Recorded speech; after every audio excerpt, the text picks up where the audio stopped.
Donovan, you have exactly 5 words to sum up how you currently feel about James Harden, specifically. 5 words, don't go over, don't go under. Or 1, if you want to keep it simple. I see you're doing mental math right now. Thank you for your service. Was he your 6th man? Was he your 6th man? He with us. He's with us. He's an inside agent. He's working for the New York Knicks. That's the only way you can explain what happened. Him and Kenny Atkinson, bro. Both of them work for the Knicks. They're informants. It's a CIA operation. It's an inside job. Top down. I know you know that we see you. Keep doing your job. You're doing a fantastic job. Well, Raises on the way. Well, you have 3 words to describe how it felt to watch Victor Wembanyama become the best player you've ever fucking seen before your very eyes in game 1 of the Western Conference Finals. This is tough because I saw a lot. You saw a lot. Oh, my God. That's all I could say. Keep it simple. I feel like the world is changing in front of my face. Gas is rising. Players are getting longer and taller by the day. I don't know what's happening. Chicago winters is fucking longer, bro. Why the fuck is it 50 degrees outside? Wemby's just making the world change, bro. Like, this is a new age. Are you saying that Wemby is at fault for global warming? 110%. Or for climate change? 110%, bro. 100%. That's how powerful he is? Yes. As you guys see my title today. They lost last night. Yeah. Listen, man. Still the best part on the floor. As you guys see by the title, today we're here to talk about how to fix every single NBA playoff loser heading into this offseason. Kind of like a preview for the teams that are already eliminated. Talk about why they lost, what they can do about it, what learnings they should take from the playoffs, and then how we apply that to the future and make the team better for next year. But before we do that, you guys know we have to react to the conference finals. Donovan's Knicks come back from down 21, embarrassed the Cleveland Cavaliers in a overtime game in which Kenny Atkinson and James Harden were taking turns farting over everybody. And then we have to react to games 1 and 2 of the Western Conference Finals. Like we mentioned, game 1, Wemby comes out. I don't know, I don't want to spoil anything, but might have solidified himself as the best player in the world, potentially. Game 2, Thunder bounce back. They get the victory at home. Lots to talk about today. Let's yap. Kenny Atkinson just tooting everywhere, man. Yeah, tune up a storm. Stinky. But before we do that, I didn't say cue the intro music yet. Because as you guys see, we are all wearing matching clothes, including B Souls. We're here to drop our 2026 summer merch. As you see, Donovan has a long sleeve shirt with a bunch of stuff all over it. I have this short sleeve shirt with a bunch of stuff all over it. I have a hat with some stuff on it. Mo has a t-shirt with the same stuff that my hat has. B Souls has a t-shirt with some stuff on it. Yeah. I'm about to mog y'all this summer. Your TD3 merch? Wait, Yeah. what is that? What does that mean, Mog? Out handsome someone, essentially. Oh. That's twice now, 2 episodes in a row, where somebody says something very internet pervasive and you don't Yeah. hear it. Mog them, Mo. Mog them. Come on. Like, I heard that word, but I'm always like, how does that mean? It's like to Whatever. shit on, like stun on, like essentially, Yeah. but usually about looks. Like Okay, this definitely helps for sure. I Wemby agree. is mogging Chet every play of the game. Yeah, that's the context you need. Speaking of basketball terms for you. Gotcha. Okay. But yeah, check out the merch. We have 3 t-shirts, a crew neck, a long sleeve, a hat, also a water bottle that Donovan has right next to him. You see all these designs on it, same ones in the shirts. We got that all across it. So it'll get you good, nice and hydrated for the summer. Don't go outside and get too thirsty. That's tough as hell. Yeah, and if you like those Yo, designs. if you drink that on the basketball court, plus 5 attributes around the court, all around, It's right? Mike's magic stuff. Yeah, you might as well. You might even Donovan's go like magic stuff. 3-4 inches. supplies. And if you guys like the water bottle design, Don't put that on me. What's Donovan's magic stuff look like? What do you gain? More grit. Just pull your shorts up even higher. You get real mad or hating. The comments were saying that I'm taking Donovan's crown for hating too much. Really? Yeah. I think it's because they were talking about that on the playoff hot takes video. I think it's because I was saying Jamal Murray keeps getting locked the fuck up. What do you mean? He shot 35%. The numbers are there. I think it's a pattern. They're recognizing that Donovan's rubbing off on me. But anyways, if you guys like that water bottle stuff on it, My influence. got some stickers. You can take these off, put them on whatever you want. Put them on your own water bottle if you'd like. Whatever you want. B-Souls, you want to put one on your forehead? Yeah, sure. You want a TD3 sticker? You want to brand yourself? Yeah. Branding yourself is so embarrassing. Whichever you like. Grown man branding yourself. The walking billboard. I'm getting paid for this. Are This you, is a brand deal. are you going to keep that on there for the full 3 hours? No, That'd be a lot of stamina. that'd be a humiliation. Virtual. Facts. It's the most y'all get. Okay. So check it out. Link will be in the description. It's out now. Yeah, man. With that being said, Let's talk about some playoff basketball. Cue the intro music. Let's see how long Beast stays stickered up. Then let's go. I wonder if it hurts to take it off. Just waxes himself. We're throwing it back. Whoa. That's crazy. That's crazy. He was bragging. I unmuted The cranium is crazy. Oh my god.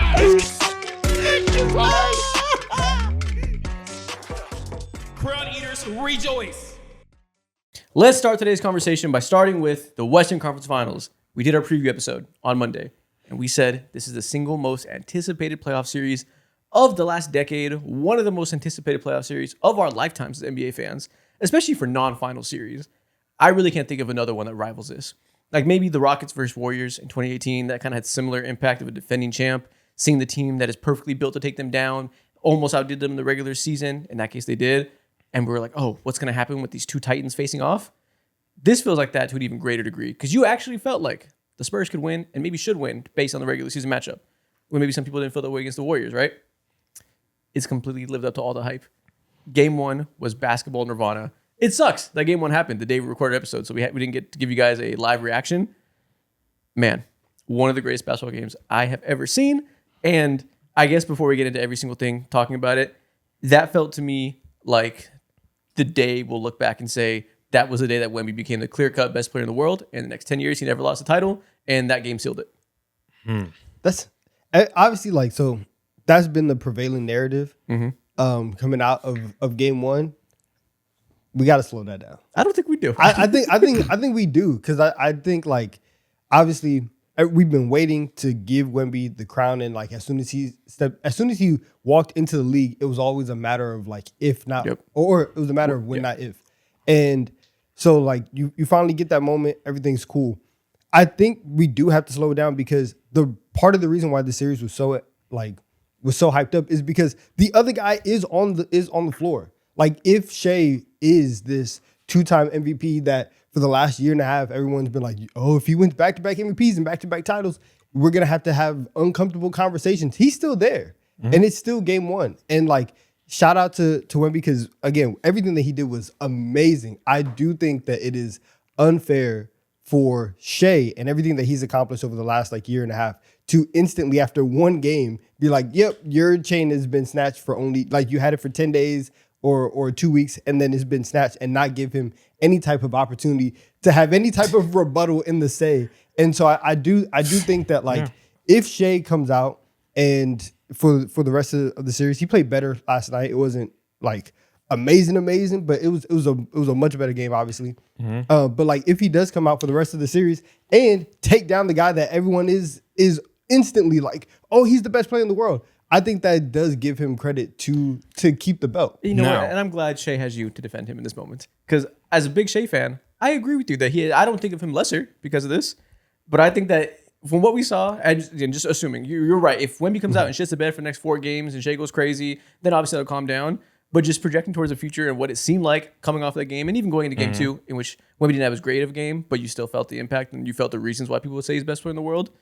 It just feels like even if the Spurs lose this series, there will still be very, very, very good reason to say that he is still the best player of the two. Yeah. And not do just winning team gets the best player. Yeah, exactly. I agree with that. And I feel like right before this series started, we talked about, okay, like, yo, Shea, I need like a 40 piece. I need 45. Fuck it, give me 50 or something like that. We looked up his career high in the playoffs, and it was just 41 or something like that, or 42 against the Suns. And when it comes to this conversation, I feel like this exact moment, that game one, was the ultimate turn of the page. It was a new chapter, and Wemby did exactly what best player in the world stuff looks like, walking into your first conference finals. This is his first playoff run in general, which is still insane, and giving these guys 41 in the most like traditional big man sense, while also doing some of the hybrid big stuff as well. Pulling up from where he did just a couple years ago. We saw Steph Curry do the same shit against OKC, giving them 41 and 21 rebounds, 3 blocks alongside of that. Like he really like stamped himself as something that's different, something that can't be game planned or schemed against at all. And in the last game too, we didn't necessarily play bad, but OKC, like, we know what they did. You know, we can get into that too a little bit as well. But OKC, you know what they did? You admitted a crime. Bro, damn near might as well have been that. It's not. It's also not. It's not a crime what they did. And like everyone is gonna come out here for game 2, and they're gonna hate because obviously it does fall in line with the style of basketball that OKC plays, where on one side of the floor everybody looks at their offense, and obviously like Shea's driving it, and it's like, okay, you guys flop towards your entire offensive game plan is built around flopping, and that's how it's looked at. And then defensively, you guys are hitting people over the head with hammers and bats and all these things, and like you're being overly aggressive. So I understand like why you can be upset with Wemby, with somebody who is 7'6" and has all of the physical attributes. The one thing that you know at this point that Minnesota was doing in the first round, that Portland tried to do in the first round, is try to be physical. OKC is good because for their entire lifespan, they are one of the more physical teams. And then you have the personnel to carry that out against one of the better players one of the best players in the league as well. So I think it's fine. And that's a perfectly normal adjustment. Yeah, if people were coming up here expecting us to be just doing the same things Twitter says and being like, OKC doesn't play fair, you guys should know by now this is the wrong show for you. We've been maintaining the same type of tone around OKC for the past 2 years. Go watch every other playoff series. Go watch Magic versus Pistons. Every guard star in the league right now, especially really the last 2 years of playoff basketball, the way it's been called, gets assaulted, gets grabbed off ball, gets pushed around, on ball, off ball, hand checked, held every single play. OKC did this against last year against Jokic. They use that same pressure that people do against guards against the big, with Caruso getting under him, fouling him every play if they were going to call that contact. Yeah. Now they're doing it against Wemby. It's nothing different what they've been doing, and nothing different than what all the elite defenses across the league do right now. In fact, I'll go as far as to say it was a fantastic masterclass adjustment from Mark Dagnall to make that a focus. When we did our preview, we talked about all the back and forth things, the advantages both teams had. I remember there's a specific moment where I said, low-key, the most important player to me in this series, the swing factor, is Isaiah Hartenstein. Yeah. And you were like, Isaiah Hartenstein's legacy is on the line. Yeah. And I said, what he can do as a big man, doing the traditional sealing Wemby under the rim stuff, making it so Wemby has to get pushed around, tired out, can't rotate every time because he's getting Gortat screened. That to me was a big deal, a big difference maker in this series. And game 1, Mark Dagnall said, I'm scared of Victor Wembanyama abusing Hartenstein and just like bench him for the whole game, which felt to me very short-sighted because of all those reasons. Game 2, they made a clear adjustment that no, Hartenstein will roll every time, will make it physical, will try to box him out, seal him so Wemby can't rotate. And it was a huge difference. Yeah, and like those 2 to 3 seconds where it takes Wemby to actually get up off the ground or really like nudge somebody or make his presence felt means the fucking world because he has the most perfect timing in the world, also combined with his length and all that. And that's fantastic game plan. We've seen it time and time again. You're right with guys like the notoriously in my mind, guys who get pulled and scratched visibly that you see all the time is like Steph Curry. Back in his prime, back in those Cavs days, he would always have massive scratches on his goddamn arms. Same thing with Nikola Jokic. He looked like he fought fucking bears all the time too after every single series that he would play. I feel like when it comes to this series with OKC and how they adjusted, I did come up here and was like, yo, I don't know what Isaiah Hartenstein's going to do this series at all. And you're right. Like, this is for game 1, he did absolutely nothing. And offensively, he provided no value. Game 2, it's so weird to say, like, yo, Isaiah Hartenstein offensively, of course, set some screens, be big. But when it comes to you, can you give me some floaters consistently? Can you give me like 8 and 9 points? And he did precisely that. So I feel good still about OKC. Ultimately, my decision was OKC in 7. But now I'm kind of through because the whole J-Dub stuff is looming and he pulled that hamstring. But you have the Harper thing looming on the other side as well. So it's like that. Those two in this specific game kind of balance out. Fox is going to be a game time decision for game 3. But if he can't go, then now you're down. Now you're down your top 2 guards. And Stephon Castle is just like, yo, man.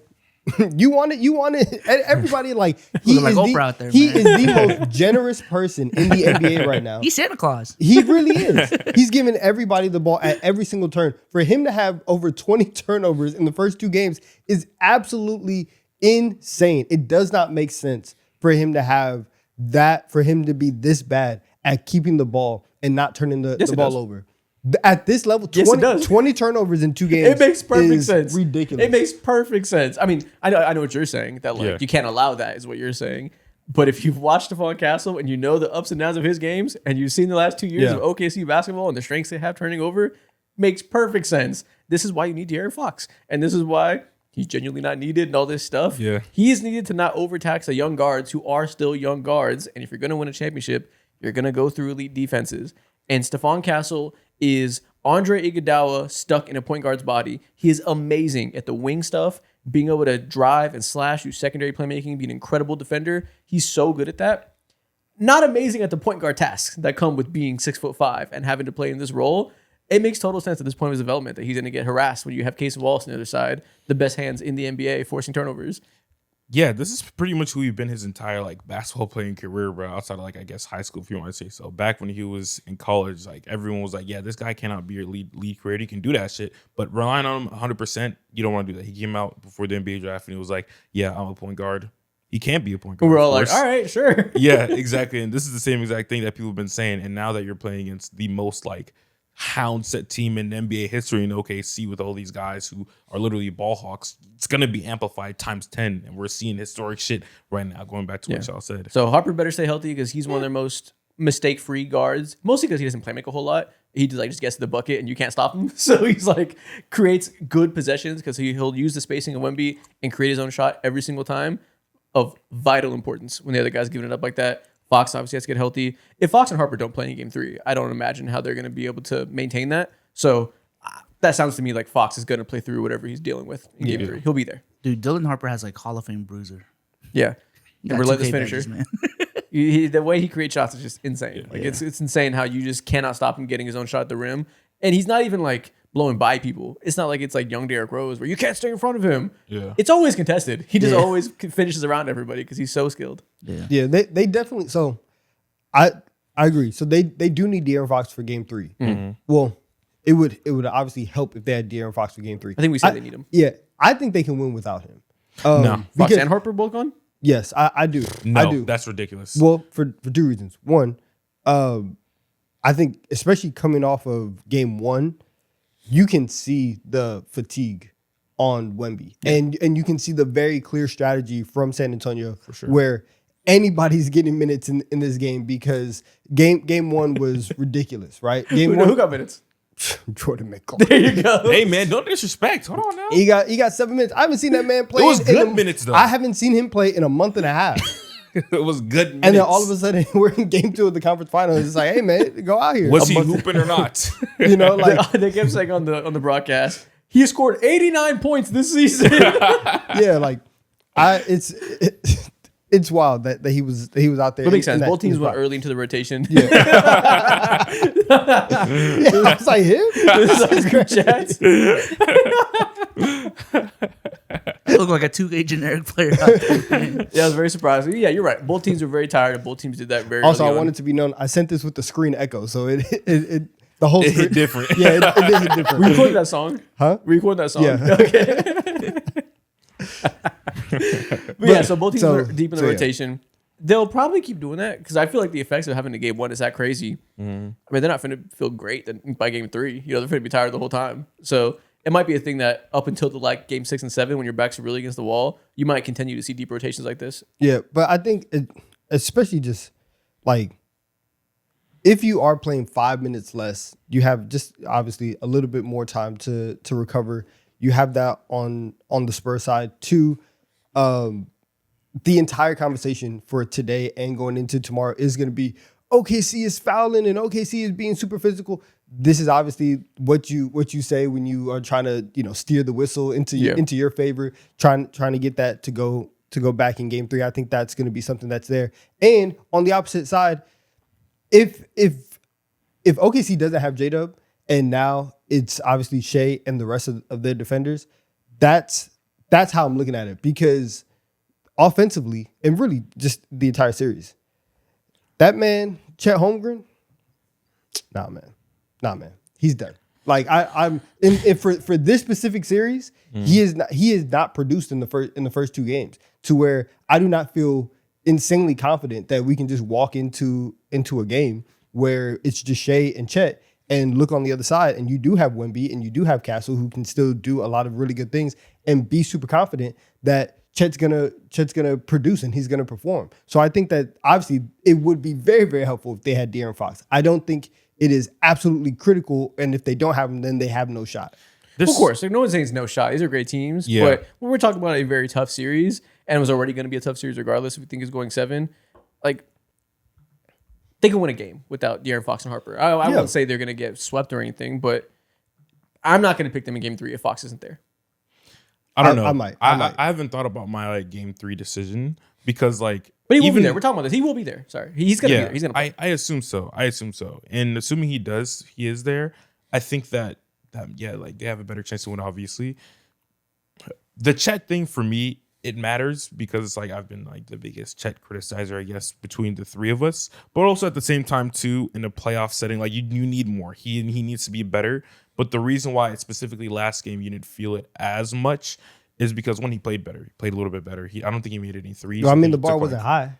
Yeah, it wasn't high. It went from like 8 points to 13 points. Still better. But I think, Alex Caruso and how he's been literally like the best role player in the playoffs so far, or at least in this series, goddammit.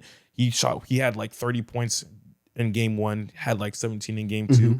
He's been picked on as the guy to like, let him open. Let's leave this guy open, see what happens. And he's been making him pay the entire time. And he's been keeping this team like above water, barely, bro. Like there's so many instances where you feel his impact, even when he's not shooting the threes, where he's doing the normal Alex Caruso stuff, having the most hustle plays, being one of the best defenders out there, just causing havoc, and all through all the length that the Spurs have, fighting through all that shit too. So that makes me like, that covers the Chet Holmgren stuff so much more than how bad it actually is. And considering that, and then also talking about like, no one's talked about it at all. AJ Mitchell's just been nullified. Yeah, his I was game gonna say, is taken away. Let's talk about that because AJ Mitchell and Chet Holmgren did not forget how to play basketball. Mm-hmm. Let's talk about what this really is that Victor Wembanyama is just way better at those two guys, way better at defending what those two guys like to do than those guys are at doing what they like to do. They are the biggest signs of Victor Wembanyama's impact. Chet is not bigger, is not longer, is not stronger, is not quicker, is not more technically sound, is not more tenacious, nothing than Wemby. What advantage does he possibly have to do anything productive? I don't even know if I blame Chet for that. He's just inferior in every single way, genetically, effort, ability, whatever you want. I don't to want Wemby. that. He Like, got better money spreads than that, bro. He got better waves. He eat better food, bro. He got a bigger house, wear bigger shoes, his bank account crazier. Talk about it. Like Hardenstein. Come on. Hardenstein is stronger than Wemby, so he can have some kind of effect there, boxing him out, doing stuff, finding some impact. Chet cannot do anything better than Wemby, so he has no chance against him. That just is what it is to me. So like, yeah, we can be like, Chet, get in the weight room. You need to try. Why aren't you defending Wemby? All this stuff. He cannot beat him in any way, so I don't feel need to harp on it. Which I think it is a problem. Sure, it's just a reality though. It is a problem. It is not impossible because also Wemby's also not guarding him one-on-one every single possession. Like there are areas where Chet can get some shots off. One thing that, and we're talking about it in the group chat, it's a thing that's showing up now because Wemby's here. But obviously, like I do think moving forward, Chet does need to work on it. His jump shot is slow as hell. Yeah. And so there was a shot in the corner that Wemby got because it took Chet 7 seconds to get into his shooting motion. But a majority of the points that he scored were whenever Wemby was off the floor. Yep. And he's done a good job with that. He attacked Cornette last night and did a good job. And I think that's what he needs to do, obviously. My thing is, I'm going to need more than 3 points whenever Wemby is on the floor because that's going to be 30 minutes out the game. Like, I understand that you are not. I'm not asking Chet to be Wemby. I am asking you to hold your head up for a second and to actually score 5 points whenever he's on the floor. I think that's a reasonable ask. I think I'm not defending Chet. I'm not saying be nice. I just don't care because he's gonna get shit on by Wemby, and that is what it is. And we should spend the time thinking about the other advantages OKC can create because he's not gonna do good against Wemby. No reason to harp on it. He is inferior. Now, I do think that's why they went to Hardenstein defending him. It's critical because the other guys, like, and the other guys don't matter. Yeah, the other guys do matter. And if we are gonna go into the series, and if at the end of the day, based on what you said in terms of not harping on it and the strategy that San Antonio has, if the Thunder are gonna get to the finals based on Alex Caruso offense and Alex Caruso that's what it's shooting come down threes, to. if you're the Spurs, obviously you are putting your hands up and you say, If we lose like that, then we lose like that. I get why you say that You know? because it's like let the role players beat you, we'll be all right. That's not that they're double teaming Shea every single time, and a big adjustment in this game that they did really well is from the jump. These wings were dead set on driving off of those double teams. In game one, Shea played a fucking horrendous game. His process was so bad. His speed making decisions was so bad, but that was exasperated by the fact that those wings stood around, froze, watching him get double teamed, waiting to catch the ball, throwing up bricks. The second game, they did not let that happen. Dort was driving really hard. You can tell Mark Dagnall said, when you catch the ball on the wing after a Shea double team, drive. Because if there's two bodies on Shea, oftentimes a big, either Wemby or Cornette, they're going to come out and trap him hard on the screens. And you drive on the wing, they're going to have to help on you, and there will be an open three every time. You're going to create much better looks than the ones that they want you to take. They did a way better job at that. Yes, like we want the role players to beat us. So did the Lakers, and the role players beat the shit out of them. So did the Suns. The role players beat the shit out of them. This OKC team does not have regular role players that you want beating you. This isn't 5 Lou Dorts out there. And even Lou Dort, like I said, did a good job. This team is more than capable, more than used to playing this type of defense and playing this type of offense where the role players have to be the deciding factor. They will beat you like that. Like it's been shown for 2 straight years. I know that. I'm saying if you're San Antonio, you obviously like if they are going to beat you, you'd rather that happen than just say, yeah, we're just gonna give Shea the opportunity to play one-on-one. And we've seen this. Do you think that they should stop doubling Shea and just tell Castle like this is your guy, we're gonna do this? No, I think they're doing fine. Then you keep doing what they're doing and just roll the ball out, whoever wins. Both teams know what they gotta do, and like we'll see how these games go. Like they all have their plans. So I'm not saying you're doing anything wrong. I'm just saying that you're making the point that Chet needs to be the deciding factor because we can't rely on the role players. Yes, we can. That we can rely on 3 through 15 with the OKC roster because they've shown they have the team built for that. Yeah, I think it's exactly that. Right now, like Isaiah Joe and Aaron Wiggins, this is not their series at all. And I think when it comes to someone like Jared McCain, he's very important because he's one of the guys who can do the anti-Wemby stuff, which is he's going to get them bitches up. And on top of that, too, he's fucking feisty, and he got like 6 rebounds yesterday, which is pretty good for someone his size, obviously. And I think the way he like helps get more attention from these other guys and lets guys like someone like Shea get easier shots simply because he exists, he's there, and the Spurs know he's going to get them bitches off matters the most, you know? Dude, AJ Mitchell's gotten nuked by Victor Wembanyama. Yeah. That's the real thing. Is obviously they can win without J-Dub. They got here without him. They got here without him with AJ Mitchell being fantastic. And that's why we said it's okay if they don't have J-Dub. Everything that we say about Shea and how taking away the rim with Wemby's defense makes it so hard, especially with Castle breathing down your back, who's a great defender, how everything gets this much harder for Shea, and it's a perfect matchup for him. Mm-hmm. AJ Mitchell has the same exact issue, but he's far more one-dimensional. Imagine if Shea didn't have the best mid-range jumper in the league. That's AJ Mitchell in this series. He can't get anything off. A pure slasher going up against Wemby is a nightmare. He's been boxed completely. That's the thing, is that we can harp on Chet needs to be better. I don't think he will, so I don't really care. You're sunned in the series. AJ Mitchell has to actually be better and has to figure out a way to get his game off because there is a chance he can be better. It's actually an avenue towards him getting more production. I need to see it.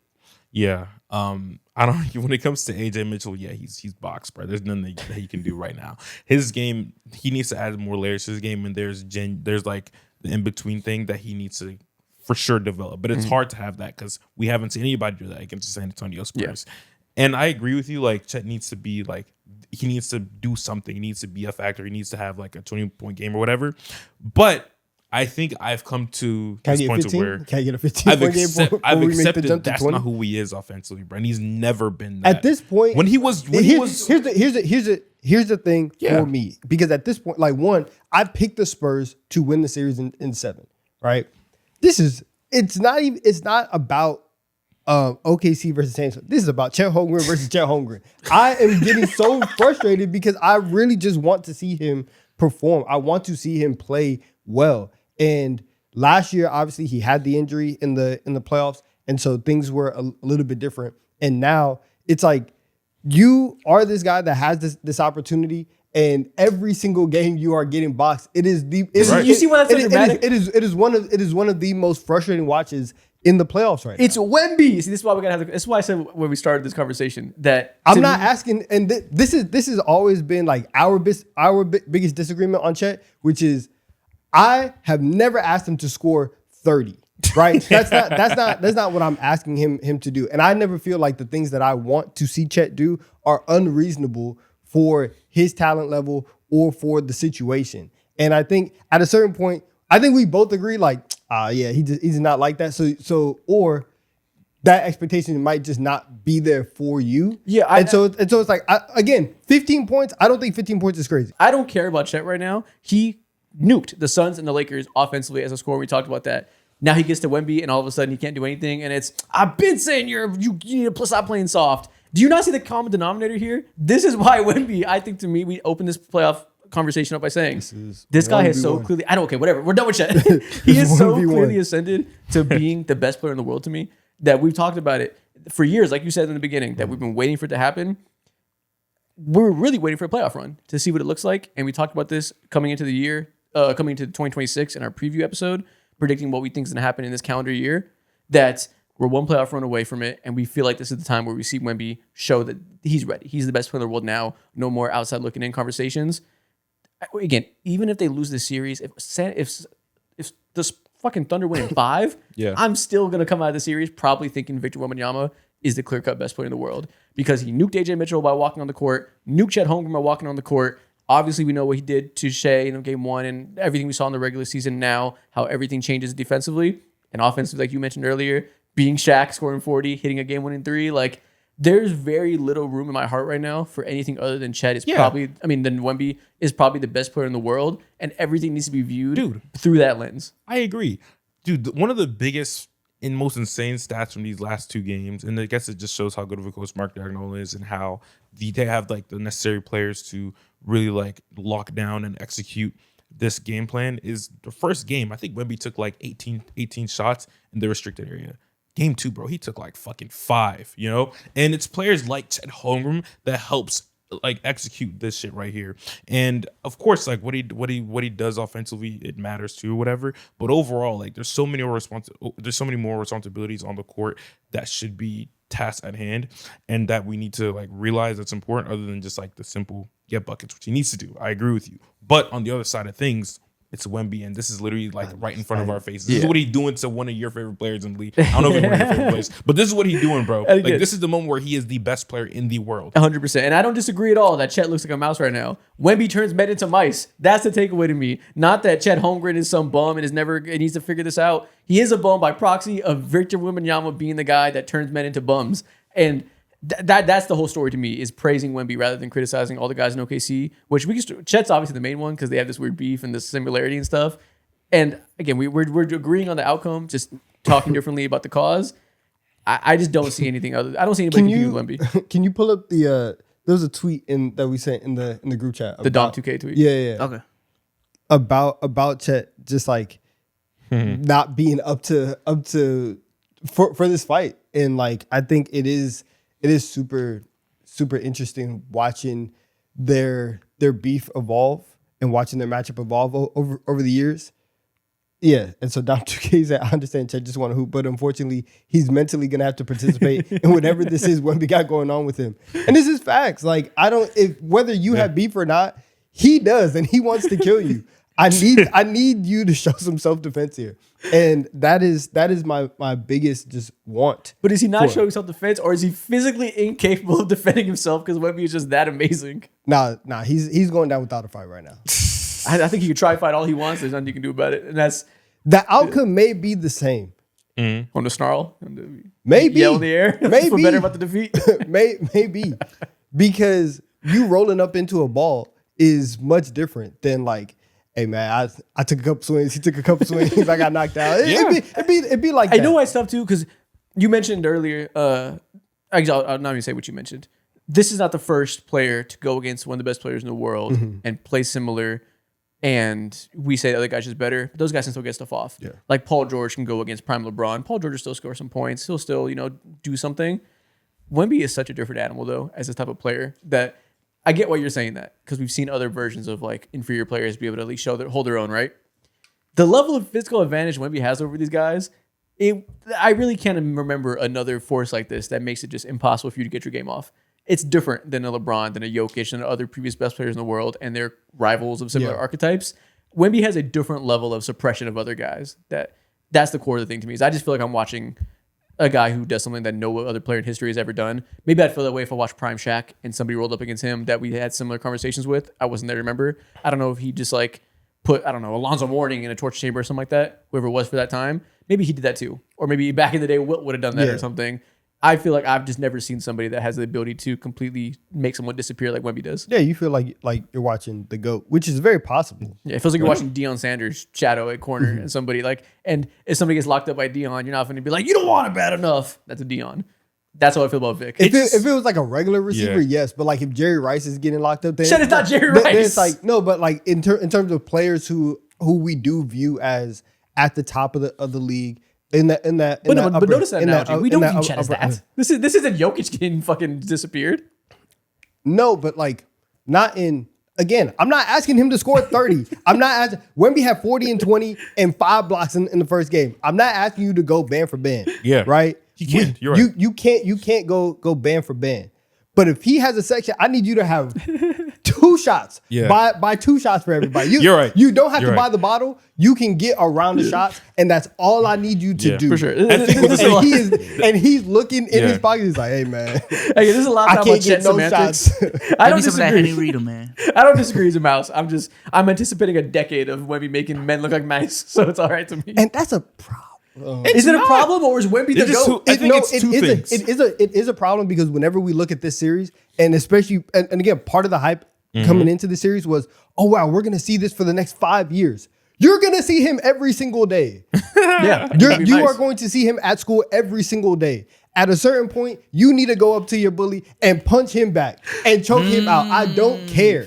I don't care because like you are going to see him every single time for a decade. And if this is so like watching this, it is just sad because it's like, are we gonna watch him be a mouse for 5 straight years? Yes, you're gonna watch him get swirly for 10 sad. straight years. That's sad. Can you at You're least right, be a bro. It's rat? reality. It's reality. Yeah, it can be sad, I guess. Wemby's It just is better. But I don't know. I never believed in Chet to be like to be able to go band for band with Wemby in any type of capacity at all. They're just 2 completely different tiers of Nah, players. he's pissing me off, man. It's not. I think your he's perception pissing of me off. Wemby is just disappointing you too when it comes. No, Chet is disappointing you. of Chet, yeah. Yeah, I just think think that's we what need to it glaze is. Wemby more. I think we're doing so much hating of all the other guys. We're not glazing. Like- the moment we saw on game 1, Yeah. we have come into it and not talked nearly enough about what's important here. This is 20 minutes talking about the guy getting beat down and not enough time talking about that. We just saw the rise of one of the players that will define basketball history. And you watched the game in which the rise began.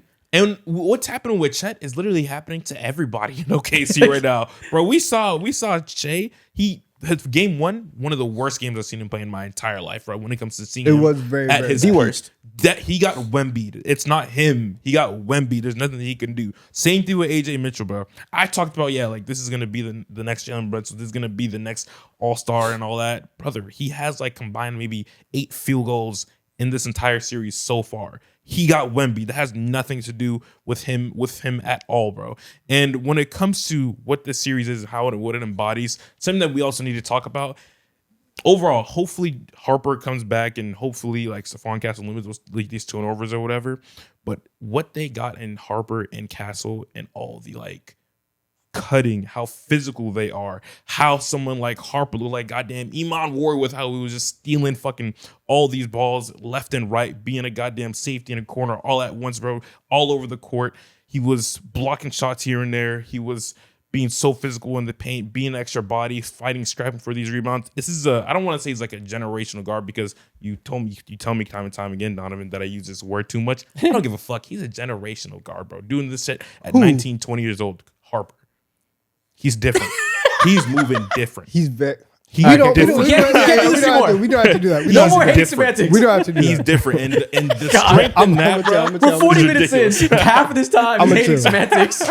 I'm a He chill. woke up God. red. Okay, this should be the biggest Glaze Fest episode. We spent 20 minutes about the semantics of hate. Whatever. It's just so crazy how these are like the some of the youngest teams in the league still going band for band, playing the top-notch best basketball in the goddamn league. Fucking Devin Vassell, we don't talk about it. We haven't mentioned him once at all, too. That guy just one of the best 3-and-D players in the league, and we already knew that, but seeing how he had this one play down the stretch. Game 1 is such a classic, bro. So much gets overlooked where I think he blocked Chet Holmgren in the paint. There's so many, every single clutch shot that you need, he's going to get. He can defend Shea. Obviously, like, he's not one of the better defenders in the entire league, but he's a legitimate good defender. He's all around. This team around these guards specifically, hopefully Fox gets back.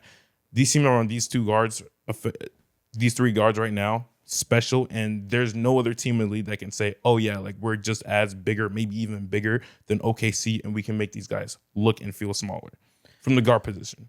It's crazy. It's special. Yeah, and you know what? Like all that's true.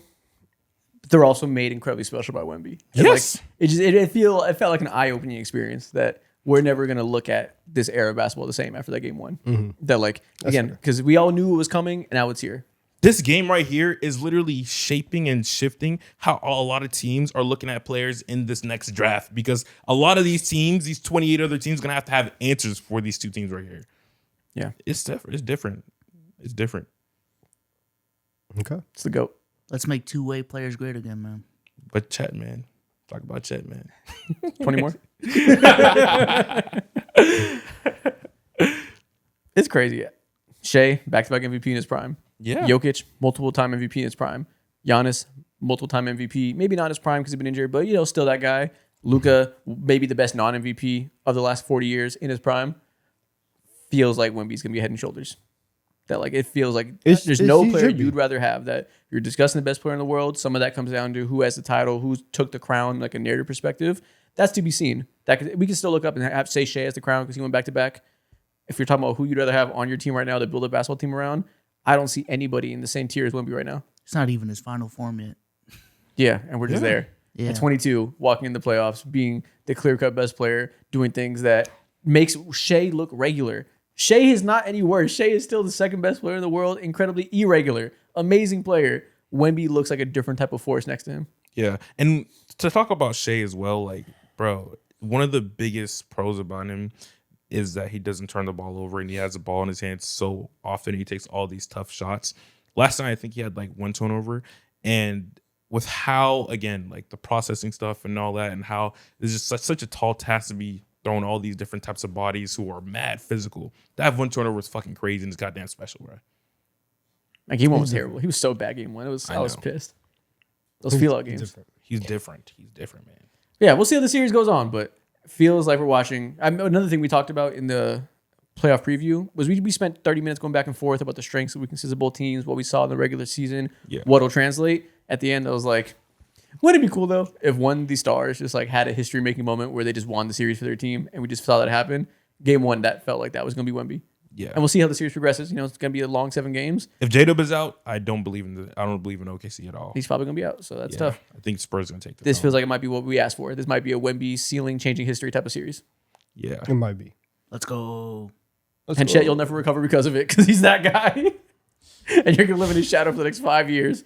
You said that they're going to see each other every year. Is he going to be looking like a mice every time? Yes. And that's Chet's place in history. It's being the stepping stone for Wemby for 5 straight years. Yeah, man. I hate We that can for see him. You can hate it for him. Yeah, I hate it Shit's for tough. him. I hate it for Shit's him. See tough. Chet dancing around DeAndre Ayton and Rui Hachimura. Yeah, you see Chet doing this thing against Dylan Brooks and fucking whoever else they have running at the fight, Issa or Ghidorah or whatever. It doesn't matter, bro. Like Wemby's different. Here. Yeah. Chet would probably do fine against Karl Anthony Towns. He is not facing Karl Anthony Towns in this moment. So, unfortunately for him, he will be a mouse forever against this guy. That's tough. Unless he gains 5 inches, 40 pounds, and like 20% more skill overnight. He's young. He can get 10 more pounds. Sure. I don't know. Wemby. So can Wemby. Yeah. He's never going to have an answer He's for like, him. damn. Can never do it. And like, yeah, I can get up here and be like, Chet, you need to be a man. That guy's a different type of man. You're just not on his level. Yeah. It's different. It's a man versus super soldier. Chet's Vegeta. Tough. There's also elite coaching that we're watching too, man. Yeah, elite coaching. Bro. We can again, send our finest man to go beat up Steve Rogers. He's going to get pieced up every time. Yeah. This is our second Steve box. Rogers mention. That's how it feels like watching Wemby. He's Yeah. Steve Rogers. It doesn't matter how good. What's the guy from Winter Soldier? Frank Grillo's character. He's like the main soldier. Doesn't matter how good he is at fighting. Steve Rogers has that serum. Good God, man. Forgot. Yeah, I remember. So good. Anyways, let's talk about the other series. This is a 46-minute. This is going to be a long episode. Yeah, Donovan. Yeah, Fess. Donovan. Isaac. Your team is in the conference finals. Game 1 came around. We all expect your team to win. We watched this game together in person at a sports bar, and your team went down 21 points. B-Souls had the camera on you, giggling. B-Souls was having a great time watching your downfall. I was having a great time watching your downfall. We're giggling left and right. B-Souls 1 to 10, how hard were you giggling the first half against the Knicks? Like a 7. Yeah. I was giggling. Solid giggles. Like, yeah, W Jalen Brunson giggles. is. But while we were giggling, Fox. Donovan, I was laughing here and there too, trying to get it off. But right when I get it off, too, I looked at you and I said, "It's not over yet." It's not over yet. It's I'm not. like, brother, as much as funny it is, and I want to see you lose to Dean Wade and all that, it's still not over. And that was an astute observation because after we were done giggling, the second half came around and No, not even second half. Fourth quarter came around. Because quarter, yes. the third quarter was more the same. fourth quarter came around. Whoever offense on James Harden, Kenny Atkinson saw that. Said, "You got it. Show them you're not a bitch. Stand there, defend Brunson." He could not. Walk down. The Cavs blow a 21-point lead, go to overtime. Jalen Brunson single-handedly walks him down. Not single-handedly, but it's almost feeling, It felt like it. Felt single-handedly, walked him down against James Harden every single time. My takeaway, my tweet, I said, James Harden physically, in the way that he's moving, looks like he's one more bad game away from retiring mid-game like Vontae Davis. That's how it felt watching them fucking drag him up and down the court. What was going through your mind when you saw this highs and lows of this game one? I mean, it's something that I can only think about in a dream. Like, what do you Yeah. mean? One of the players that I've been hating on for a decade is allowing my team to come back into this game. Like, it was a beautiful sight to see. And I was shocked, honestly, because by the third time that, mind you, there was like 9 times that Brunson ISO'd against Harden. By the third time, because Brunson had hit, Brunson hit a 3 over Harden. They called a timeout. I could not believe that they allowed Harden to keep doing that. That they allowed Harden to continue to be put in that position. And in the first half, we were making this observation where the Knicks were doubling very, very hard on Harden, and they were getting the ball out of his hands, and they were basically just conceding. We're gonna play 4-on-3 for this entire half. Yep. And we're not gonna put Brunson, we're not gonna put Cat in any type of bad position. And the corners are gonna be open, people are gonna have lanes to the rim, but we are going to trust this right now. And over and over and over, they were getting diced up. And I could not believe it. I was like, Mike Brown, why are we still in this when they have diced us up like this? The Cavs did a very similar thing at the end of that game, which is every time you allow Brunson to come into the screen, maybe for a quick second, you had like a small double you would hedge over and then get back. Ultimately, James Harden was one-on-one with Jalen Brunson. I'm shocked, and I think that it was terrible coaching on Kenny Atkinson's part to allow Harden to be in that position. I think that we see it league wide with switches. You cannot concede these switches that easily. Mm-hmm. It can't happen on either side. But knowing that Harden is the target, you have to fight over a screen. And the Cavs didn't do that. That wasn't part of their plan. And Jalen Brunson did Jalen Brunson things. And some of the shots that he was making, it's some of the best shot making that Brunson has had. Where if he's going left, he's going right, he's going off the glass. The angles are super high. People are in his face. He was fantastic. And so it was one of the best moments that I've seen from Brunson as a Knick in the playoffs. And he's had a lot of those moments, but it was just beautiful to see. High fiving the TV and all. Yeah. Come on. That was so shameless, man. But I go, I'll do the same thing. No, it was beautiful. It was a great moment. Yeah. I think for me, when it comes to watching how Kenny Atkinson, bro, that was a coaching disaster class and damn near coaching malpractice. Actually, I think that was a humiliation ritual.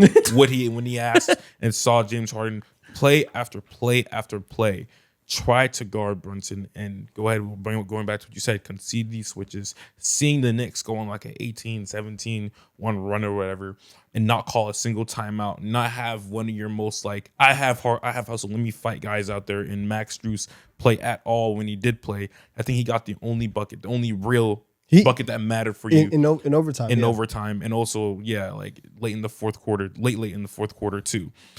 Now, I watched this game and I see Donovan Mitchell just getting whatever he wants. Everyone is food. He's not facing 2 of the top 5 defenses in the first round in the Detroit Pistons and the Toronto Raptors. And he just looks different for the first 3 quarters of the game. I think he had like 26 points. Walked up in the fourth quarter just to deliver like only 3 points, I believe. Shot like 1 of 6 from the field. And I feel like something physically was like wrong with him. Like, I don't know if it was an ankle or something. some hamstring. I don't know what it was, but he just looked so like checked out and physically not there at all, which led to the disgusting hoops that we've seen when it comes to Harden and seeing him try to initiate offense. And it feels like bullying at this point. I have no like blame or static for Harden because that's just not what you are right now. But Kenny Atkinson, this series right here, it should get you fired. There's no excuse for a loss like that at all. There's no excuse for you to see your team be this outplayed and for you to conserve and save your goddamn timeouts for no reason at all. So I like timeouts. Love to save them. I like to feel them in my You're pocket. disgusting, bro. Y'all see what Kenny Atkinson said about James Harden? What do you say? He said Kenny Atkinson was asked if he thought of benching James Harden on defensive possessions at the end of game 1. He replied, "No, he's been one of our best defenders in these playoffs. I trust him. Smart. Great hands. Didn't think about that." Yeah, he was waiting for James Harden to hit one of them reach around swipes, poke the ball one time, and then that'd be good enough to save him. That has to be his thought process. And you cannot bench him. That's fine because he has been stout for a lot of the playoffs and like doing his job, being attacked. That doesn't mean you got to leave him on an island every time. Like that was just asinine. Like to say I feel so much confident in James Harden that we have to leave one-on-one and not help off anybody. I feel a lot less confident. I feel a lot better about letting Mikal Bridges beat me helping off of 4-on-3s than I do just James Harden frying you Harden every time. Even if you feel like Harden was Case and Wallace, I still wouldn't feel great about that when Jalen Brunson's on such a heater. Crazy coaching on both sides. There's that obviously not doing any type of double teams, not getting the ball out of Brunson's hands when you're seeing it every single time as you blow a lead. Other end, you said that Donovan Mitchell disappeared in the second half and it felt like physically he wasn't quite there. I think he's fucking fine physically. They just continued. They double teamed Donovan Mitchell and they threw the ball to Harden. And because they wanted Harden to ISO every time because Harden was not having a good game. And they just said, like, okay, we'll keep doing that. We'll accept that shit. Donovan Mitchell didn't get the ball back. Kenny Atkinson didn't make the adjustment and say, make sure he gets the ball back. They were both, Donovan Mitchell and Atkinson, okay with James Harden making the decisions late game because he's been good for a lot of the playoffs. Was not today. The fact that neither Donovan Mitchell or mostly Kenny Atkinson didn't make that adjustment on that side of the ball either, just ridiculous. And it's obviously like it's much easier for us to be up here and look at how that game ended and be like, oh, you should have benched James Harden. Obviously, like a majority of the time, you're not going to be that. I think in that specific situation, though, I think it should have been on the table, and I think they should have looked at it because obviously he was getting cooked defensively. He wasn't having a good game offensively either. He was fried offensively too, yeah. And so there's nothing like James Harden decided the game for the Cleveland Cavaliers, and everybody in the building was apparently just okay with that. And once we get 3 possessions in on both sides of the ball, that's where I think, okay, maybe we have to look at taking Harden off the floor. You keep D Mitch, you keep Shooter out there if you want just enough ball handling to keep things going, but taking these step back threes where he's not even really getting crazy separation on them. So that's one. They did not have a great plan. And so whenever you are looking at this game, it really had to be D Mitch because at halftime, the Knicks were down. And I said to you guys, I was like, I really don't understand how we're losing this game because Harden isn't going crazy. Jared Allen had 3 points at halftime. Evan Mobley isn't having an amazing game. Why are the Knicks down in this moment? And that persisted into the fourth quarter, helped spark the run because they just could not get any offense going. And so when Mobley is 2 of 8 from 3, when Jared Allen is, Jared Allen's not going to drop 20. Like that's not going to happen. And then when D Mitch is getting boxed like that, it's a different situation. So I think in game 2, they definitely do need to be more flexible with their lineups, and they need to be a little bit more open to the idea that we're down 1-0, we're desperate, we have to be able to try things. Yeah, they got to try something else. They have to make sure Donovan Mitchell controls the flow of the game. First half, he looked so good as a scorer. You could tell he was freed from not having to deal with the Sar Thompson and Scotty Barnes. The Knicks have so many small guards that he can get his game off against because they don't have the physical advantage over him like those guys on the other 2 teams did that had the big, lengthy defenders. He was attacking McBride. He was attacking Brunson. He was attacking Hart. He was attacking Clarkson. All these guys he can do his thing against. That has to be the tone of the entire game. You can't let just James Harden hoops decide it. You know what name you didn't say? What? You didn't say Landry Shamet. Because Landry Shamet came in and changed the game. They should start him. Yeah. I'm sick of the Josh Hart gimmick. They should start Landry Shamet. Josh Hart was kind of selling. I ain't gonna lie. As soon as Josh Hart went to the bench and Shamet came in the game, guess which team came back and won? And the one with Shamet on the court. And this happens a lot. obviously with the starting five and the Josh Hart conversation is going to be here. And Josh Hart does a lot of really, really good things. And once his shot is not falling, then the Josh Hart experience becomes very, very polarizing. But I do think that between last night and between basically the entire season and the run that we had last year, you can tell that there is something to Josh Hart not being in this starting lineup in this specific matchup. And so if he's not shooting 40% from three, he can't be out there for 35 minutes. Yeah, in the I game. get why you talk about it that way, because we like Josh Hart and he's a part of the team. He's earned this role. There is something is the kindest way to put it.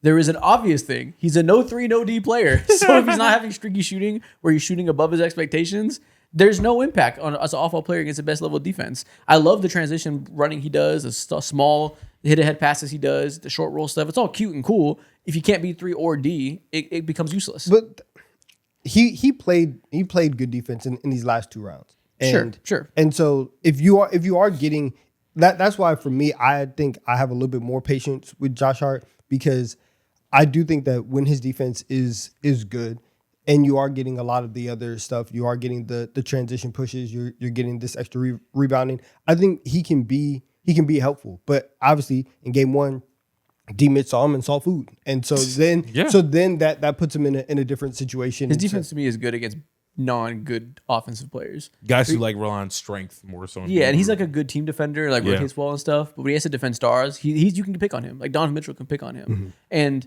the Pistons just had not Pistons. Raptors just didn't have like. Not Raptors. They didn't play the Raptors. What the fuck? Sixers? Yes, Sixers. Oh, you're talking about the Knicks? Yeah, last series. I was like, what, the Raptors? Now I'm like trying to imagine Josh Hart against the Raptors. Yeah. The Sixers weren't able to pick on him like that just because their offense was completely shackled. But a lot of stars, if they're able to get in the flow of their offense, he's a point you can attack. And you can't have 2 points you can attack on the perimeter with Brunson on the court. You know what makes this loss even like worse for the Cavs is that the fact that the guy who I've been raving about the entire playoffs, OG Anunoby, who's coming off some hamstring stuff and hasn't played in like 2 weeks prior to this game, I believe. He didn't even have like the best game. Karl Anthony Towns, I think he just put up 13 points, shot 6 for 14. Not a great game by him at all. A lot of stupid stuff that was going on. Normal Karl Anthony Towns experience was had. And then on top of that too, this game, what makes it feel so much worse is you had it in the palm of your hands. You're up by 17 or 20 with only 7 minutes left to go, bruh. That's a brutal sell. It's a disgusting sell. And for the Knicks, moving forward, I feel good about them specifically because Mikal Bridges, now that Cat's gone, whatever. Cat's he apparently wasn't there, whatever. OG Anunoby getting back to normal. He's harboring an injury. Okay, whatever. He had so many clutch, just the right moment buckets that were had time and time again. And if he continues this rise, he had a fucking piss poor first series against the Hawks. But if he continues this, man, this will help conceal so much and just continue to keep them afloat until it's Brunson time. And instead of having the piss poor first half that he had, he shows up and he finishes the game with damn near fucking 40, bro. So, yeah, and obviously, Mikal and his shooting, that's going to be, he had a crazy 3 towards the end of the game. Wild.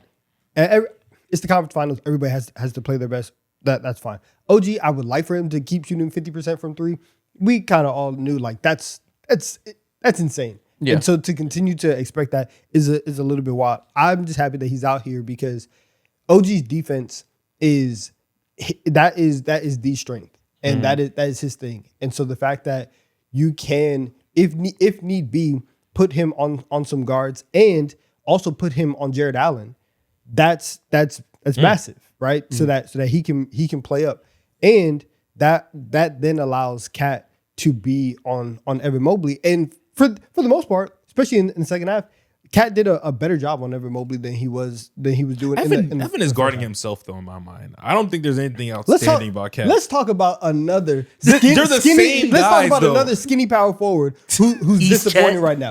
He's not Wemby on his ass. Let's talk. So let's talk about that then. Let's talk about. I think we could, but we know how you feel, and we do have to move on. We We're an can. hour into the show. We all know you don't respect Evan Mobley scoring. It is. He needs to be better. It is wild. I Because think this is worse than what Chet is doing. Oh, clearly, yeah. Carlos There's obviously no- just catch on here. 100%. But then Much also worse. too, I view 100%. him as a different level of scorer because I think he's a better creator, and obviously 3-point shooting is different, you know, because that's never necessarily been his calling card. He can get you a couple here and there, but he ultimately doesn't have the touch. But seeing how his creation in the playoffs, it makes sense. Things are tighter. There's not as much space to operate. But seeing how like it just everything just looks funky, undecisive. He's not necessarily finishing strong at all. That's the type of smoke that I expect you to have for sure. You're right. Yeah. He needs to be played better. They need him for sure to get past the series. He just can't get past. They start him on the perimeter way too much, and he just can't do it. They need to get him the ball lower. It's bad when he's trying to drive on the perimeter against bigs that can just put a shoulder out and not be overpowered. You treat him like a small forward, man. Yeah, pretty much. A small forward that can't dribble. what do you do then? And this is the funny part about it is that every team does this, where every team says we can bring in James Harden because we have enough around him to insulate you from a bad James Harden performance, which is exactly what happened in Game 7 against the Pistons. Mobley and Allen have good games. D-Mitch has a good game. James Harden does the Game 7 James Harden stuff, and it doesn't matter because everybody else is there. But if you are not getting that version of Mobley, you're not getting that version of anybody else, then it doesn't matter. Yep. We'll see how it goes. None of us had any faith in the Cavs before this playoff series. First half, they showed some stuff that I think you could point to and say maybe they have a chance to win more games than you think. With D-Mitch getting going, with the Knicks offense getting bogged down. Well, after a loss like that, though, there's no reason to have any faith in them. That feels like a series that mentally you don't come back from the type of game. It does. It also puts a lot of pressure though on the Knicks to win tonight and to win Game 2. Because for everything that we're saying right now, if the Knicks fall flat tonight and Cleveland goes back home 1-1, Game 1 doesn't matter at all. None of that matters. They accomplished what you would want people to do, which is still home court. So it really puts the onus on the Knicks to come out, take everything that they learned from the last 7 minutes of the game, all the whoever offense, and win Game 2, and they have to win tonight. All right, on to the next topic, the main topic you guys see by the title today. Let's talk about how to fix all these playoff teams. Let's talk about teams that have been eliminated so far and what you want to see them do going forward. If you're a fan of this team, what you look at based on how you went out in the playoffs and how you say, if we do this, next year we can really contend. Let's start with... The Cavs? Fuck them. Let's talk about my Hawks real quick, man. Let's get them out the way. Why? Every time... Let's get them out the way. No, Isaac's so disgusted. no, I don't want to start with the Hawks. We're gonna talk about them regardless. Let's give her a cool little minute and 30 seconds and then talk about other teams. Oh my, you have 30 seconds then if we're starting with the Hawks. Nah, fuck that. I got a minute and 30. Every time out. Start with the Hawks is ridiculous. Minute and 30. All right, cool. Draft is coming up for free agency. I've made my pick. Ade Mare, I want him on this team. Why? We need bigs. This is what this league is treading towards right now, and I can't roll into next year with a Onyeka Okongwu as the lone big who is important on this team. I'm not saying that Onyeka can't start for my team. No, he can. I like the spacing.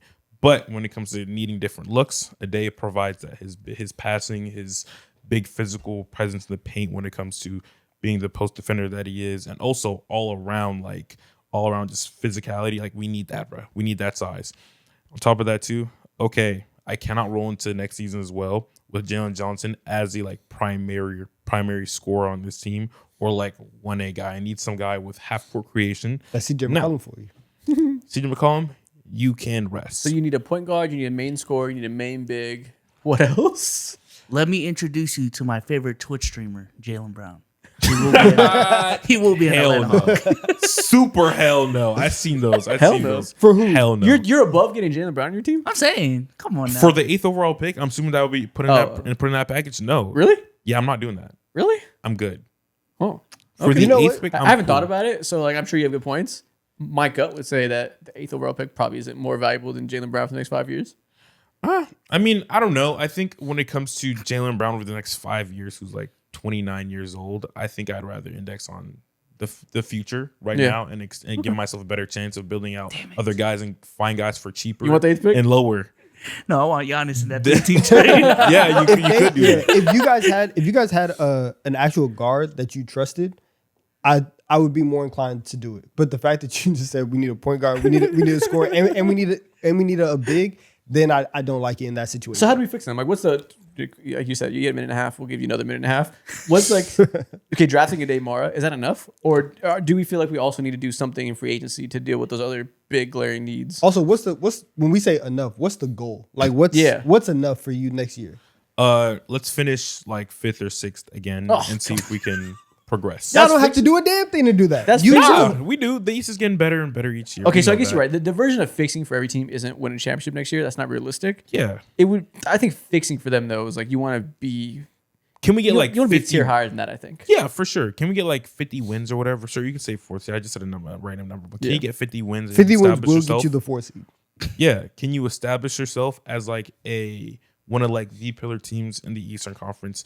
Of course, you have Jalen Johnson. I love what he's doing. He's ascending and he's growing his own right, but we need to address our half-court scoring as well because Dyson Daniels, he's limited, of course. We all know that. But Nickeil Alexander-Walker, the guy who emerged for us, the guy who won MIP, the guy who came out and averaged 20 points per game out of nowhere, he is not enough, and we've seen him literally like So how do we fix handcuffed. that? Is the question. How do we fix that? Yeah. Is addressing that on the guard and hey, can we offer guys like Austin Reeves a potential bag, or can we sit down and flirt with Masai Ujiri and the Dallas Mavericks, and can we have Kyrie up for grabs in a potential trade? Yeah. I don't know if we're like we have enough for that, and with what we'd have to give up, that's not that attractive.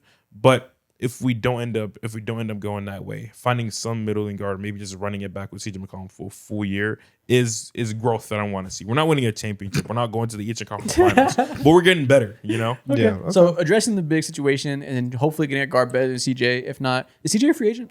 Yes, he is. Then re-signing CJ then, because you're not getting Austin Reeves. Kyrie, I suppose, is possible if they wanted to go out there. We're gonna give Kyrie to a lot of teams today, I think, because I think that's a attractive piece to throw around.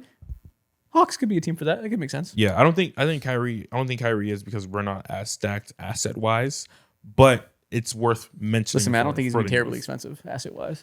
You have a 22nd pick, give him another pick in the future years. Yeah, that's enough. He's creeping towards mid-30s coming off of ACL. Yeah, you'll be true. okay. In fact, I would go the other way and say maybe you're just not in the market for a 34-year-old off an ACL, and maybe you should just think longer term. I would love to, but this is not. We didn't luck up, so you can't right now. Yeah, you're kind of stuck in purgatory either way. Is what it is. Hopefully, it's a fun time for you though. Again. How do we fix the Los Angeles Lakers? What do we identify as? So it's tough because they've been didn't trying to do have that for Luka, a decade. They didn't have Luka. We can't really talk about how they went out in the playoffs because they didn't have Luka. Austin Reeves came off the injury. LeBron was playing a different role than he would play if he comes back. So what we know from them in the regular season, specifically with this unique ass situation they're in, where they can have $48 million of cap space, more if DeAndre Ayton declines his player option, which I genuinely have no clue if he thinks he can get more than $8 million in the open market. So I don't know if he's in decline or stay, right? The LeBron thing is in the air. They're going to pay Austin Reeves and probably go into one of the aprons. That'll be after they spend the cap space. So to become an expensive team this summer, the question is, should they try to keep all their guys? I mean, LeBron James, Rui, Luke Kennard, Marcus Smart. Should they try to go and get a restricted free agent, trade some of their picks now? They have 3 on the table to take in cap space, contracts from other players. What is the best route to fix this team and for the goal of having a puncher's chance of competing with OKC next year around Luka and Reeves? Puncher's chance would be, I would give Reeves the bag. I would tell Bron, thank you for your service. And I would spend every asset that I had into getting wings that we feel comfortable playing in a playoff series. I for multiple reasons. One, you have to have guys that can help defend and help cover up Austin and Luka's deficiencies. And then going up against OKC and playing Shea, you obviously need wings. You need to be versatile there. And with what San Antonio is building, that's where you need to go. That would be my biggest concern.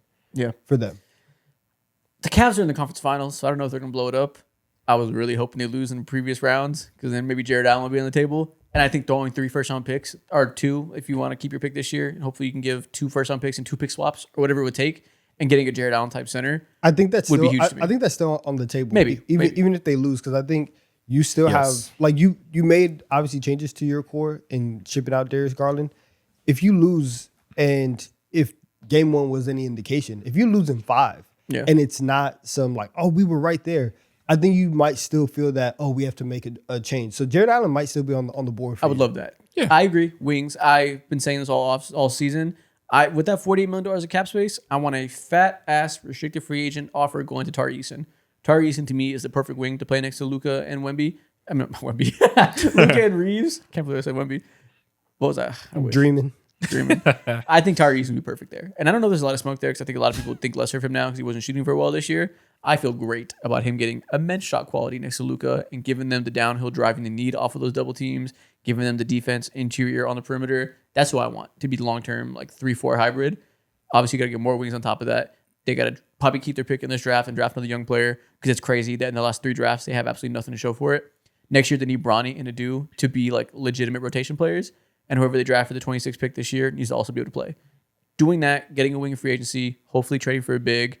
We'll see if LeBron wants to come back in the mid-level exception or something because I don't think they can give him big money unless they strike out on all those guys. Then you might as well give LeBron 1 year, $25 million. But that'll be the swing factor to me is if they can get a restricted free agent and if they can trade for a great big. Do you want Marcus Smart back? Yes. Yeah, he gets the mid-level exception if LeBron doesn't want it. Yeah. Okay. Yeah, that makes sense. I think that's a perfect way to talk about the Lakers. I don't know. It's crazy because it's like Jared Allen is the best option there, but if for some reason the Cavs just like want to stick with him and run it back, Or if they get outbid, yeah. Who else? Is Claxton is always a popular one. True. The Claxton can make sense. You know, JJ Redick clearly wants to be a switching team, and he's one of the premier switch defenders. So I'd be okay with that. But yeah, I don't know what other bigs are on the market because that's not that the many. hardest position to get. Hence why the Lakers had DeAndre Ayton last year. Which Yeah. again, last year the position was there's nothing to do. You have no money, no assets. DeAndre Ayton is available for $8 million. You can't get better than that. Now you can. So when last year I was very okay with DeAndre Ayton for $8 million, given the spot that they're in, I would like to strive higher now, and I would love for either Let's DeAndre elevate. Ayton. Exactly. Let's elevate. Let's go up to another tier of another tax bracket. We were okay with poverty last year. We can make the most out of it, and I think they did. I'm very okay with what Ayton did. Not ecstatic, not terrible. I'm okay with what Ayton did this year. We got to level up. Yeah, He's either the backup or he's playing for Cleveland next year. Yeah, he can get the fridge with the ice maker now. Exactly. We probably can't get a smart fridge yet. We probably can't connect Bluetooth to the fridge yet, but we can get an ice machine. Yeah. Ice. That's mad unnecessary. And what's the need to have Bluetooth on the fridge? I don't know. I have not done that tax bracket yet. I don't know. God I haven't damn, found out. Bluetooth fridge is crazy. Oh, Robert Williams is another possible big they could trade for. He held up good. health-wise this year. I think they probably, that's probably very realistic. They probably do get Robert Williams or somebody like that because the health questions make him a little bit cheaper. Yeah. That's probably what they do. I would like to aim higher in Jared Allen, but Robert Williams is probably very realistic. Yeah, Maybe Gafford. Yeah, Mitchell Robinson too. He's unrestricted free agent this season Yes. as well. Instead of Tari Eason, they could pay him. Yeah. I'm scared of Mitchell Robinson not being able to close or start games and play big minutes over the course of an 82-game season. So I mean, I feel the same about Rob Will. Not being there and not being consistent, and like even in some of the deeper playoff runs that Boston had, you know, Rob was missing games and stuff like that. So it's like either way, like it's the most valuable position right now, and it's one of the reasons why, like you said, you don't just see starting caliber centers who are great defenders who are available every single game. They're not around like that. Walker Kessler's a restricted free agent. I'm sure they'll offer him a bag. What do you like? The Jazz are just going to match. Like they're not in a position where they need to let him walk. So it's tough. It's tough for sure. And we're seeing these two teams out west that are impossible to beat are gigantic. You need to have a good stretch of bigs out there. Aiden can be the backup, I guess. That's fine. But like if you want to really contend with OKC, you need to have a strong, stout defender down there. Yeah, they're just not cheap anymore, man. Like literally, this free agency class of bigs is, yeah, man. Yeah, it's Nikola Vucevic. I said them all. They're calling. There's not really much. John Collins. There's not really much out there at all. I guess we should talk about the LeBron thing. So we know the Lakers need wings. We know the Lakers need bigs, and we know they're going to keep Austin Reeves. Some people have been like, "What if they sign and trade Austin Reeves for Duran?" Which I don't even know if it's possible when one's a restricted free agent and one's unrestricted. Double sign and trade. I think it might be hard to pull off. But even then, I wouldn't want to do that fucking shit. Like at all. I'd be disgusted if they traded Reeves for Duran. I would throw up my mouth, swallow it, throw up again. I'd be That'd be pissed. terrible. Oh my god. I'd be so mad. That's very vivid. Ooh, Yep. fuck. That's how I'd feel. They got to keep Austin Reeves. Yeah. Do they got to keep LeBron? Because some will argue, I guess I'll lay it out both ways. Some will argue that if your goal is to win around Luka Doncic, and you look at all the realities we just stated, there's not a better player you're going to get for that price of, call it $30 million a year that he asked for, than LeBron. You can't really replace that salary. If he walks, you're probably not going to be better next year. Does any part of you want to let him leave, or are you on the team keep him here? I mean, there's a part of me that wants to let him leave and just be done with the LeBron experience, and then you just keep moving on. I think a lot of this, the number one thing dictating all of this is what number does LeBron want, Yeah. and like he's not going to take the minimum to go anywhere. That's not going to happen. And if he wants if he wants like money, then his list of places that he can go obviously changes. If he's willing to be more flexible with what he wants, then I think obviously it's still a conversation. But I think I'm done with it, and just fully leaning into it's Luka time, and it is Luka time. And But if it's Luka time, everybody then knows like that. what else are you getting better than that? What else are you not necessarily getting? Yeah, you could better argue that than having LeBron, LeBron maximizes Luka time. Yeah, exactly. That's why I'm like, I probably would rather not want to be over because there's not better options available out there. You know? I feel that. I think when I think about like the LeBron experience, a lot of it is just all the stuff that just comes with Bron, and like very clearly the Lakers have felt some type of way about the things that come with Bron, and so internally, like it wouldn't shock me if they say we're over it. Mm-hmm. So that's why from that perspective, I would say probably move on. But I think if you can get the best case scenario where it makes sense, then like cool. Like obviously, dream scenario would be he wants to go home, but he wants money, and for some reason the Cavs say we're blowing this up anyways. Let's build around LeBron and D Mitch or whatever. You could sign and trade him there and get some stuff back. That would be glorious if we could sign and trade him for real pieces. That's best case scenario for sure. If we can get players that would be here for years, maybe you attach picks and get Jared Allen as part of that. Probably not. But if you get Max Strus and Wade or whatever it looks like, getting pieces for a rotation because they need to build out an entire rotation, that would be ideal. Letting him walk for nothing, I struggle to see how they'll get better. And now that means best case scenario is he takes less money. If they could strike gold in free agency and outline to him a way that they could sign Tariq Eason, get Klay Thompson for the minimum, who I'm sure LeBron likes, get Peyton Watson and Tariq Eason, some crazy plan where we say, LeBron, if you come back for the mid-level exception, we'll have a squad. Mm-hmm. That would be ideal. Is LeBron open to that? If it's an amazing scenario that makes sense for him to win a championship with Luka, maybe. Probably not, given the smoke we've heard about his relationship with the Lakers. That's a little contentious. If he's going to play hardball and say, no, I'm going to get paid what I'm worth until the day I fucking retire, then it might be sense to let him walk. But I do have to assume that LeBron's like at least reasonable. And like if it's worth it, he'll take less money. To what degree, I don't know. Like I don't think he's taking $2 million. But 15, if it's like best case scenario, they can trade for like a borderline star. I don't know. I don't think Bron's taking anything. If they close like to guarantee that like we have something written in paper, we're gonna trade for a borderline star. That's what then I mean. I think. But like that's very much on the table. You can sell him on that. Yeah, like Luka's back fully healthy, lost weight. AR's here, finna get into his prime, its peak as well. You're gonna be here helping put things together, and this is literally like the. I'm assuming that he would accept this, knowing this is his last run. Yeah. That's the only scenario which I can kind of see. That's what I mean. Exactly. Like, yeah, we can be like, LeBron's not taking any less money. Maybe he said this is my farewell tour, and I don't know how to outline what star they would trade for right now, but they have those 3 first-round picks. Yeah. Let's say something sort of surprising, and it's a really great player, right? Like I'm looking around, probably a big would have to be who that is, for lack of a better name, because I don't want this guy right now. Let's say it's Jalen Duren, somebody that moves the needle, and let's say Jalen Duren didn't have that playoff series, and he's like actually really good. Just using that placeholder of a type of player, but like they're not letting him walk, so don't treat that as anything that matters. But if they're gonna get that level, like a low-level guy that could make an all-star team with those 3 first-round picks, maybe Desmond Bane's a better example. You don't think LeBron would be like farewell tour? I'll come play with this great team for mid-level. I don't know if he's. That's also another thing. I don't know if it's his last year. Well, okay. Yeah, if Gobert, what if it's Gobert? I don't know how Bron feels about Gobert, so I'm not gonna do anything like that. I mean it would be interesting, obviously, if you had Luka, Bron, Reeves, Gobert. Like that's different and that's nasty. Filthy. But Then your team is thin. Yeah, it is. Ultimately, I think get ready to speak Kelly Oubre.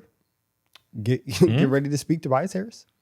I'd be shocked if those 2 names were on my team. Maybe Kelly Oubre. I wouldn't mind that. You can do Kelly. I wouldn't mind that. He feels like yeah, a Laker. Oubre's there. He's an athlete. I wouldn't mind that. Oubre's there. But yeah, this whole thing is this era of the Lakers is just so weird, and like nobody ever knows what the plan is. So like we're talking about it. I have zero idea and zero any type of inclination as to what LeBron would want or what the Lakers are even thinking right now. Mm-hmm. So I think for them we could talk about the things that we want, And for them, and part of it is if Bron is there, but that's why I think at the core, you leave this offseason with wings that you feel comfortable playing in a playoff series and people that you feel comfortable going far with. Yeah. And that should be priority number one. I agree. And got to just convince LeBron to take a pay cut. Because that's the path to getting really good. Just trading for somebody with those picks, signing a really good restricted free agent, a couple other really good pieces, and he takes a mid-level.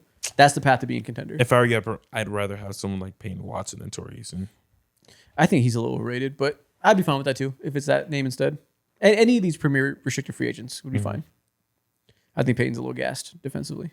Yeah, defensively that's fair. I'm looking at his offense. Yeah, sure. That's a good offense fit. I need some thick defenders. Yeah, I feel I care way more about that. And again, I think Tyrese is getting underrated. Just people are just forgetting about him. His offense is his shot is just so chopped. It's shot. Bad. He had a terrible last few months in the league. Yeah. In the regular season, playoffs was disgusting too. Yeah. Speaking of chopped, B Souls. Yes. Oh, that's a sentence. You saying he's chopped? No, thinking of your chopped team that went out chopped in the playoffs. How do we fix the Boston Celtics this summer? I'm not gonna lie. When we were first talking about it, I was very pro. Let's move Jaylen Brown. Calm down. I've calmed down a little bit. I am at a point. I'm only moving Jaylen Brown if it is for Giannis.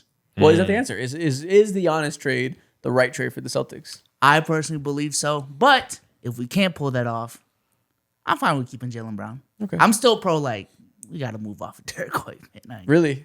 The sink is shipping, and you're like, it's time to get out before it's too late. Yeah, it could be a mistake in a couple years if we look back, kind of like Denver losing MPJ and that whole conversation. But yeah, I just don't think running it back with the same squad next year is the right answer. Derek White is 31 years old. Main thing is he couldn't buy a shot this year. Do we think he's physically at the point where he can't shoot anymore? And if we can't assume he'll be back to shooting well next year? Nah, I think you give Derek White another opportunity. And I would keep Derek White. Now, let's say the Giannis thing is not on the table. How would you feel? Because Jaylen Brown is extension eligible this summer. He's gonna want that extension. He's a first team All NBA potentially, at least. That's crazy. I just feel like he signed that deal I a couple hate years these ago. extension games, man. I'm just saying, in 2 months, he's gonna be knocking on Brad Stevens' door and saying, "Hey, this time I'm eligible for the extension. 2 years, $142 million. Whew. Are you giving him that deal? Because I think that if you don't want to give him that deal, given all of the noise and antics that have gone on since y'all lost, I think that if right now you don't want to give it to him, I think he has to be moved. I don't think you can go into a season with Jaylen Brown being eligible for an extension, him not getting it, and then now we're going back into normal Celtics where he's number two. That's too volatile of a situation. Yeah, normally it wouldn't be normally the I think the more measured take would be like, just run it back, you'll be all right. You're right with the specific what we know about Jaylen Brown, his personality, and how it's never been this it's never blown up. But we know the way he feels about himself and his measurement placement next to Jason Tatum. It does feel like the exact confluence of factors that will lead to drama that you don't want. Yeah. So I think y'all should try and do everything to get Giannis. I don't know if that's honestly. I feel like I'm a little skeptical about Giannis just because he is aging at this point and he has had some health stuff. But what better way to mitigate that than taking some of that pressure off his shoulders and putting it on Jason Tatum's shoulders? And that's fair. Jason Tatum also coming off the Achilles. It's a very high risk move. But when you are the Celtics and you feel like you are in this championship space, that is kind of what you have to do, and you do have to take that risk. So I think if I were the Celtics, I would look at trading Jaylen Brown because I'm also not firing Mazzulla like some of the fans want. Yeah, I'm just very pro. If you have a 3 to 4 year championship window, do everything you can to maximize that. And, whatever the future holds after that is whatever the future holds. Mm-hmm. And I just feel like we are at the latter end of that championship window. And Giannis does kind of extend that and maximize that window that we're in right now. Yeah, it's tough. They really don't. They could run it back, and I wouldn't crucify them. They need a big. Deciding to. Yeah. Yeah, that's the thing. Along the margins, what's their pick situation looking like? They have a 2026 pick. Yeah. They have second-round picks in this draft. I think they haven't traded any of their picks. So they can trade as many. They can trade 3 picks. And I think right now, like, it feels uncomfortable to talk about because it's like, damn, Derek White, the dude that everybody's been glazing over the last like 3 years or so. Very important piece for the Celtics team. They needed him to get over the hump, but also in the very same breath, like, he is a part of their problems and what makes them so up and down. He's not like a consistent shooter at all. And I think that also seeing how like he got absolutely fried by Tyrese Maxey. He's not that type of defender to, you know, go band for band when it comes to foot speed and mirror somebody. He's more of a team defender. But to see how disgusting that was in the first round, that makes me feel like, yeah, you should probably run off on the team. And knowing how Brad Stevens is one of the smarter GMs in the league, feel like this is the perfect time to cash in high on Derek White when no one's looking and steal a big of some value. Hey, man, you can trade. You can pick up Nikola Vucevic's team option. If I'm looking correctly, he does have a team option for $21 million for next year, right? Mm-hmm. Is that true? Have you? I haven't checked, but Okay, I think he has $21 million. Yeah. He's unrestricted. He doesn't have a club option? Vooch, yeah. Oh, yeah. Vooch He's, is expiring. unrestricted. Oh, okay. This must be, I see CO. That must mean this year he's on a team option right now. Okay, so never mind. You can't do that. I was going to say, I got to look at the cap situation. I think they still could pull this off. They could trade Jaylen Brown and multiple picks for Giannis and Miles Turner and have the faith of that duo that the Bucks have when they got them together. Come on. Bring in that money, have Tatum, and then keep your guards. I don't hate that. That's a lot. Wow, man. I don't hate it too. I don't hate that. I love that. Like I said, I'm very high on the Giannis trade if we can pull that off. Anything outside of that, I Just don't margin moves. Keep it running back. Yeah, Margin moves. yeah. Anything outside of that means you are giving Jaylen Brown the extension, which means that he's going to be on the books until like 2031, 2032. Well, you could just say, you have a 4 years contract, just fucking play on it. Like, you don't gotta extend him. They can deal. If you're gonna cause drama, we'll see what happens, I suppose. But they can do that. They can say the onus is on you to not be a drama queen. Yeah, for sure. If I'm Jaylen Brown, I'm like, if you don't want to extend me, I'm literally throwing hissy fit. Like, trade me tomorrow. It's 3 years left on his deal. I don't know. If I'm Brad Stevens, I'd be like, okay. Well, I think coming off of his favorite year of his career, I get it. It'll probably happen, but like, I'm okay with the outcome if they don't get Giannis, of them saying, sit tight and we're gonna run this team back and I'm not gonna do anything brash. yeah. Plus, the last year of his deal, it's just his extension. It's no option or anything like that. It's just done. Yeah, he should for sure want an Throw extension. it fine. To give him a 1+1, that'll align him with Tatum's deal. Give him a guaranteed year and then a player team option. So a 2 year extension, second one's a team option. Give me the whole team Give option? me everything. Fuck no. Hell no. Yeah. I'll burn this thing down to the ground before I take a team I'll option. hop on stream right now and spell all your tea. Yeah. What are you talking about? If you're Jaylen Brown, that feels like a compromise to me. If we don't have to extend you, you want it real bad, here's a guaranteed year, here's a team option. You'll be 34 or whatever, $54 million team option. Like, play good. I don't know. I will say, if we go out the same way next year, the answer is very clear. Joe Mazzulla does have to go. Oh, if it's the same way? Yeah, same sure. way. If it's the same way, I guess. And that's very much on the table. Yeah. If it's the same way in that he like has the issues that make them get shot out of the series, yeah, that's fair. And that's truly what scares me about trading Jaylen Brown, is because like, even with the way we lost this year, I truly think like there's some philosophical issues coaching wise with how we lost. Is it a personnel issue or is it just truly like our offensive principles? That's the problem. It's Well, probably you want a championship with it. So I do think we know how it can happen, how it can work.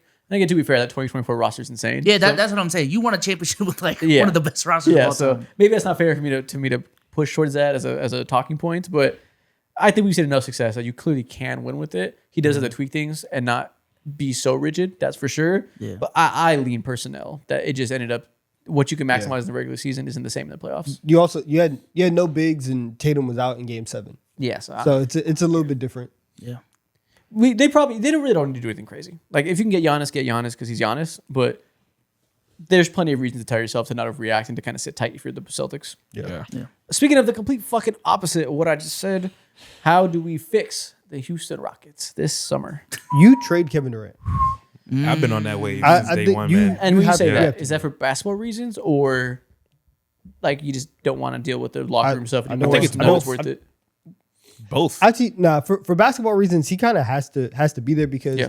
Şengün has proven he's not gonna be this guy that can carry your offense to a level that you feel comfortable and that you feel confident making a deep playoff run. KD has to be there for basketball reasons. However, he talked mess about everybody on the team, and we all know the things that he said, and so he can't be here. My thing is, I would be more than happy getting off of KD for non-basketball reasons, of course, but also because the only reason why I bought you here is because I thought these guys were ready. I thought Alfred Sengun, after making his first All-Star team, was going to take the next step and descend and solidify that shot and be more consistent shooter and all that.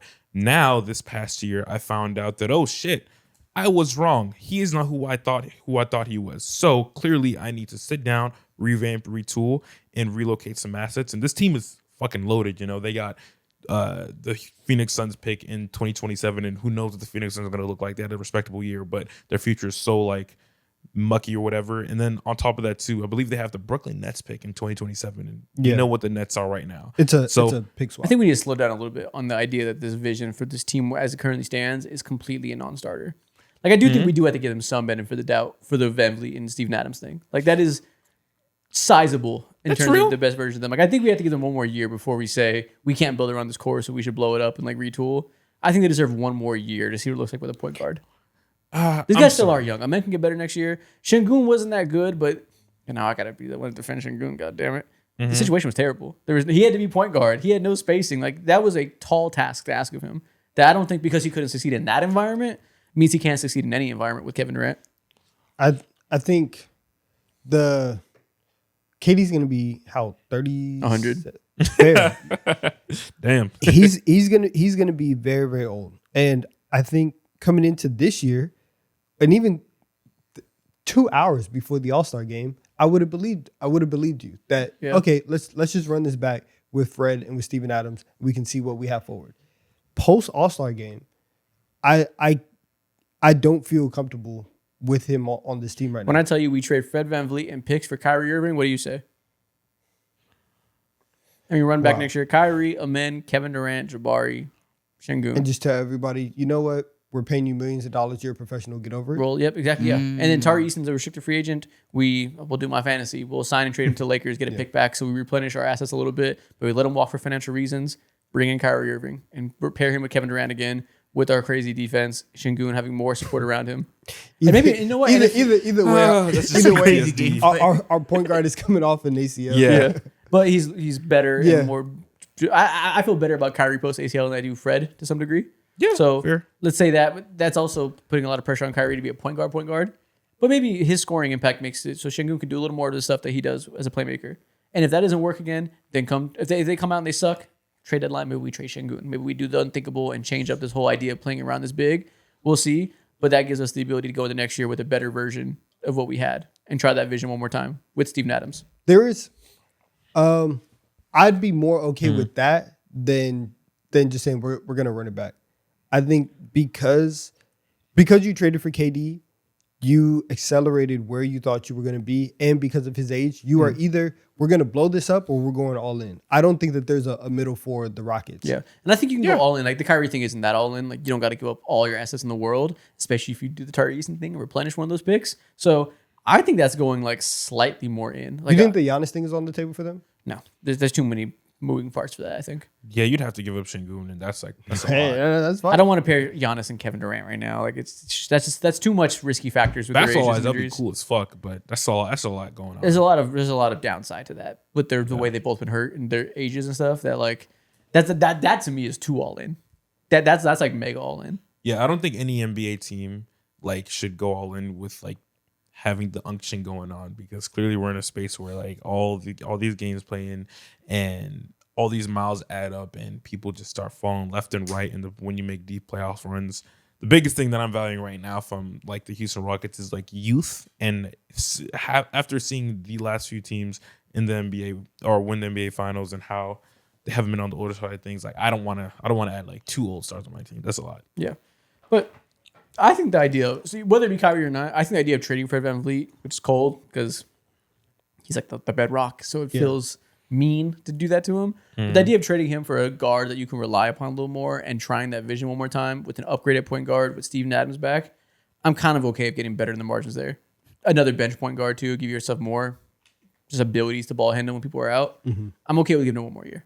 Okay. Yo, the concept of telling Jabari, hey man, Deal with it. was he wrong though? Was he wrong though? Lock in. I don't know. Look inward, Jabari. They pull Jordan Poole and they trade Jabari. Yeah. That'll be insane. crazy. That would be sick. I feel so bad for Jabari, man. Jabari, you ready to speak Los Angeles Laker? Come on, man. I'd be Y'all ecstatic. That would be amazing. I'd be ecstatic if the Lakers got Jabari Smith. He's good, man. I just want the Rockets. Yes, I would love the Rockets supporting cast for Luka. It's perfect. Yeah. Besides Şengün.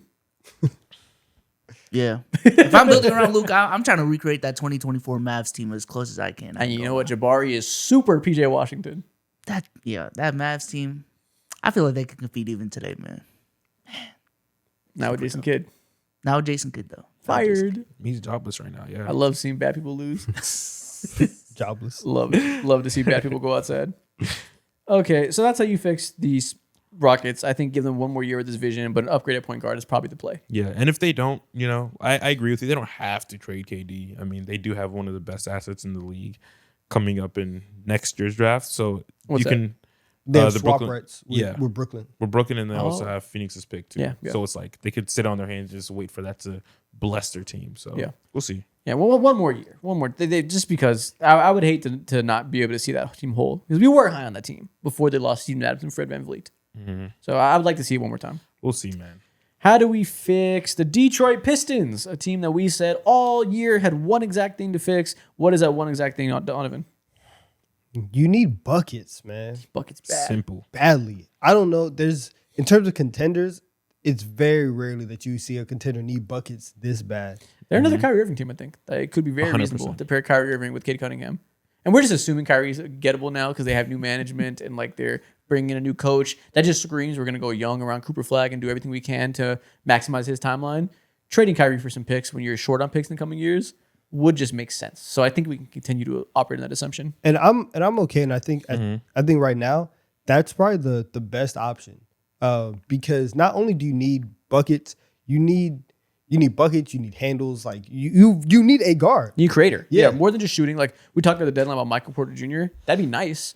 They make them better, but they need someone who can do that type of stuff off ball while being able to handle some pick and roll. Like, bro, I don't want to go into another playoff series asking. CJ McCollum?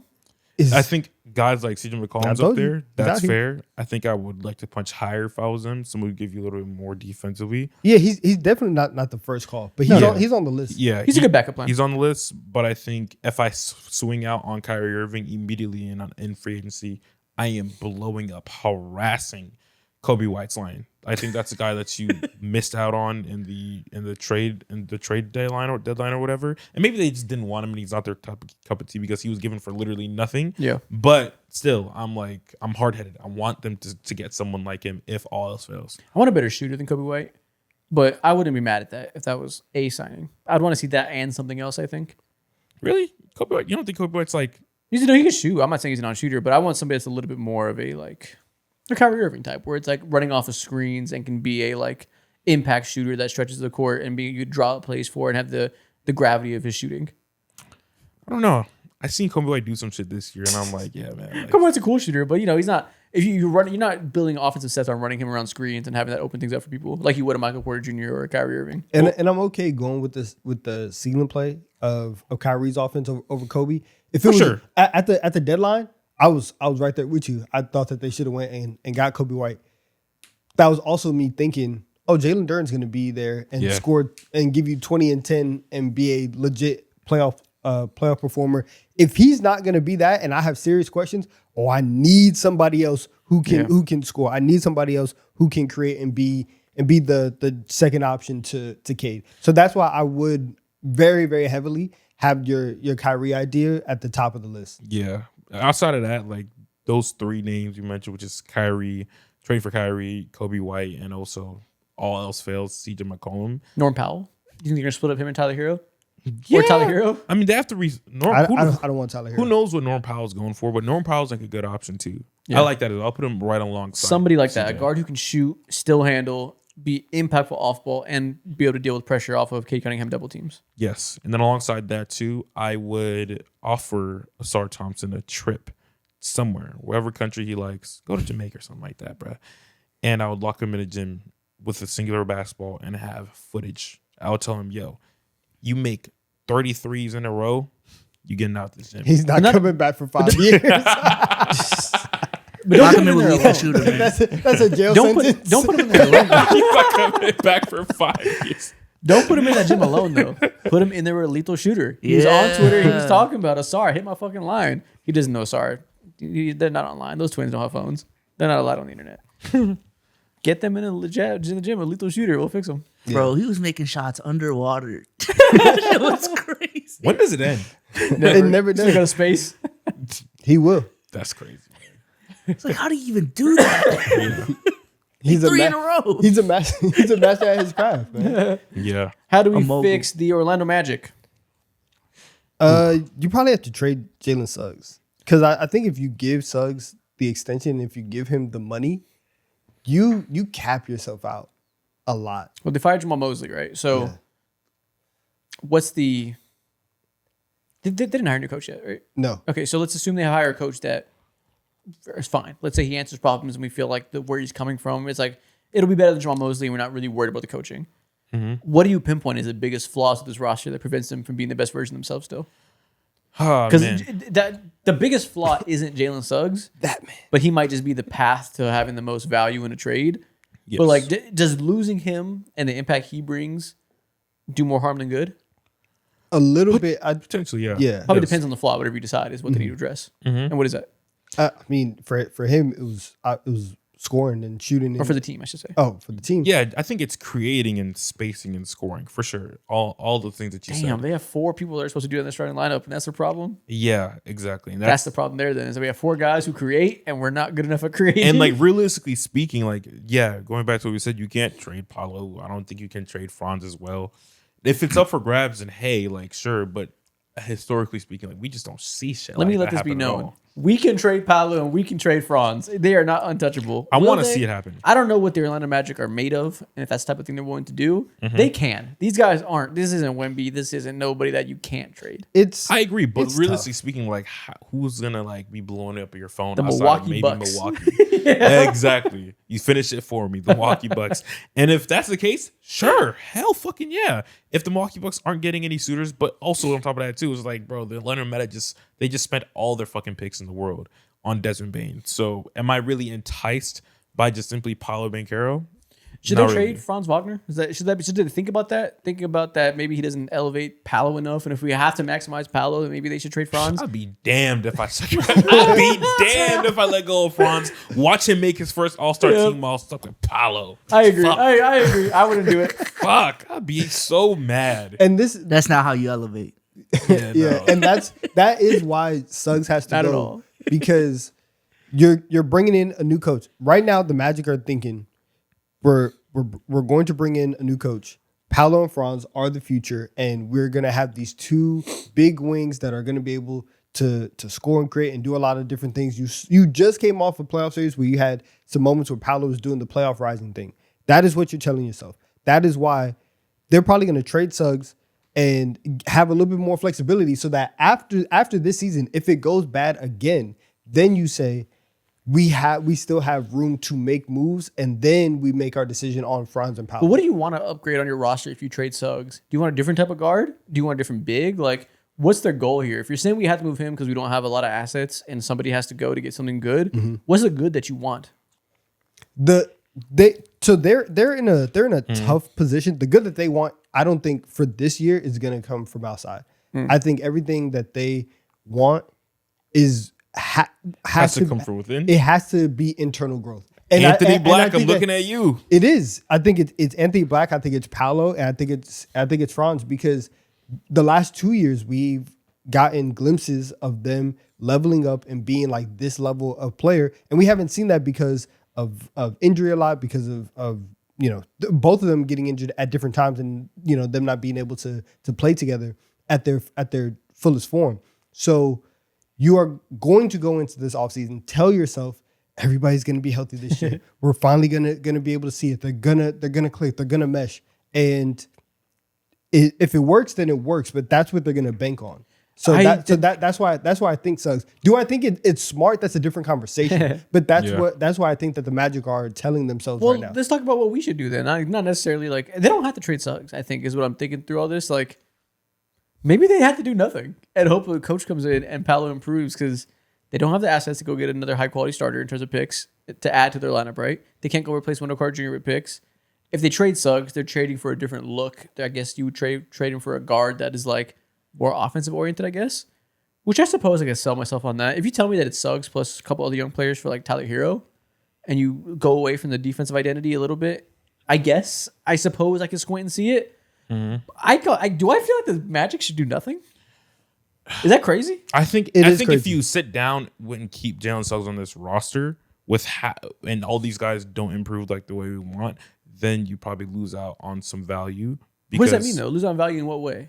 You're not maximizing on assets. But are we sure that trading Jalen Suggs will make us maximize that better? Is my question for you. If you I don't know. Potentially, yeah. And if you go out and you get a Tyler Hero, I think that's okay.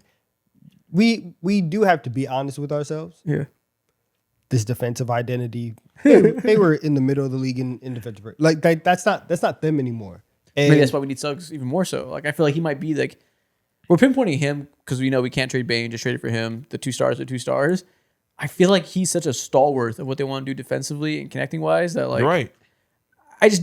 You lose a lot when you trade him. So I'm struggling to see a move where you bring in enough upgrades in other areas that you're a better team. That I get if we're saying they have to make a move, but maybe you just shouldn't fall victim to that feeling you had to make a move. We only say Suggs because he's the most valuable and like the most realistic out of the core right now. I mean, he's not more valuable than Franz, but you know what I mean when it comes to just trade wise or whatever. So many teams would like leap over fences to be like, yeah, I want Jalen Suggs. You could get really nice offers and potential assets. Right now, I think guys or like teams in the league who could be in the market for someone like Jalen Suggs is.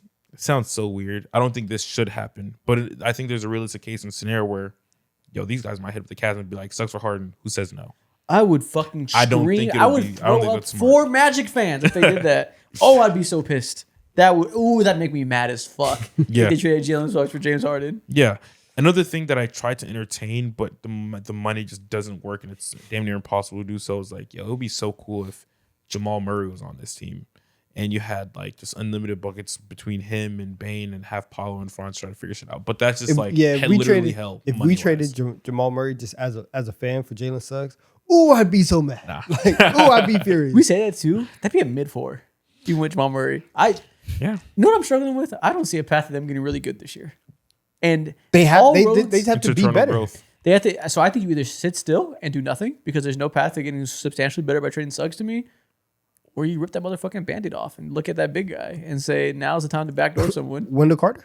Backdoor Wendell Carter? Big backdooring Wendell Carter. If they backdoored, he who should not be named, and said it's time to start a new era and get out before everybody realizes, I'd respect the hell out of it, obviously. Honestly, that would be the smartest thing that you should do right now. But you're not allowed to say that, otherwise they'll fucking dox you in Orlando. They can't do it. They can't find us. Or dox you at Disney World. Dox you. How do you fix the Timberwolves? Coming off of a season in which they had no point guards, Ant was basically playing point guard a lot of the year. It started working at the end because Dante DiVincenzo was a really good shooting guard next to him. R.I.P. Dante DiVincenzo tears his Achilles, will not be here for all of next year, presumably, unless he's on that shit Tatum was on and they figure it out. How do we fix this team going to next year when the Julius Randle question hangs above us, when the Rudy Gobert question hangs above us? Well, the Julius Randle question that hangs above it, you cut that string. He's gone. Mm-hmm. Okay. He's gone as hell. But for what? Like that? We'd like him to be gone. But like, what do we get for him? You can give me a sandwich. I'll be okay. Sandwich. I will be okay because based on literally every press conference from everybody after they lost, I think they would be happier with a Jersey Mike sandwich. But are they in the locker room rather than Julius Randle? That's crazy. And them talking about the moodiness of the season and being able to stay locked in and being a part of this team. I don't know what exactly the package is. I don't know how the rest of the league looks at Julius Randle right now, but he does have to go. I agree, but I don't feel like they're in because of the Dante DiVincenzo thing, because they lost Alexander Walker the previous year. I don't feel like they're in an addition by subtraction type of phase of their team. Like they need to get more rotation players if they ship out Randle. Is there a team in the NBA that wants Julius Randle? The Kings. Why would the Kings want Julius Randle? It's always the Kings. It's always the Kings because for two reasons. One, they suck and they need players, and two, they are the dumbest team in the NBA. So and the most irrational. I feel like any trade is always on the table for the Kings. Fair. So that's why I always say them. And I will continue to say the Kings. The Warriors want the Kings? I mean, do the Warriors want Julius Randle? Come on, man. The Warriors do not want the Kings, actually. That's nasty work. If you could offer the Warriors the entire Kings roster, would they take anybody? For what? Free? For free. I guess maybe Murray. they take Keegan Murray. That's about it, though. We gotta leave the Kings alone. They're always putting the joke, man. Would they take Sabonis for free? I doubt it. Hell no. No. Maybe the Warriors would. Maybe. Maybe the Warriors would. Because Draymond can fix Maybe them. sure, but they're But no, they can't because Draymond stomped on them, so they can't mend that friend. It's a you're broken right. relationship. that'd be such a first Stomping on another man. He can't be friends with Sabonis.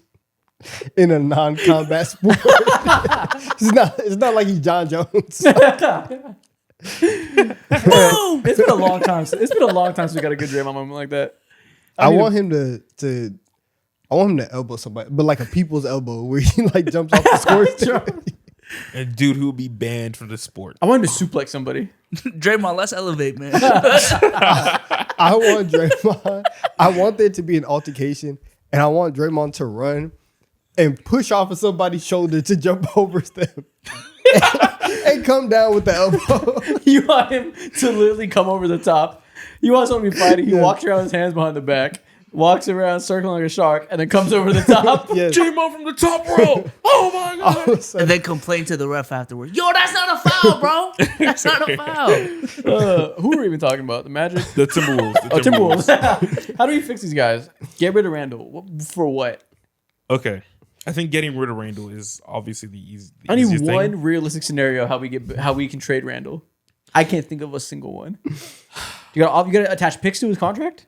Maybe. Potentially, but even their pick situation's a little bit murky. I believe they have swaps from the Rob Dillingham trade. So that's tough. And Io's a free agent. Io's a free agent as well. Dante. He's not going to be there for the year because of the Achilles stuff Should probably trade his contract. at all. I think right now, bro, it's tough, and this Is is it the so. Kings? Is it the Kings? For Randall? Zach LaVine? Would Nasri needs to elevate. I'm being serious about that. I think That's the thing. you got to be the four. You gotta be Like when it comes to what's on the table for you guys, I would hate to say it, but I think Jaden McDaniels needs to be on the table, and in order for you to acquire someone who makes like actually mountains move. Tim Conley had an interview the other day, I think it was just yesterday, and he made some like pretty like outstanding comments in which he was talking about how this team we need to be uncomfortable, and there's some things that's going to be happening, and a move is impending. And I can see this team making moves for someone like a Kyrie. And I think that as long as the right picks are attached, we talked about Kyrie's for cheap. He's super cheap, but I don't know if the Dallas Mavericks would necessarily love someone like Julius Randle alongside Cooper. He'd be an Flag, 'cause expiring contract. That's so disgusting. that would be the thing. Would be that like Randall's just money, right? Exactly. So maybe they chip him somewhere else just for like moving picks around. Maybe it has to be a 3-team deal in which somebody gets a pick to take on the contract, like a Bulls or something like that. yeah. I suppose that's possible. Yeah. 'Cause he's a $35 million player option. No way he turns that down, right? I don't know. He doesn't turn that down yet. That's a lot of money. Yeah, That's a lot like of that- money. He nobody's- doesn't turn that down. Yeah. So, okay, attach that and whatever picks they have left to get a Kyrie. To get a Kyrie, or I hate to say it, but if push comes to shove and Giannis is actually on the table, you have to sacrifice them like Jaden McDaniels. Oh wait, I'm dumb. I first before you say that, I think Jaden McDaniel should be a starting power forward. Actually, I think they should move him to Randall's spot and let him be a stretch four rather than being like your perimeter on the ball guy. Mm-hmm. So I'll say that real quick. On the other side, who says no? Julius Randle opts in is a $35 million expiring straight up for John Morant's contract and say we can save him. absolutely Straight up, sure. not. Absolutely not. For the don't know, Timberwolves? Absolutely. So not. you think he's cooked? You think there's no chance he can be good again? Do you think physically Ja? he's cooked? Ja. I think that right now is one of the biggest inflection points in this era of Timberwolves basketball. I think that for the last couple of years, talent has gone elsewhere. Anthony Edwards has the most on his shoulders. And if you tell him your running mate is going to go from Karl Anthony Towns to Julius Randle to Ja Morant, that is franchise mismanagement. And Fair. that is ridiculous to give him those three players and say, go win a title. Mm-hmm. I Ja has thi- 2 I years think left on that's- his deal. I think that's wrong. Ja has 2 years left on his deal. So it would be one extra year to take him on, replace Julius Randle. We've been saying they need a point guard next to Anthony Edwards. Let him be the off-ball guy he's so good at being, right? if you can save Ja and not have him have to be a scorer much at all, he can be a point guard, try to morph him to another stage of his career without the hops, which maybe that just means he sucks because if he has no hops, he'll just never be good again. Let's say we can get some type of version of him that's still like a good player, even though he's no longer Ja, being a point guard, trying to be Rondo. Like, I don't know that there's no chance it could work. Apparently, they are starting to become afraid that Ant's going to be the next disgruntled star in the league. I'd be scared too, yeah. So I think he'd like Ja, like in terms of like personality-wise. He'd probably be happy with the move to keep him pacified. But he might like it until it doesn't work, and then shit changes. Yeah, until Ja stops dunking. You know, like I think that part is tough. And even for Randall, even though that he had struggles, there were still times where he could make a three. Ja can't do that. And so I think the shooting for this team goes completely like out the way. And their point guard situation, obviously, it's not good right now, and they've been trying to figure it out. But you took a swing on Rob. That didn't work. Mike Conley is still old as hell. And then now you're going to put the onus on a young guard who is not big, is not a good defender, and cannot shoot. I think that would be a mistake if they went out and tried to save Ja. But I feel like with all those things that you said, this is damn near the perfect team for him to be saved. It's a perfect team for Ja. For Ja to be But saved. Ja's not the perfect guard for them. Yeah, because for Ja, it's like, hey man, you got Rudy Gobert there, and he covers up every mistake that you do make, and then you do have one Doing of the charity best, work. Yeah, you have one of the best shooters in the league, and Anthony Edwards too. Like if I'm Ja, like I would love that. Yeah, charity work for sure. Court mandated community service. Trae Young. Come on now. I mean, I don't know what the Wizards are on. I promise you he's not untouchable. I don't give a fuck. I mean, he's not untouchable, but it's like It's a financial move. just like why? I don't give a fuck about Trae Young. Yeah. I also would not like that either. I mean, I'd rather have Trey than Ja probably, but Harassment versus harassment. I don't know. yeah. All I know is Tim Collins is gonna do some shit, man, and he's gonna show. He might up trade for him. Gobert. He might. He might yeah. trade Gobert. Bro, He's getting older. Some insane things that he did say in his press conference. Specifically, he said, "We know our competition is not going to sit still, and nor will we. If we mess up, we'll mess up loudly. We're trying to be as aggressive as possible." All right, well, Ja, welcome to the Timberwolves. Makes sense, and I think everyone's pretty much up for grabs outside of Ant and All right. in certain conversations. Julius Randle for Ja Morant. That's how he fixed the Minnesota Timberwolves. Let's go. KD? Is KD a Wolves team? Sure, if they're trading him, it could be. But Yeah. I think like we that. should operate on the assumption they're not going to trade KD. But if they do, I suppose it could be in the cards. Okay. Yeah, why not? Lightning round. How do you fix the Trailblazers? You don't. They are stuck. Yeah, I- your like, owner yo, hates you. Their cap sheet, it's locked. It is locked up. I don't see a big way for them to get better outside of internal growth. Bro, I got an email from the Blazers saying that I've been let go, bro. I don't even work for y'all. They're firing everybody, bro. I don't even know what's going on over there. I think they could trade Shaden Sharp. Yeah. Maybe. But I also think that they might still be invested just because you still need guards. Like and I know Dame is coming back, and so like he's going to be your Henderson's back your point 100% guard next year. Don't talk to me Should about flashes. that man right now. Bro, Yeah, man. I think you're fucked. I think I don't care. you're fucked. Phoenix Suns. How do we fix them in a year where they had a good year when they're expected to be trash? They successfully crawled into purgatory. What do you do about it now that we're here? You stay in purgatory because that's where the lottery is going to be at. Yes. How do we get the best version of purgatory? What move can we make? You keep Jalen Green. No. This version of Green, Booker, and Dylan Brooks, you keep that. Deep Okay. purgatory ball. I don't So know. for them, it's just It stay the same. Let's keep having fun. I think they're the perfect team to like be a John Morant team, considering like they have nothing. They literally have nothing to lose. It's either you're like, trying to get too good. You just Do you said think Ja John's sucks. gonna do that? I'm saying you are trying to do too much to get good. John Morant right now, who you can get pretty much for free. Nah, that's not. Gonna Because get you think too it's going to good. be an upgrade, and that's what I'm saying. You're trying to be good. I don't. I would like it. I would like Devin Booker to go back to shooting guard. I'm sick of the point guard experience. Yeah. So I mean, I don't know. I mean, Jalen Green for Ja. I don't know. If the Grizzlies do that. I think the Grizzlies probably hope they can get a little better than that. I think the Grizzlies are in a position where they get their beggars right now. You know, they Are they? just got to have him exit the building and go into this new, fresh young blood rebuild. Bro, I can't do that. With Can't do Jalen that. Green and the guys. Okay. Jalen Green and them. Jalen for Ja. We like that. Actually, yeah, Yeah, why not? probably. It For that situation, it probably works. I think you can take a swing. It would be fun to have John and Dylan Brooks back together. I think that would be pretty interesting. They can also extend Dylan Brooks this offseason, so they'll probably give him a bag. But the Suns, dude, all their picks are tied up to all the mess that they created. Yep. And that's why I'm like, yeah, get Ja because you need more than ever to be decent. And they figured out a way to skate by. Colin Gillespie had a leap of a year. Dylan Brooks, 20-point scorer for whatever that means.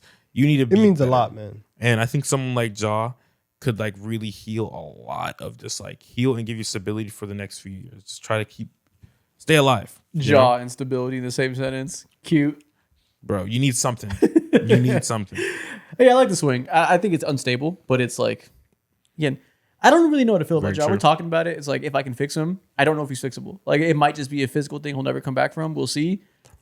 But if we're going to entertain the scenario, I like it for the Suns. I'll buy on Ja while he's low. I actually super would not if I was a GM. But as a fan who's talking about teams I don't give a fuck about, I will let them buy for Ja. But if I was running a team, I wouldn't even think about buying on Ja. If your job was on the line, absolutely not. There'd be zero part of me that considers it. Yeah. Okay, rest of the lightning round. How do you fix the 76ers in their purgatory situation? Ah, man. It's all these teams are just in hell, man. Fuck. It's going to be an uneventful summer.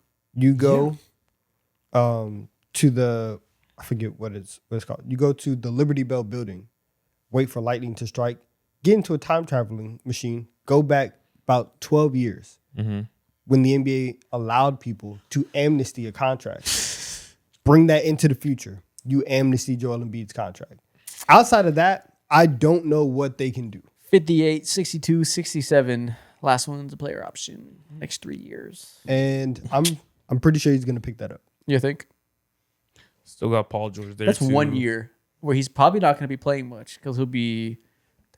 Let's set the 36. over-under right now. 36-year-old Joel Embiid, is he playing 29 games? No. 29 and a half is the line. I have no reason to say yes to that question. Or maybe, actually, no. Maybe that's like a 15-minute per game player by then. Because 36 is like, you're probably washed, like legitimately washed at 36. So maybe that's like a backup role player by then. Okay. Making $62 million a year. Oh my God. By then they might, I was gonna say they'll waive and stretch him. Waiving and stretching $67 million is nuts. Gonna be paid $67 million over 67 years. Fucking man. When you waive and stretch a year, it gets doubled and added one. So that would be $22 million for 3 straight years. That's what they did with Dame. Yeah. So, I mean, Yeah. you could do that. By then, the cap will go up again. So maybe they will do that realistically in 2028. Oh my gosh. We're so far from that. Yeah, they're in a situation where they're literally. Should the Kings trade for Joel Embiid? For Sabonis? Yeah. So I'm like, yes, 'cause that's fun to say. Nobody should trade for Joel Embiid. There is nothing to be gained for trading for Joel Embiid. Even the Kings don't want to sit around and waste $62 million a year 2 years from now. They can't be that dumb. Should the Suns do it? Nobody No. should do it. If Suns Joel shouldn't, Embiid, no. if we were at the point where he has like 2 years left, I'm just trying to think about desperate teams. 2 years from now, somebody should do that and take picks on to deal with the contract. When you have 3 years of a contract, I don't think anybody should do that. Tell me why Joel Embiid should not be a Chicago Bull. I think they have You know new what, guys maybe. in the building right now. Nah, they can't. They got new guys in the building right now. I don't think they can afford that. Yeah, they got smart guys there now. Yeah. They got big forehead guys. Not big forehead guys, big brain guys. Yeah. Same thing. Yeah, I don't think they do that. I think they're just literally stuck with Joel Embiid. and So how do we he's maximize not this there. then? How do we get better? How do we get a better version of this team? Yo. I think realistically, you just try to improve the bench and hope the best for your health. That is true. Realistically. They had 6.5 players in their rotation And during the playoffs. Guess who they're not going to have next year because he's walking for nothing? Quentin Grimes. Guess who is walking for nothing? Kelly Oubre. Guess who's walking for nothing? Andre Drummond. Oh shit! Never mind. Yeah, at that point in time, again, going back to They're boxed. They're so boxed. yeah, it's But tough. y'all just had to come back on, man. So what it is? For 1 week, For they 1 week. they reached their potential for 1 week. So how we fix them is you probably re-sign Kelly Oubre and Drummond, and then I think there will be a taxpaying team. So you'll have a taxpayer mid-level exception, which is like going to be like $8 million, and you try to find a bench player that gives you something good. Do you Yeah. fire Nick Nurse? I don't know if it does anything. Hire But Jason like, Kidd? huh? Come on, hire now, Jason please, Kidd? please. Oh. Please. Whoa. Come on now. Come on now.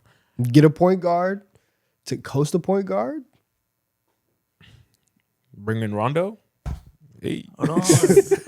Yeah, this team is cooked, man. They're praying for internal growth for fucking VJ Edgecombe, man. Yeah, so get a good bench piece with a mid-level exception. Maybe try to get Dean Wade, something like that, and just have a little bit more depth. It obviously it works a bunch of times.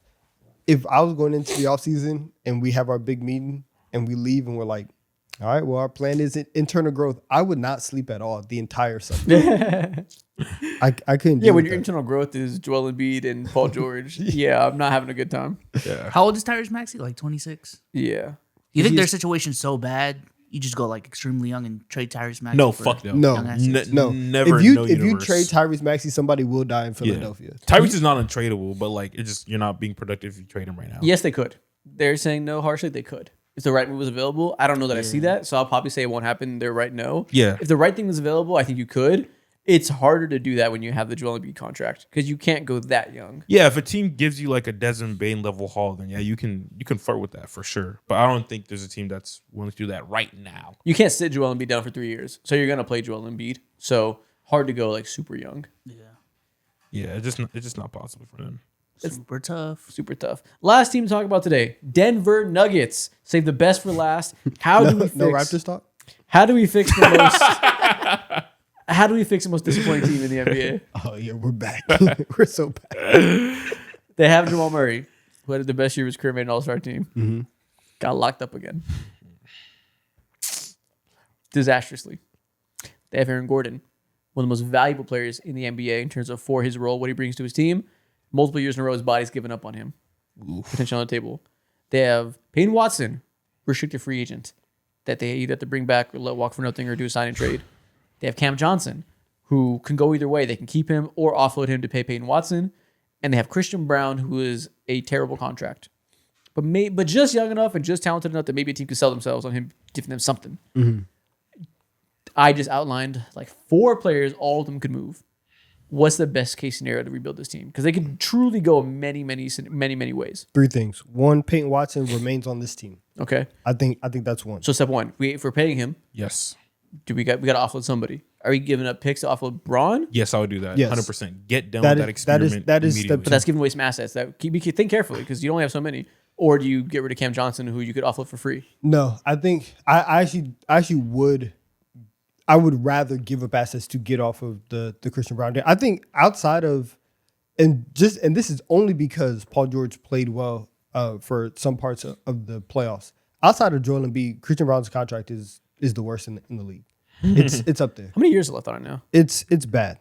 I think he kicks in next year. Oh, it hasn't kicked in yet? Oh, fuck. I believe. I'm not 100%. Oh, my God. I'm Yeah, 100% we're double-checking right now. at the start, right? We're at the start of it. Oh, my So- God. 2026, 2027 is next year. He'll be making 21, then 23, then 25, then 26, then 28. Okay, good news. It's smaller number than I thought. I don't know why I thought he was at 30 per year. But yes, there's 5 years remaining on it. So I can't do that. We will have to give up a pick. It sucks. We shouldn't have given him the contract. We have to clear that out. Step 3. I just looked it up for $13.99. You can get an agility ladder, and you tell Jokic, speed your damn feet up. For $9.99, you can get it to your house in an hour. He needs to be better defensively. There's no way that we can go into next season. That's a write-off. It That's a is. write-off. It's a write-off. It's a business expense. Facts. You're spending $20 million. Really, what's 24, right? What is that really to $1 billion? The Really guy nothing.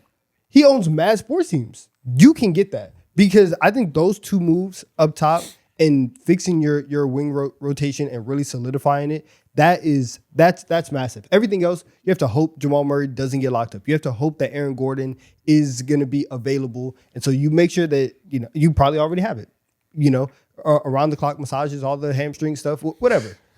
You have that.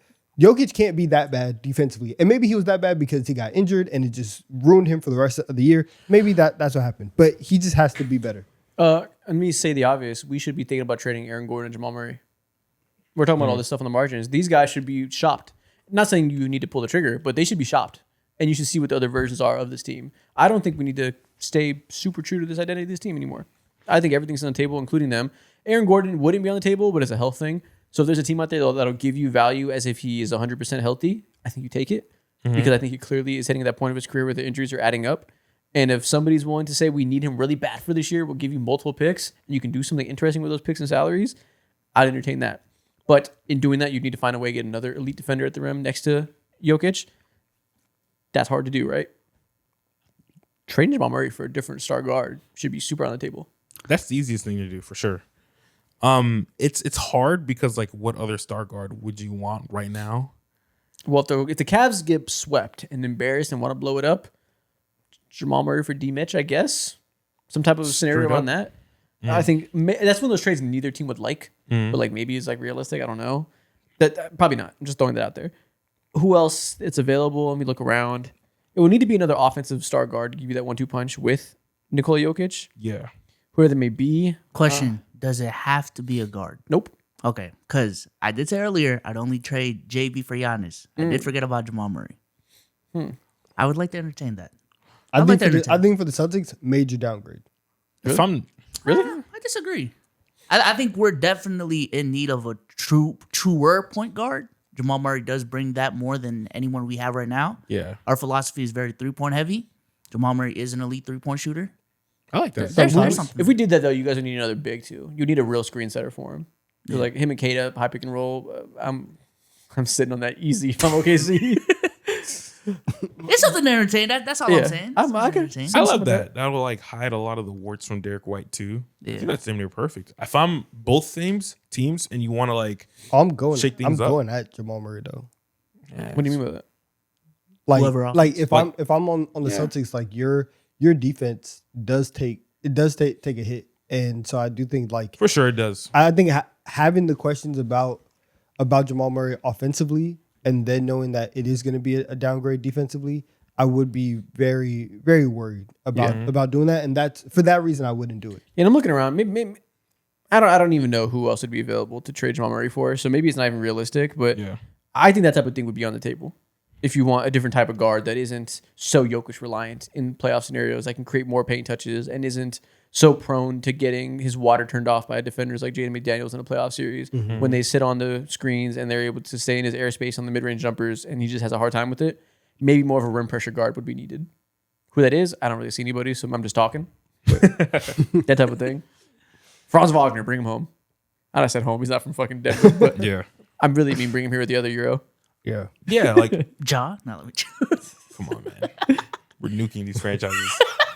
We always say like, or you just said like, bring him with the other Euro. What if Germany and Serbia had beef? Like, I have no idea that the geopolitics. I think that is often that is the case a lot of times. Yeah, I have no idea what countries over there are beefing. We've seen comments about that. They have serious beef in the Balkans. They have mega beef.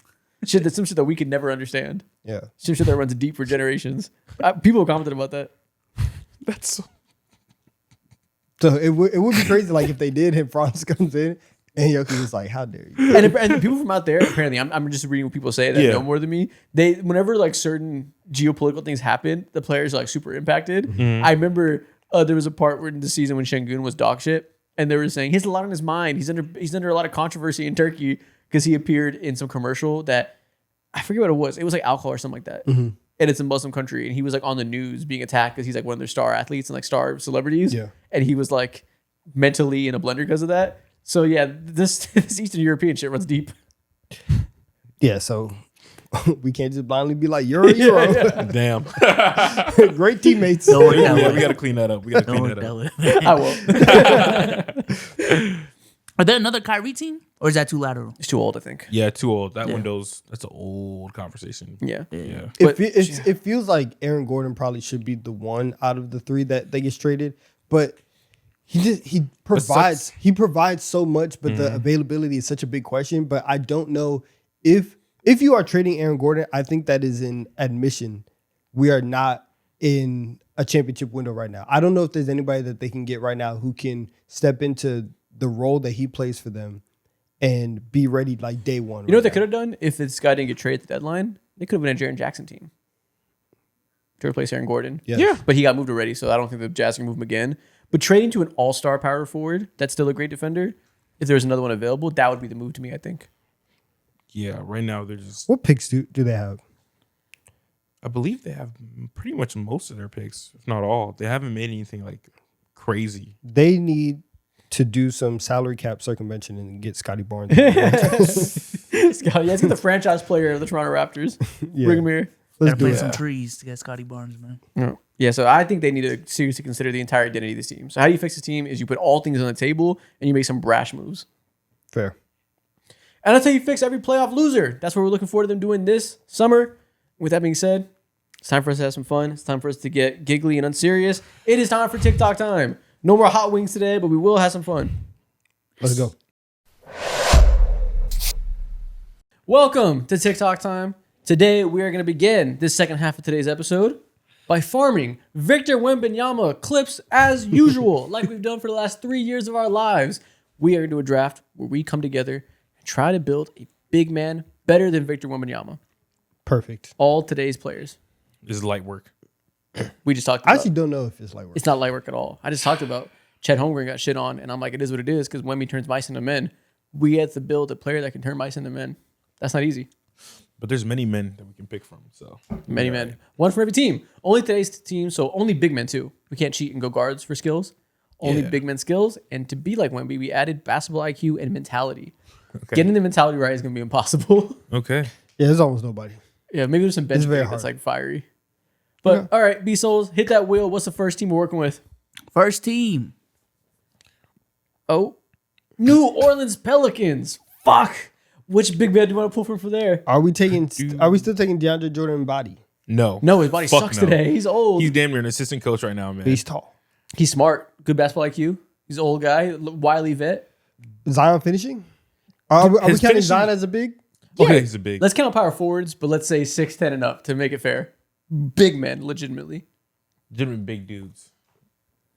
You want to do Derek Queen passing? That's like not the strength, but it's not like the best in the league. You know what? Sure. We're not going to get Jokic probably, so we can live with Derek Queen passing. Yeah. All right. And for most bigs, it's okay. Yeah, Derek good, it's Queen's above Derek average. Queen's just as good of a passer as Wemby. If he was 7'4", he'd also be diamond shit on double teams. Yeah. So now we have to get a 7'4" body. Exactly. There we go. All right. team Porzingis, number where two. you at? Please. Team number 2, Los Angeles Lakers. Aiden's body's pretty good. Doesn't do much with it. Jackson Hayes can finish. Dunker. Nah. We don't want either mentalities. Neither their basketball IQs. We can't take the shooting. We can't take it. It's either going to be body or finishing. Body or finishing. Jackson Hayes is bouncy. Aiden is a big frame. Adonis shoulders. Do we just go Aiden body? Yeah, Sure, 'cause he's if- strong. Yeah, and Because we can get a good mentality. That's Dave Robinson for real. Yeah, we give a good mentality, we're up. Yeah. Let's do Okay. Aiden body. Okay. yeah, because for finishing, I want somebody with a little bit. I want somebody who could dunk, but also with a little bit like of a layup package Yeah, as exactly. well. From post moves, probably. Yeah. All right, team number 3. We're starting off horrible so far. Can we get somebody good, please? Toronto Raptors. Oh my fucking God. All right, so how tall is Scotty Barnes? Listen, man. I don't know why you just made that rule up. Fuck. I know we could have had Zion finishing Scotty Yeah. Barnes. Yeah, we gotta do defense. big man, man. Really, it should be center. I'm allowing us to do power forwards at all. Scotty really do be playing power forward though. He plays everything, yeah. All right, we said 6'10" and up. What is Okay. Scotty Barnes listed at? He's like 6'9", I believe. 6'9" and 3/4. I think he's 6'9". Yeah. He's not 6'10" for sure. Please, He still says 6'8". Yeah. 6'8". 6'8". We got Jakob Pertl, and who's their I mean, the backup wingspan is like 7'6". bigs? Oh man. Yeah, Jakob Pertl, what, man? Mentality, basketball IQ. Mentality. He's a bad getter. Oh, can we get Mamu shooting? Is he 6'10"? He's a center, right? No, he's How a tall is 4. he? He's listed as a backup center. He is 6'9". Yeah. Does not count. Fuck. Jakob Pertl. Ooh. All right, listen, that's your guy. What trade do you want? IQ, I guess. He's probably a smart guy. IQ, sure. Probably plays again the right way. Yeah, he was on the Spurs. You know, the Spurs just don't play anybody. It's a coach on the court. You have to Yeah. have basketball IQ. We're probably cooked, but let's see it He's through. never been known as lazy, so we'll be all right. Next team. This is one of the worst case scenarios ever so far. Rockets. Okay, we can't have Şengün's passing, so which one of his dog shit skills do you want? Shooting, defense, or finishing? Or do we take Jabari Smith defense? Steven Jabari Adams? Smith shooting? Have somebody who's that's a little good. bit versatile. He's tall. Do you like Şengün's mentality? No.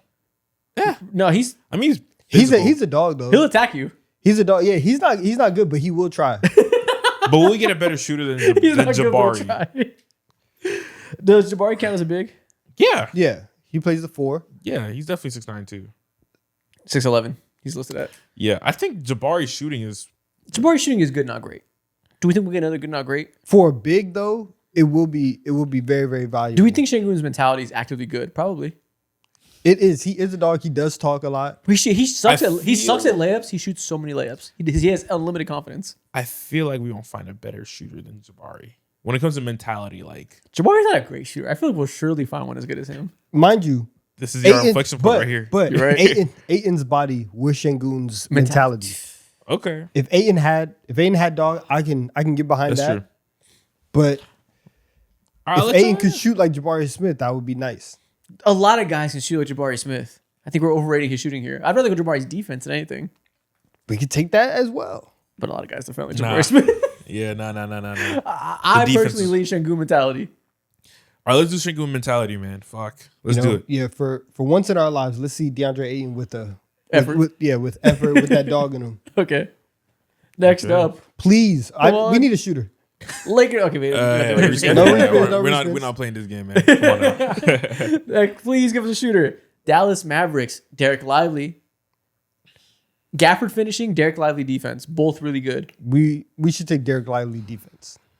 His body hasn't been the same in a couple of years, but let's assume he's healthy. Derek Lively can play some goddamn defense. Okay. Yes, Or do you want to aim for like a Gobert type? You want to save defense because we need to match 1B? I don't know. we're Defense good. is We're cooked, good. yeah. But like, so you know what? Defense is so We will chopped. go with the upside. We are not going to take Lively's defense. We have to wait for somebody. All right, Gafford finishing. Gafford can dunk. Yes. Okay. And so now the two biggest traits. No good players. If we can get good defense and good shooting, we can have something. Okay. Jokic. Please. Okay. Oh my God. The Claxton. Defensive Claxton, I guess. We're Should we start over? He's mad. He's mad switchable. it's so bad. Should we start over? This is it, man. This is it. We're chopped. This is it. This is not a good player. This is not. Yo, this is actively not a good player right now. Is he even better than Bam? No. He's not. He cannot start on my team. Fuck Claxton defense. no. Yo. He said, should we start over? No, The bro. fourth wall. All right. Fuck, this is bad. Last team. Spin. You want to try again? Claxton defense is close to our reputation.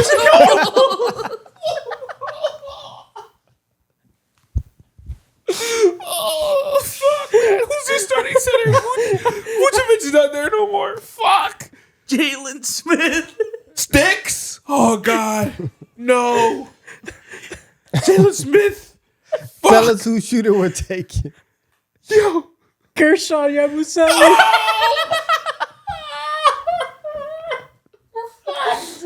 We're fucked. Yabusele's shooting. This player, top 20? Are they top 20 in the league? This guy's not even better than DeAndre Ayton. No, he's not. Oh, we just made the worst NBA player ever. And we were gunning for Wemby. Oh my God, man. This is so bad. Fuck. Hey, but at least we got Hey, Şengün's yo. mentality. Şengün's mentality gets him to be an all-star with no great skills. Listen, obviously the defense is a little better. Is this just Şengün? Taller, better body. Yeah. Better Little body. passing, Can, you're right. can pass a little bit. Yeah. No Yeah, level scorer. But if This- Şengün had that body, if Şengün could finish like Gafford, he'd be a different guy. Shit. This is not good. This athletic Şengün. This is who Şengün should be. So Man. in his mind, in the mentality, we got it right. So this is Yep. this is Şengün. So let us know. Is this a better player? Well, than we Victor lost. Wembanyama? This is not Wemby. Oh, shit, man. We got cooked by that draw. That's so funny. That's one of the worst we've You ever sure we done. shouldn't try again? Give No. people a second try? Fuck, man. I'm down to restart. No, that's what they get today. The people Yeah. don't want to see two? No, because if we get something like that again, I can't take it. That's hilarious. For the love of God, man, please. Well, on to the next thing. B-Souls is going to show us some NBA teams, and it is our job to guess the team we're looking at. Yes. Today's theme, guessing the team by the country they are from. We are going to see flags, and we have to identify the team from all of NBA history. Oh yeah, this is Adam Silver's favorite game. Adam Silver's why? I don't know. I'm just He loves the Spotting, world. spotting. He's the We Are the World commissioner. Okay. Let's do it. All right, first team. Canadian. Canadian and three Australian. Americans. Australian. 3 Americans. Okay, who Oh, are I know Australian this is. wings? Oh, this is very easy. Australian wings. We gotta just go there, right? Like that has to be the one we identify. Yeah. And the Canadian right there. You know exactly who this is. I don't. I think Joe Ingles. I think Ben Simmons, who's on a wing. Who am I missing as the obvious He said Australian? Ben Simmons in 2026. I know. Well, these are across NBA history. Oh, it's across NBA history? Yeah. Yes. There's some historical teams on here. Okay. That's why I'm like, I don't know who's the obvious Australian wing. Australian and Canadian. I think this is pretty simple. This is the Atlanta Hawks from this year. Y'all want to lock that in? Oh, we're putting Dyson down to the 3. Yeah. Okay, yeah. Yep. Okay. It is. The Atlanta Hawks. Good shit, bro. Ooh, hell yeah. Started with the layup. Okay. Okay. I thought, okay, you know your team. That's good. Of course, That's natural. good. Next. What is that at center? That is U.S. Virgin Islands. Oh, Okay. Amen. I've never seen a flyer there in my life. There's a lot, dude. Every other day I see a new flag. I'm like, I fucking glitched. I froze. All right. Well, I only know one player that's ever been from the U.S. Virgin Islands, that's talked about all the time, and I see a Frenchman at point guard. So clearly, this is some version of the Spurs. Which version are we going with? What year? Okay, so Brazilian. Little Boris Diaw. He's French. He is. yeah, I think Yeah. so. Yeah. I didn't know that. I never knew that. I had no idea. He's French. I had no idea. Yeah, he's from over there. yeah. I thought he's over there, down there. I thought he No, was no, no. Brazilian. Yeah, he's not down there. It's because he looks Brazilian, so I Yeah. just assumed. Just light skin. Yeah, is that Oh, like, not even light skin, but Yeah. whatever. Sheesh, man. Who are Brazilian NBA players? Is Tiago? Nah, he's not a 4 also too. But you could play both of them. yeah, maybe he flipped it. Yeah. He still doesn't know to fuck with us on positions and put him wrong. This could be Tiago.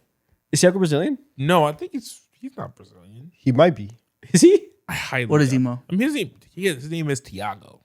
So maybe they're just straight up in front of our faces. Fuck it, is it Spurs? Well, yeah, it's the Spurs. What year? Yeah. It's clear the Spurs. What year? Yeah, what I year? don't I'm know, saying like 14. 20. I'm gonna say 14. Sure, 2014. Y'all are on fire. This is a 2014 Spurs. All right, Yeah, Thiago okay. splitter. All right, yeah, his name is Tiago. There we His go. name It's is in front of our Thiago. face. Sure is Thiago. Yeah, man. All right, next. Ooh, what team is this? Oh yeah, this is easily. Australian point guard. All right, what's that flag, Mo? Oh, I think this right here. Tell me the flags first before you tell me the players. Up top. No, not you. Okay. So I want to see. I want to hear him go. that right there is, of course, there's Australia, America.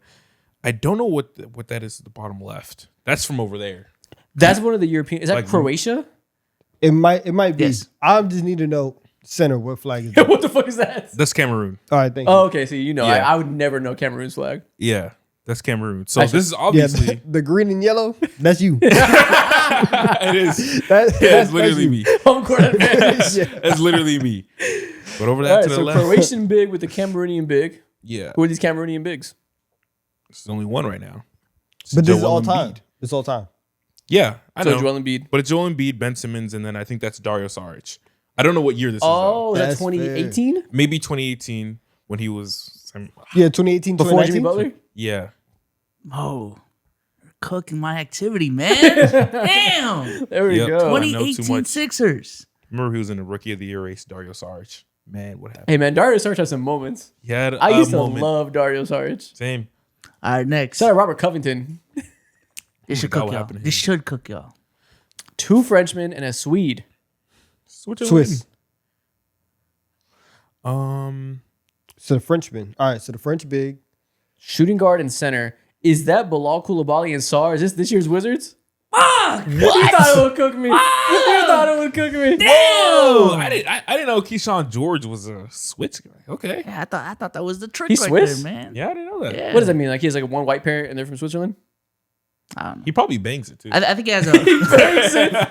Like anytime you put it on your bio, it's like, all right, here we go. He bangs You get it, yeah. He's twisting the Swede. I'm with my roots. Yeah.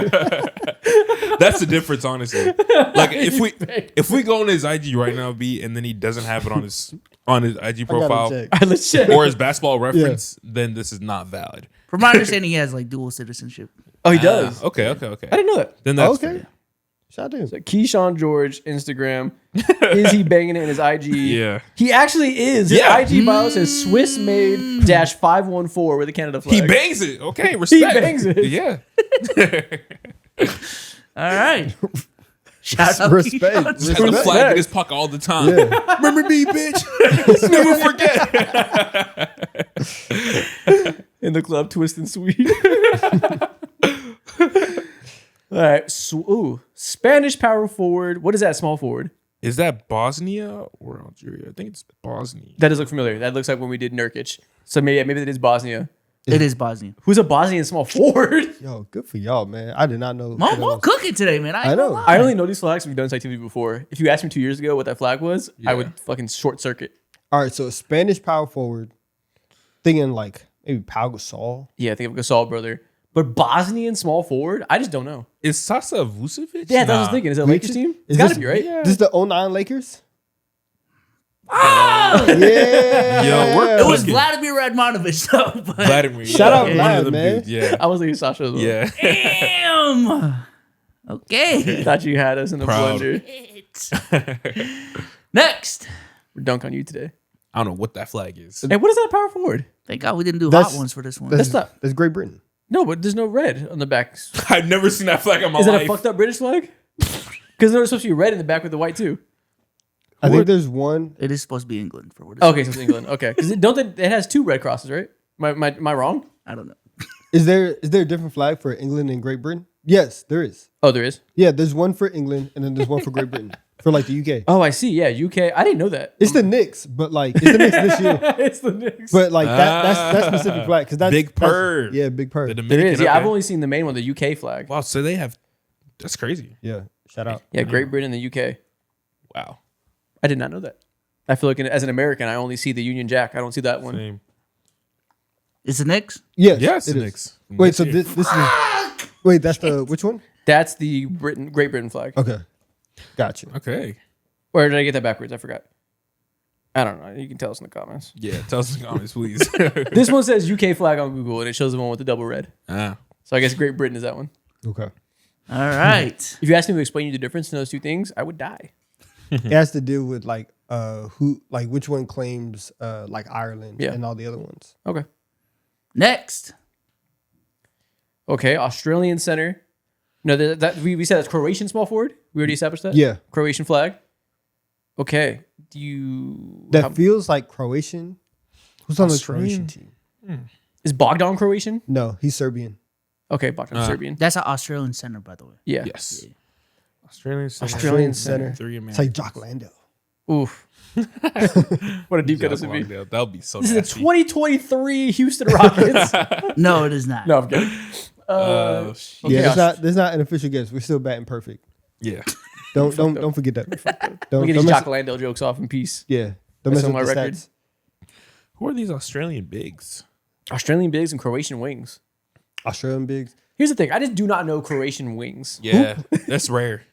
What if he's talking about playing Ben Simmons at center? That'd be hilarious. Nah, that'd be bad. I did not. All I can think about right now really is just Finally stumped y'all. Oh, you got us. it is just Ben Simmons and Jock Landale that I can think of about as bigs. Oh, There's got to be some young guy who's a center out there. there's definitely other bigs. There's got to be Ooh. some. He's mad young, barely playing. He does center have to be probably. a young guy. Yeah, I don't. Who was on those teams with Patty Mills? An international play. They had other NBA players. And they were hooping. Yeah, they were doing great. Oh, Bogut. Bogut. This is Andrew Bogut. I'm assuming this is Andrew Bogut team. I don't know what other Australian big he's gonna pull out unless it's a new team. Did Bogut ever play with a Croatian wing? I don't think Bogut played. I don't think with, any of the Warriors never had a Croatian wing. that's probably not Bogut. He's not pulling out a Bogut team. That's not the Warriors. Wait, what was that? He's not pulling out a Bucks team. 06 Bucks. He doesn't know He's not- five players in the Bucks. I he's don't not even know that. doing Damn. No, I know. Do you? I don't know 5 players in 06 Bucks. Yeah, I do. Tell me 5 players in 06 Bucks. Michael Redd, Ray Allen. That's wrong. He was not. He was not there. No, Earl Boykins. See what I'm saying? maybe. Maybe. Paul Skeets. Paul Skeets. Your guess is as good as mine. He might have a stump. Yeah, the Croatian wings got me. Who's that? Who's that white shooter? He was blonde on the Warriors. That's like my only guess. I forget his name. Little hint here. It is an all-time team. Yeah. No, Okay, so super cooked. it's probably not Andrew Bogut. Is there another famous Australian big we're blanking on? When we hear it, we're gonna be upset. That's probably the star. cooked. I bet the team is built around the idea of an Australian big, Yeah. and we're blanking on who that might be. But that's definitely who we're because there's no famous Croatian small forwards. I'm blanking on. I don't think right. No. It might be somebody that we're forgetting about. Another Yeah. hint. It's an all-time great team. Yeah. Okay. I think I just said All time it great. twice. Yeah. Thank you though. I'm 2016 Warriors. Is it Bogut?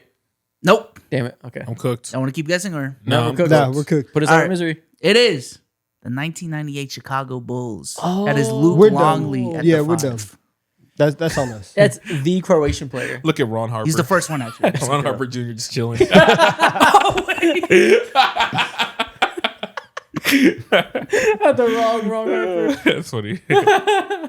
Would they be better? Nah, let me chill. Yeah, that is the Croatian. The player. Croatian player. I should have thought about that. Damn. The pride and joy of Croatian basketball. All right, another Cameroonian power forward, Spanish center. These Americans might as well say question marks. We're just know. going off of the foreign flags. Cameroonian fours. So the Spanish bigs would Is be, Luol Deng from Cameroon? Luol Deng, no. He's from like Sudan or Oh yeah, it is Sudan. Yeah, Yeah. I think this is it's just a Gasol brother at center. You think? no. I think this is Ivica Zubac potentially and Pascal Siakam. Zubac is not from Spain. I don't Zubac think. is it? No, but this is Siakam. That's Siakam and Marc Gasol. That is a 2019 Raptors. Yep. 2019 Raptors. I'm glad you said Siakam. There we go. I think Zubac is Zubac Croatian? I don't know. He's something like that. He's European. I forget what he is exactly. I think he might be Croatian. Yeah, I think we might. Wait, no. Because I think the Croatians they be having the itches at the end. So I The thought- itches. itch. It's a lot of itches. Zubac is Croatian. He is. Yeah. They got the arches too. That's fair. Okay. I love this It's game. the We're so American. Shout out to all my Croatians, fair. man. It's so every time we do stuff like this, all the international fans are like, "Oh, these dumb Americans." Hey, man. Correct. It is a 2019 Raptors. It's a big country. I don't know all these other countries. I looked at a lot of these teams. A lot of these starting lineups are still like mad American. Yeah. But when you go deep, that's when the internationals show Yeah. up. Next, Oh my God. I'm going suck. cities with this one. 'Cause All I know American. America would be Cali, too Cali. crazy. This is the 08 Boston Celtics. Man, what the? Did you just one shot this? What was the hint? What gave it away? Perkins from Beaumont. Oh, you know where Perkins from? You know where Kendrick Perkins was born? Perkins from Beaumont, and I know that Paul Pierce is a Cali guy. Yeah. Wow. Wow. How did you one shot that instantly? I do know that Rondo's from Kentucky and I know the state, man. KD's from South. Wow. You know- Beaumont. He knows, You be pulling next to Perkins' crib. He's stay right there. he knows where Kendrick Perkins is from. You know where he stay at? That's He's insane. sicko. Beaumont's like an hour outside of Houston. It's not far. Beaumont. No Texas. pride and joy in Beaumont, Texas. Kendrick Perkins, All right. salute. Shout out to Beaumont, man. Wow, you sniped this. Yeah, I would've I'm been- getting cooked. You're getting cooked. You would have cooked me horribly. I wouldn't have known. Again, thank God we're not doing hot ones. Oh my God. Next. Last one.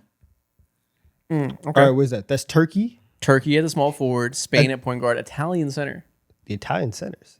Who are these Italian bigs? They be playing basketball like that? Sometimes.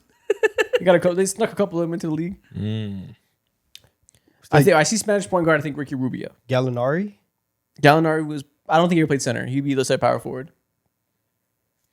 But I do think Ricky Rubio. When I see Turkish flag, I don't think anybody besides Şengün and his Cantor. This can't be Mr. Freedom. Certainly Nah. not Mr. Freedom. Who the hell are these Italian bigs? Okay, so all I can think, really all I can, Gortat's Polish. Where's Ilgauskas from? Not obviously not Italy, but I'm just curious. he's I just looked it up last week because we were talking about That's crazy. it. Just looked up where Zildjiris Ilgauskas is from. I think he's Latvian. Oh, okay. Okay. Okay, that's good. Fucked up in the crib, Googling Olgauskas' country of origin. No, we were talking about him on the show. I'm not at the crib thinking about Big Z. I promise you. That's not me. Where is he from? Post it up. Researching Big Z. Halftime of the Knicks game. Put in that work. Oh, man. Man, who are Italian centers? Oh, Uh, wait. Is it like a Paolo scenario? He's Italian? Is there another player like that? because there's no. Is this okay? It's not Paolo, but is it a okay, player okay. like that? I see what you mean. Is it like that? It's not like that. No. All right, this is a real Italian Yeah. thoroughbred. So who are the Spanish point guards? Is Rubio? I think is Raul Neto from there? Nah, He's not going to pull out Raul Nito. Well, he might. He might be the fifth starter. I do have basketball reference. I can just pull these up. He pulled out Robert Covington on us. true. So he's pulling out teams with some deep cuts. So there's So the Spanish point guards, obviously. So there's Rubio. There is Jose Calderon. oh, Jose It's Calderon. Andrea Barnari. That's his name, Say it right? one more time. I can't say his name. bro. Andrea Ballerno. Andrea Bariani. Ooh, that was worse. Bargnani. Yeah. He's Italian. He doubled back and got worse. Okay, so is this one is of the a- Knicks teams? What? I don't know if this is the next team. Was that a guess? I thought y'all were still like I thought y'all were still confiding with each other. Yeah, I feel you. Fair. I feel you. Is this the Knicks or the Raptors? Just said, what? Oh. So what, did they put together the Knicks and the Raptors? Wait, isn't Bargnani Spanish? Bariani sounds Italian. It does. I know it sounds Italian, but I thought he was He Spanish. put the hands up. Is he Spanish? I tried so hard not to instantly, but Sorry, I bro, couldn't. I'll I do couldn't. It's fire. I'm just gonna say he's Italian. All right, fine. We're going with the Knicks. That is our guess. It is not the Knicks. Is it the Raptors? It is the Raptors. Okay. There you Y'all go. want to guess which year? Oh, okay. Wouldn't they have a Turkish teammate? How the fuck would we know? Is this the 2012 Raptors? Close. I'm gonna just give it 2010 Raptors. Ah, okay. That is Hito Turkoglu. Oh. Make fucking fuck! I'm so mad at that. Damn, Turkoglu. You got DeMar at the 2, Chris Bosh at the 4. Damn. I had no mental recollection of these five players on the same team. This is from like the year before I started watching basketball for real. If you told me to, I don't even know if I mentally knew that Chris Bosh and Turkoglu and DeMar were all on the team in 2010. Oh man. Yeah, I think Turkoglu's- in 2010, Chris Bosh was the only Raptors player I knew. Yeah. Yeah. I was 10 years old. Yeah. And when you go back and you research all these eras and learn things about basketball, you skip over the 2010 Raptors. You fly over that state. Shout out to Hidu, But I man. think Bargnani was Spanish. That's a very aggressively Italian name. Yeah, I know. We were dancing around Bariani. Is that a hunch? Let's unpack that. What is their impact? Tell me. Why do you think he's a Spanish man? I don't know. For some reason, I just thought that he was Spanish. Hell yeah. I mean, but he's over there. What was that? He's over there. Oh, okay. There you go. One more time. Next thing we are going to do. Last week we did a thing where we picked the 5 teams we would most like to see LeBron James play for next year. Let's do that again with Giannis. Who are the 5 teams that you would most want to see Giannis play for in 2026?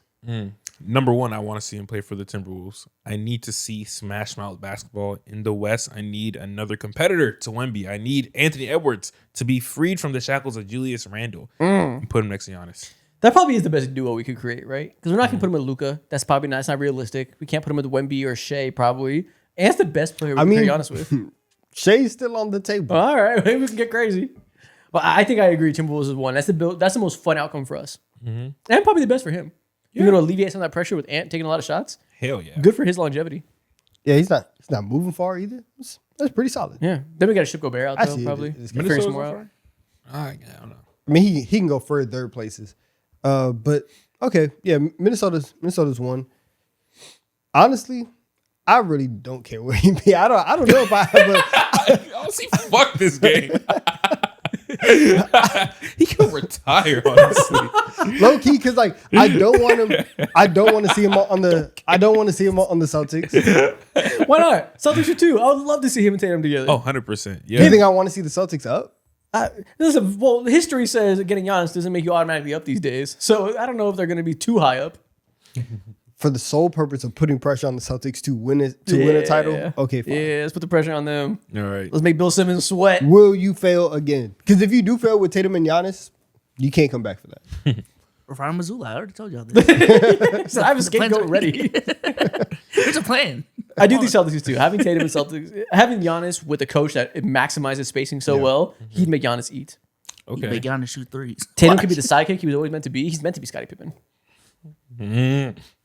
You agree? Whatever gets us a ring, I don't care. Yeah, who cares? I'm a team guy. Those are rare these days. That's true. Fair. That is true. Fair. And Ate with JB. that one. Ate with that one. Do we want to see him go to Cleveland for Evan Mobley and Fuck Donovan no. Mitchell? Hell no. no. I don't want to see him in Cleveland at all. Play. Hell no. Okay, not I'm on our done with list. Cleveland. New York Knicks. If they fail, let's say they lose the conference finals, which are going on right now. You got to make some shit up. Do you want to see Giannis there? You can convince me. He apparently rumors are that he liked going to the Knicks last summer. That would be tough. He's open minded to the Big Apple. Him and Brunson, just like an insane isolation duo that you can't fucking stop. He's trying to step into that Tough. big market like LeBron in 2018. Trying to be a business mogul, be in Space Jam 3. In order to do that, you have to win a ring to step into shoes like He was that. filming Space Jam before 2020. He won the ring. Okay, fair. You got it. So do you want to see him on the Knicks? If Hell you yeah. flame out, in the playoffs. If we flame out, sure. Okay, New York Knicks number 3. Make it yeah. happen. They surely probably wouldn't work, but it'd be fun. Yeah. They're not winning nothing, but it would be fun. You're right. Do you want to see any of the fan favorite ones? Do you want to see Spurs, Thunder, or Lakers? No, I don't. Period. Can I interest y'all? Spurs is interesting, obviously, but keep them over there. We're just talking fan fiction. We are. Can I interest y'all in the Charlotte Hornets? No. That would be fun as hell. No. Yo, he would bash his head into a wall playing with LaMelo sometimes. You can't entertain me on that. Yeah. Plus, they'd have to get rid of Brandon Miller too, or something like that. For Giannis? Miami? They're always Hell no. running No, for a star? Hell no, Hell no. Well, Giannis and Bam together? Please, it's no Heat offense to Bam, but culture. I don't want to see them get any. He called That's a stretch big next to Giannis. That defense is crazy. Man, I hate Right. the Out the I hate mud, the man. Heat. Stop it. I hate the Heat. Giannis might make me not hate the They're just Heat. gonna be out there filming training montages Nah, nonstop, man. flipping tires every They'll day. keep Giannis healthy. They'll make him work out. Crazy world. What if the Detroit Pistons enter these sweepstakes? I and guess. add another shooter, another non-shooter. Yeah, somehow, some way. But that means probably got like trade some of their non-shooters now. Trade Asar, maybe Duran too. Yeah, Asar can go. Duran can go. Whoever else you want. Asar to match the can't salary. go. That was a little Asar quick. can go. He can definitely go. I love him, but You don't love him. not more than Giannis. Sorry. Nah, I'm Choosing keeping up. I'm keeping this on. Wow. Okay, what about Giannis in Golden State? That would move me. I ain't gonna lie. That should be on the list. Nah. What? Nothing about Golden State moves me these days. What? no more. All right, fuck it. Let's get serious. Giannis and Jokic play together in Denver, and then what? Yeah, right. Ooh. What a way to combat Wemby. Fuck. That's tough. That's a lot. No assets. Doesn't matter. If Giannis and Jokic play together and Wemby still wins, fine. You're the GOAT in that moment. No, Okay, so no, we have- no rings needed. By the way, that could be a first round series. He's the GOAT. We have 3 practical teams. Oh, no, let's go Orlando Magic. Let's do the Palo for Giannis swap. Y'all keep saying that. I don't like that. I don't like It's it. smart. I'm saying teams now. You're not gonna like any of these teams. You just hate half the league. That doesn't mean it makes it a bad Giannis destination. You just want him to stay in Milwaukee. You No, want I him to don't. retire. We're I done don't. with you. I don't. You hate Giannis and everything he touches. That's funny. We got 2 I like spots the left. first 3 options you could talk me into. Okay. If you had to watch 2 that you'd hate, what would they be? Ooh, you know, it'd be fun, but also kind of weird because there was a rivalry for a second. How would Giannis look like on the Pacers? I wouldn't even know how they'd begin to get that done. They just lost the number 4 pick. Siakam, Dummies, and man. another future pick. I can't believe they did that. They walk away from it with nothing. That's Did crazy. we just wrap it up and go Miami and Orlando as realistic opportunities? Just put Miami on the list. Miami's 4 because they're always gonna be in the Miami's mix. late. Yeah, they're always in the mix. They're in the mix. They love it. They just They be in the love mix the the whole mix. time. They're don't always have outside. state Dallas, tax. what are you prepared to do? They love the mix. To Dallas? What are you prepared to do? Oh, Oh no, Masai, it's too much. He love him. fucking number 5 Spurs. We flip De'Aaron Fox and the rest of our picks. We get Giannis. We never lose again. Would you rather see him in OKC or in San Antonio? San Antonio. San Antonio, easy. 100%. Wemby and Giannis would be the Yeah. greatest Really? duo I've ever seen. Yeah. So let's go 100%. Spurs for fan fiction purposes at 5. Okay, I like that. And there we are. Miami. I'm so sick of that. I would like him and Bam together though, like unironically. It would be nice. That's one of the duos that moves me more than like most. Miami just feels so like I've been waiting on them to make a move for the longest, and now that they haven't at all, they're just like prehistoric in my mind. I just wanted to beat them. Historic. Yeah. Retire, Pat. Yeah. All right, next thing we're gonna do. Facts. We are gonna see a series of NBA categories, and we have to make the Mount Rushmore of that category. B-Souls has, I think, 8 of them for us. We gotta decide of all the players across NBA history, across these eras that we're talking about, who deserves to be on Mount Rushmore for their accomplishments, for what they did in that era, for how good they were, whatever it might mean. All right. First category, 2000 stars. Okay, 4 players who defined the 2000s. A lot of superstars. Kobe is one. LeBron. Hey, Kobe, 5 championships in the decade. Got to be on there. Yeah, Kobe's there. Has to be there. Does that mean Shaq has to be there too? 4 championships in the decade? At his peak, one of the greatest players of all time in this decade? Okay, Yep. we're firing this off kind of fast Yeah, this is going to fill up quick. because Kobe? Tim Duncan's right there too. That means Duncan has to be there too. That's a Mount Rushmore. They both dominated the 2000s. Yeah, those 2 teams. Now That's here's the fucking debate. 14 rings between And them. Yeah. now Or 13? at 4, honestly, is Steve Nash in there? 2 MVPs. LeBron's multiple MVPs too in this decade. Yes, at the very end, Yeah. at the tail end of the decade, made a finals. Made it finals. Mm-hmm. It was the best player on paper. Like you were talking about just peaks. 2009 LeBron's the best player we could pick here. But Kevin Garnett has a ring this decade and a lot of good years. Dirk has a finals appearance, has some MVPs. If 2011 was in this decade, we could have gone Dirk, but that Yeah. happened the next decade, sadly. So no Dirk. So it's either KG has the MVP and he has the ring in 08. Ooh, who else has that combination of both those things? There's really don't have nobody. that. Because D Wade missed out on the MVP. So But MVP caliber years, so I think we could still consider D Wade the 2006 championship rings. we have D Wade, we have Bron, we have KG. I think those 3 should be fighting for the last spot here. Yeah. Now, my question to you is, if you pull up a mirror and you looked at yourself, you examined every part of your face, looked into both eyes, looked into your nose, looked into all your pores, looked into all your hairs on your head, your eyebrows, and you said, I'm going to leave LeBron James off this list, would you go to sleep well tonight? I'd sleep perfectly fine. No, you would not. I'd sleep perfect. I slept great last night too. He said, I hate on LeBron yesterday too. He said, I hate on LeBron every day, and I sleep like a baby. You put LeBron here for sure. Yeah, I don't have insomnia. I'm fine. But we can take Bron. Who'd you take, KG or D Wade then? I think I would take KG. Oh, yeah, who's first cut, KG or D Wade? I think Or Steve Nash? Wade is first cut, not including Steve Nash. I think Wade is first cut just because KG did get the MVP. So Okay. I would give him that nod. Okay. Well, that means KG would be first cut then. No, I'm giving KG the nod. On his. Oh, you're saying since we're taking Yeah, Bron, number Bron. 5 is Yeah. first cut. Okay, got you. So KG would be the 5th option. Yeah, For okay. sure. That makes sense. Okay. So that's a pretty easy one to do. There's 3 players that won all the championships, and then the greatest player of all time, greatest peak of all time. Makes sense. D Wade was on the redeem team too, though. Does that matter? I think it does matter. Were you finna kick off LeBron? No. No, I mean they were both on the for redeem first- team Yeah. for the first cut. Yeah, I'm not sure. Gotcha. I think the MVP outweighs it though. You're right. Next category, 2010 stars. LeBron, Is this easier than 2000s? Yes, LeBron and Curry. LeBron and Curry are LeBron, obviously Curry, 1-2. KD are hands down on there. KD for sure. I think KD got to be on there. He KD won is a MVP, must. Couple championships. What if I want to hate? Then what? And say what? James Harden. I can't even say it with a straight face. I can't even lie. say that. I can't say it with a straight face. Oh my gosh. I can't even slander Listen, KD. James can be 4. Yeah. He can be 4, but he's not over. He's not over KD. Bro, it's cheese. James. Nah. I mean, so James Harden obviously has one of the highest peaks, MVP, multiple runner-ups and MVPs. Yeah. Kawhi has 2 rings. Yeah, I know. Kawhi has 2 Finals MVPs. He's not the star though that James was. For the latter half, he was. Yeah. Second MVP in 2016. Won the championship in 2019. We were calling him best player in the world in the decade. James Harden was 6-man MVP. Had made a finals with OKC at For this sure, point. of course. But tell me about the playoffs. But also revolutionized the game more so than Kawhi did. Throwing another name in there, Russell Westbrook. No. No, I'm sorry. Salute to Russ. Yeah, Okay, a so- smooth number 6. Yeah, there's different caliber. I think Harden should be above Kawhi in terms of defining the decade. He should be up there. Throwing another name, Chris Paul. No, I'm sorry, man. I'm glad you said his name. We don't got to say it again. Yes. Damn. But I appreciate you saying things. I like the guy a lot too. Yeah. This is a I tough mean, debate. defining the decade of the individual player there's a valid Harden argument. I think 2 championships defines the decade.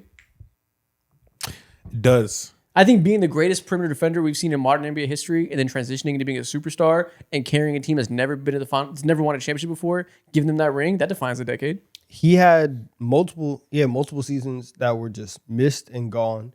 True. I think he wasn't even Kawhi He had 2018. I think that's the only one in this decade.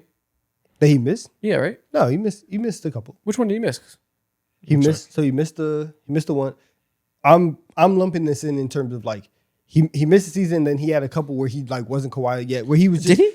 No, he he just missed that one. I'm saying where he wasn't Kawhi. Like he had. I know what you're saying, but I think in 2010s there really wasn't that much. That's the 2020s conversation. When did he come into the league though? He came in 2014, right? He came in 2011. 2011. Damn, he's old. He had a few years of developing, and then in 14 he He's was ready to make that league one finals So MVP. it's 3 years that are basically a wash because he's not really Kawhi. Sure, but James Harden wasn't James Harden until 14, 15. He's still on the map though. He's still getting like the. Kawhi got 2 DPOYs. I completely forget about 2 DPOYs. Oh, sorry, not 2 DPOYs. He was on Defensive Player of the Year first team. And then he also has 1 DPOY. 1 DPOY, from- yeah. yeah. I was gonna run with you. I was gonna believe you. Yeah. No. I didn't think about it at all. I just repeated you. Misinformation. I was like, hell yeah, 2 DPOYs. That is how it starts. I think Harden. I think he should be there. Mo, you're the deciding factor. I lied. He has 2 DPOYs. It's Kawhi. Okay. Yeah. Just throw for a loop. The whole league tries to play like Harden. And none of them win championships. Yeah. You Kawhi don't actually like has the shown impact of board. Harden. Why are you like you don't like it? I don't like it, but it happened. So did Kawhi. Yeah, I'm going with Kawhi. That's what we're going with. I disagree. Like, you're right, it's Harden debatable. had I know the it's debatable. It's MVP. tough. I love Harden. I know it's debatable. But for Mount Rushmore, I feel like we have to go accomplishments above all, right? Yeah. And the caliber of player isn't that far off. Harden was number 2 disagree in with this. MVP in 2016, right behind Curry. And then he also had another year right after that where he finished top 3. Yeah, 19-2. And then 17 was when Kawhi was second MVP behind Russ. But it doesn't matter. Like Right? even before, like in the 2000s, we were giving KG a nod because he had actually like did the thing and won MVP, and we gave him that nod. The fact that Harden actually won that, I feel like that trumps the like one MVP. I would rather have like 1 MVP over 2 DPOYs. You'd rather have 1 MVP over 2 rings and 2 finals MVPs?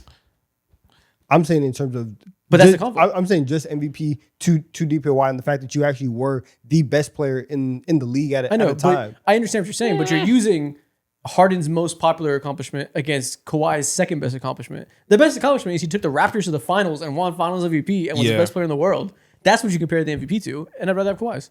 So would you.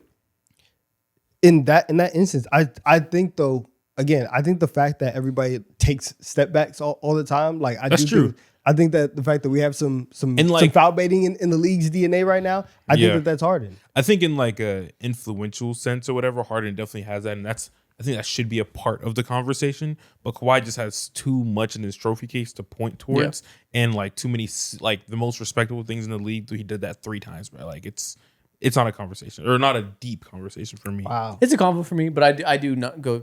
End of the day, winning rings is the most important thing. And if everybody's so close in terms of caliber of player, this guy's done it twice, which let me say done it once to not put too much gas on 2014, which sometimes people do. Yeah. 2019 happened. Yeah, Wow. that's easily one of the more impressive rings too. All right. Next, Is it? 2020 stars. Yeah. 6 years in, who defines this decade so far? Jokic, Multiple MVPs, a ring. Shea. Multiple MVPs, a ring. I mean, those are 5 of the MVPs already. Yep. And those are the yeah, only 2 guys I can say that have multiple MVPs in a ring. Giannis doesn't have MVPs in this decade, but he has a ring. And he's still been a top tier player for most of the decade besides the injuries. He doesn't have MVP in this decade. Nope, it was 19 and 20. Oh, Or no, I mean, 19 and 20. 18, 19, Which I guess 19. people, it's always weird if people count 20 as being like the end of the last decade or beginning of this one. But let's count 20 as this decade just for clarity's sake. 'Cause that's always a semantic argument. So Giannis has 1 MVP, 2020, and 2021 championship. like that means a lot. Hasn't been in the playoffs. Yeah, for a lot of years for the get hurt. last couple years. But he probably still deserves it, right? Yeah, he's been a top 3 player consistently. You can have conversations about this year, which is fair.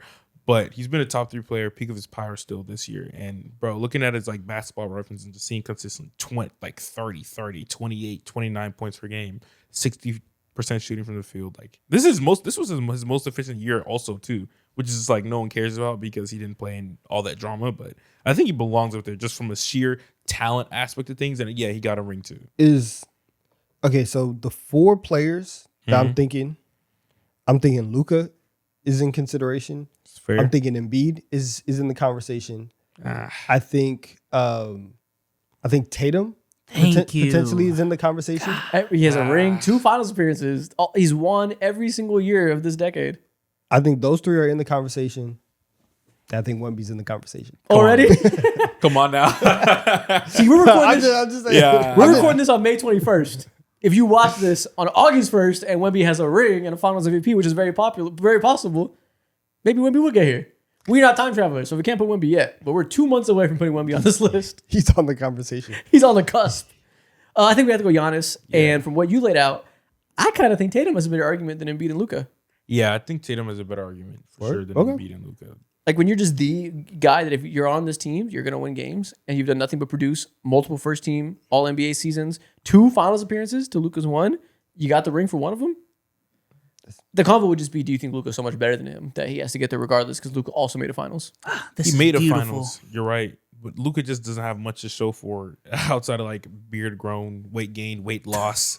Now he's a Laker. Weight gain. Well, is that because of him or because he's not a Celtic? Because he's meaningfully better than Tatum. He is. But when it comes to like talking about how his career has went and how things have just like went, it feels like things have went the wrong way more than it has gone the right way as of late. Also, fair or not, I did beat you in the Injuries and finals. all that. Like that, Fair. True. I do have the head-to-head matchup. Like I will forever know in my life that Tatum's never been better than him a day in his life. Never a But- day? Never a day. There's been a day. There's been a day. Not really. There's been one day. Game 6. Game 6 Tatum on the road, man. As an individual player, he's not better. Okay. So that makes me feel like I do want to put Luka up there because it's like Yeah, what do we do with this one? Luka's so much better to a Yeah. point where there's an argument. The gap in skill is enough to make up for the gap in accomplishments when we consider the team environments they're in. This is a real 50-50 debate to me. Is the run to the finals enough? Low key, it was a great run. And especially since Tatum doesn't have an MVP, is that okay? can Curry enter these conversations? But Luka doesn't have MVP either. Can Curry into the conversation? Nah. Yeah. Unfortunately. He has a championship. He does. He has a put lot down of wasted years, years. A lot of missing the playoffs. Yeah, you can't be doing that. And missing a year for injury. So Luka has a conference finals run and a playoff and a finals run, and he was a demon in all of those. That matters. Tatum Consistently has- playoff performances, Luka has been much better. Tatum has a ring and another finals appearance. No finals MVP. Give it to Luka. Ooh. You got there for what? Yeah, man. You weren't the best player on your team when you won a championship. Give it to Luka. What do you want to do? Donovan, final call. Luka or Tatum? Gun to your head. Luka or Give it to Tatum? Luka. He has no One finals fan base MVP, screaming at bro. you either way. Whose side are you taking? He I'm wasn't sorry, the best- Tatum. Yeah. You putting Luka? We're putting Luka. Oh, Yeah. Luka's on our Mount Luka. Rushmore. Damn it. Yeah. No, Almost got there, y'all. it's fine because this is a whole debate that won't matter in 2 months and Wemby takes a spot. That's also fair. Just waiting. I really I want to guess. put Wemby. We're just talking just to talk. This is Wemby spots. AJ? No, let me. All right. Most hated. Rudy Gobert. Most hated Oh, all time. All time. All time time. Mount Rushmore hated players. Gobert. Nah, come on. He All may be time? 4. Generations. Let's of think people- carefully first. Generations of people hate Gobert. Fair. Gobert's on the You're list, right. but let's think carefully. There's some layups. LeBron's on here. Yeah, for sure. LeBron. Do we want to put Nasty Man on here? Because notice the general public doesn't hate him like they should. Because they don't know. They don't know. The internet knows. So, but He's not on the list. Yeah, he's not he's on not top on the he's four. not chastised like he should be. He's not top 4. He should be though, for sure. Yeah, but LeBron's definitely on here. Yeah, LeBron could put him at number 1. Yeah, LeBron's clearly one of the 4 most hated players of all time. Jordan is not. Kobe is not. Shaq is not. LeBron might be. Kobe might. Nah. People are starting to. You're right. People are starting to like criticize. They're not starting to hate. Peak of his powers, he was mad hated though. Who? Kobe, peak of his powers. Sure, but top 4 all time. Like he was hated, but like all I Mount don't know. Rushmore. Yeah, maybe not. Maybe he's not Mount Rushmore. Yeah, I we think he can say does he- get more love than hate. Yeah. But We can say he like was a hated. It's like a part of like nuance. 60-40 but- battle. But not, but not Mount Rushmore level of hate. Yeah. I don't know if any other star is on here like all time players. I'm not gonna lie. Russell Westbrook. Nah. I see what you're cooking. Too many old players insanely respect hated. him. I see what you're cooking. I think he's on like he's like now arc, but all time peak of his powers. Even when he was on the Lakers. yeah. I don't think it. But to be Mount Rushmore, LeBron's on there because the hate was so crazy because he's so popular. Yeah. There's 3 other players that are just straight up hated without the love of Russ, though. We can get to some guys that people just despise without the upside of the fans. Yeah, because with Russ, it's a lot of like you get the criticism, but also at the same time, everyone's like, but he plays harder than anybody on the floor. Like you have to respect that part. So I don't think he's top 4. You think KD deserves a spot here? Oh, If we're gonna be real modern oriented, maybe. Yeah, People really don't like, with going to the Warriors. People don't like him now. The burner stuff. Katie's up there. Yeah. Okay, so are we gonna do like you said Gobert earlier? Are we gonna do some guys in the Bad Boy Pistons? Are we gonna do Rodman? Are we gonna do what's the white center's name again? Lambeer. Or we do Lambeer? Bill Lambeer is super fucking hated. He is. I feel like we can skew a little bit modern on this one. Because even all time, like, is Wilt hated like that? Like, It's tough because the internet amplifies things so much. So Yeah. the guys that are hated now feel super hated. Because in the 80s, there wasn't Twitter trolls all over the place screaming Bill Lambeer should die. But if there was, they would be saying that. So I think we go Lambeer, honestly. Yeah, that's fair. Lambeer was can do not. the beer. He wasn't selling parlays. Yeah, exactly. But I think Kevin Durant could be on there potentially if you want to do another star. For sure. I think the type of backlash that he got, I remember literally it was like, I think it was July 6th, 2020, bro. It feels 4th like of July. a national, 4th of July, 2016. It feels like a national tragedy, bro. I remember like That's fair. Stephen A. Smith was on ESPN talking about something. I had to leave my vacation. That's the weakest move made by a superstar in NBA history. Yeah, bro. I think he belongs there for He sure. used to leave his vacation all the time. He loves these vacations. He's dramatic. yeah. y'all remember where y'all were when Yeah, when I the KD thing was announced? Yeah. My dad was teaching me how to drive. I was at a school parking lot. Oh, Dad! Mind you, we were hoping KD went to the Celtics. Dad, he went to the Warriors. What? Tough. Yeah. You were what, 14 years old or 15?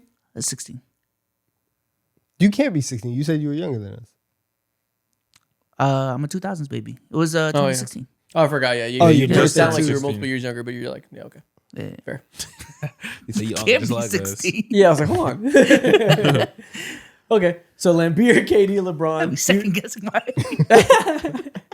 Do you want to go with Stand another, up for something. I did. Let's go. do you want to go with another true villain or another hated star? We can go with the true villain. Yo, is Pat Bev on this list? Yo, is Draymond Green on this list? Yo. Draymond. People are really turned on Draymond. Yeah. He's up there. I'm not gonna lie, Pat Bev, because he's an NBA player that speaks on the game. But whenever he talks, all the NBA legends, not you though, not you, Pat Bev. I've never seen anybody be a fan of Pat Bev too. I think he just has straight haters. He inspires people. He makes people talk about him just negatively. But Draymond and the screen stuff. It's though. it's probably Draymond. He has like a 10-minute low light reel. Just But is like Draymond more football hated than hits. Gobert? Nah, shit. Maybe. Dude, all the old school players hate people Gobert. don't like Draymond though. It's either him or Gobert. Who's winning? People really didn't like Rodman at the time before he went to the Bulls too. He was about to play himself out of the league. Yeah. Even afterwards.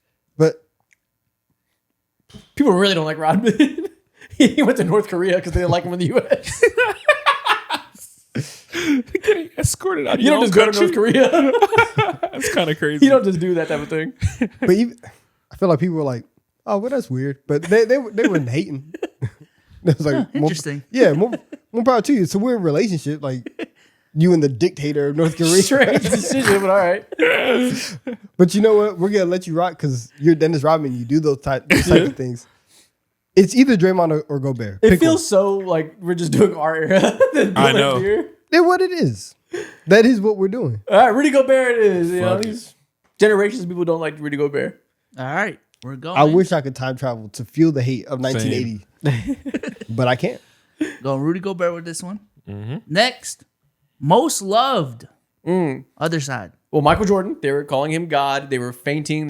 For 40 years, people waited in line for his shoes. Multiple generations of families waited in line for his shoes. It is Michael Jordan, number one. Okay. For sure. I waited in line for shoes. I waited in line for shoes. I woke up at 4 a.m. to go get some shoes. Yeah. Really? I never did that shit. Do y'all think the LeBron glaze is great enough for him to also be on this list? Maybe. Steph Curry is probably on this list for sure, right? Most loved? People love the fuck out of Steph Curry. I think almost before Steph, I would say Kyrie or something like that. Oh, hell no. Kyrie, Dude, the type of post 2018? glaze- Kobe has to be on this list before Kyrie. Yeah, Kyrie did way too much. And before Steph. The people that love Kyrie still love Kyrie. Kyrie Yeah. did way too much to make himself controversial. You can put Kyrie top 4. Yeah. I agree. Way too much. I would go Kobe. Yeah, put Kobe on Magic there. feels very loved all time. Magic can be considered. I do think Curry, though, for this generation, like anybody below the age of 20 adores Curry. And he doesn't really have haters like that. I mean, he has haters because he was so good and he was doubted and stuff, but like it's not the same as like a LeBron. Bro, hate. back when I was 20, like back when I was 16, 15 years old, I was banging out a Fuck Steph Curry remix song, bro. Yeah, because he's being LeBron, you're a LeBron stan. Yeah. But once people are over that, Curry's pretty kind of just universally loved. They just unlocked a crazy Yeah. memory, man. What do you remember? I mean, he would just have a bad game and I would just go on Twitter and it would be there. And I'd be like, no, turn it off. Yeah, I think the way Curry has a stranglehold on the generation of kids is very Jordan-esque. Yeah. Okay. Y'all want to Okay. put Curry on there? You put Curry. Okay. Last spot. Magic. Bill Russell? Who hates Bill Russell? Bill Russell, yeah, they Yeah, retired that's his cheating. whole number. Yeah, you're cheating. Man, it's not. That's not cheating. He's an Even when he was activist. alive. Of course you don't hate Bill Russell. It's Bill Russell. He was out here marching. Okay then. Yeah. What's there to hate? Well, you know what? Who am I to say Bill Russell? Yeah. How dare you? I guess we gotta put Bill Russell. Yeah. Mo, how dare you? Twist my arm now. Come on now. What am I gonna say? I don't know. You can't put his name on here. We should. You can't, like, but like that means we also have to. Yeah. So there you go. Bill Russell number 4. Walking away with something. You're walking away with something. You're fighting dirty. how was he fighting dirty? Yeah. Explain that one. When you put someone Hey, who's not man. alive, But yeah, what's he doing? when you put someone who's not alive, I cannot say, man, I don't know. He said you pulled the race card and the dead card. Yeah, I don't know what am I gonna say. Bro, they retired his fucking number from the NBA. It Yeah. has to be him. I can't argue for LeBron James now. I gotta say bet. Hell yeah. Next, draft bust. Let's get negative. Oh, The greatest of all time is tough because there's a lot of them. I feel like Kwame's like the poster boy. For sure. He deserves to be. But he had a number long one. career. A lot of these guys didn't have long careers. Like Anthony Bennett didn't have a long career. You can still be in the league and still be a bust. But there's at least 4 who did not have long careers and they were busts. Bennett is up there. Anthony Bennett is clearly on One. Yeah. For sure. He's one. Like he has to be the first spot. Yeah. there. And bust is the right word because like it can't be bad picks, you know? Because like Bagley shouldn't have been the pick over Luka, Bowie shouldn't have been the pick over Jordan, but they're not busts like that. What you giggling at? Nothing. Want Don't worry about it. So me to say it again? No. You're good, He's man. so Bust.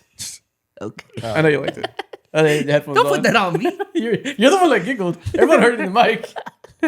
You put it on you. Anthony Bennett. Okay, keep going. Let's keep potting. Let's keep potting, man. Dude, these got to be all number 1 overall picks. I think it's. They don't have to be now. then Darko's up here. Yep, Darko. Yeah, Darko's here. Darko's up there. 100%. Darko wasn't good, didn't do much, and went above Hall of Famers. Yeah. Okay.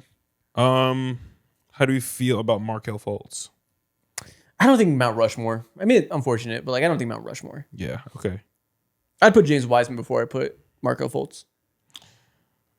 Just because bust also implies expectations. And it's not his fault. Fultz had a lot of expectations. That's course, the thing. of That's course. where that's like a kind of They were losing saying argument right crazy there. stuff. No, it's not Fultz. losing They were argument at all. It's not losing comparing argument at all because expectations. You're supposed to be the next guy to help a dynasty continue, to have a top 4 most loved player of all time continue his run. Unfair expectations were put on him for needing to be the guy to elevate to the next era. Didn't do it. I mean, is it unfair? You're the number 2 overall pick. I mean, sure, but he had to play like the number 0 pick. I had to be like above the number 1. He had to be God. There's an easy modern day pick for this one. Who we missing? Big Zach. Is he in the car? Hey, man. That whole draft class stinks, man. Big Zach might get there eventually. He might prove to be Anthony Bennett. We got to give him like 18 more months. Yeah, like a year or two. Yeah.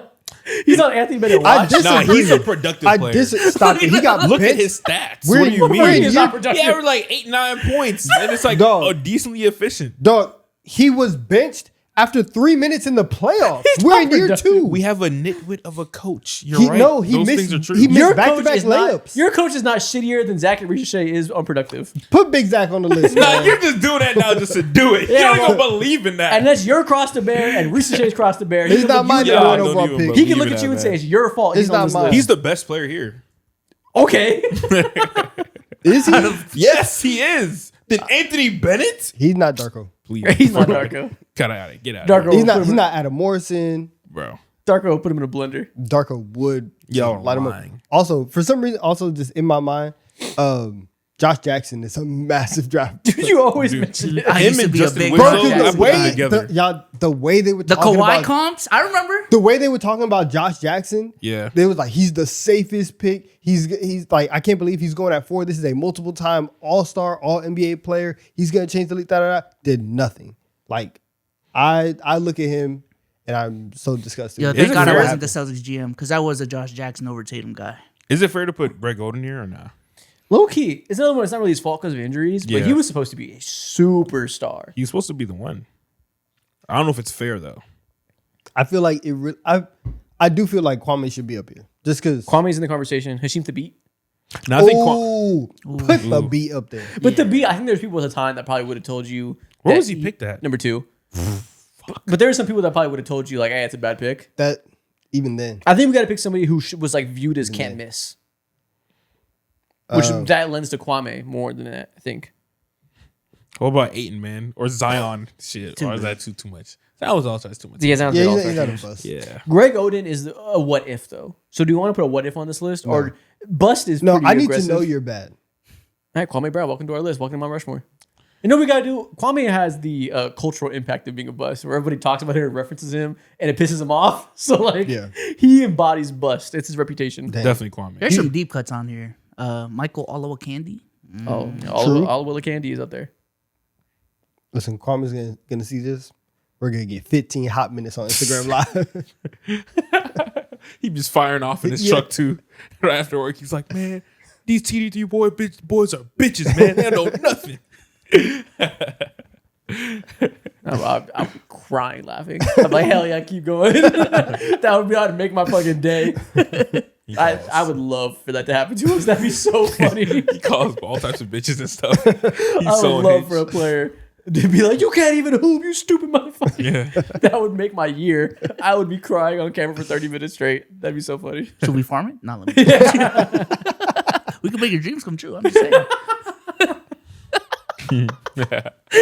I'm gonna make a wish kid for hate. Cunt. What's wrong with you? Hey, you might be taking Don's crown. I ain't gonna lie. What an arc, man. All right, last one on the other side of things. Draft steals. Jokic. Jokic has to be on Yeah, there. MVP in the 41st second overall Is round. this second round picks? Yeah. You're the greatest draft pick of all time. Manu. Up to another champion in the second round. If you get a Hall of Famer in the second round, like you're, Yeah, you're one of Yeah, those. so are we going towards deepest in the draft or like best players taken late? Because like Giannis wasn't a lottery pick, MVP. That doesn't happen very often. A combination of both. Yeah. I think Giannis can definitely be up here. And you know what else makes it tough? Like Shea was like a 13th pick, so he's not that far away. But Giannis was a 15th pick, non-lottery, in a terrible draft too. Yeah. So we took 14 players that had no business going top 10 in normal drafts Yeah. over you. So think yeah, Giannis might have to be on here. Giannis for sure. He's there. We were just taking bodies over Giannis. Okay. And so Manu, second round, one-time All-Star, champion. Champion. Second. If that's the case, does Draymond Green have to be on here too? If Manu's on here, I almost want I think so. I mean, we're setting that precedent. multiple. I mean, he's a foundational piece to a dynasty. yeah, All-Star, DPOY. He definitely should be up here. He should be in practice, yeah. But do I want to put him up here? I feel like there's better players potentially here. He's a Hall of Famer. What do we do with Kobe going to 13? 13's a lot deep, bro. 13's deep. Jimmy Butler's at 30. Uh, I think I almost would you rather want believe. to swap Manu for Kobe? If that's the case, then yeah. Okay, then yeah. If we're gonna do that, if you're an MVP and you're going 13 or lower, you're on our list. Actually, no, Yeah. because then Jay has to be on here. I'm not gonna lie. The GOAT at 3 is kind of crazy. The GOAT. Not That'd be really. cheating. Michael Jordan at 3. Oh. No. That's not that. Not really. I mean, Hakeem went 1. Yeah, that's not that crazy. Now we're looking at one idiot. Trailblazers.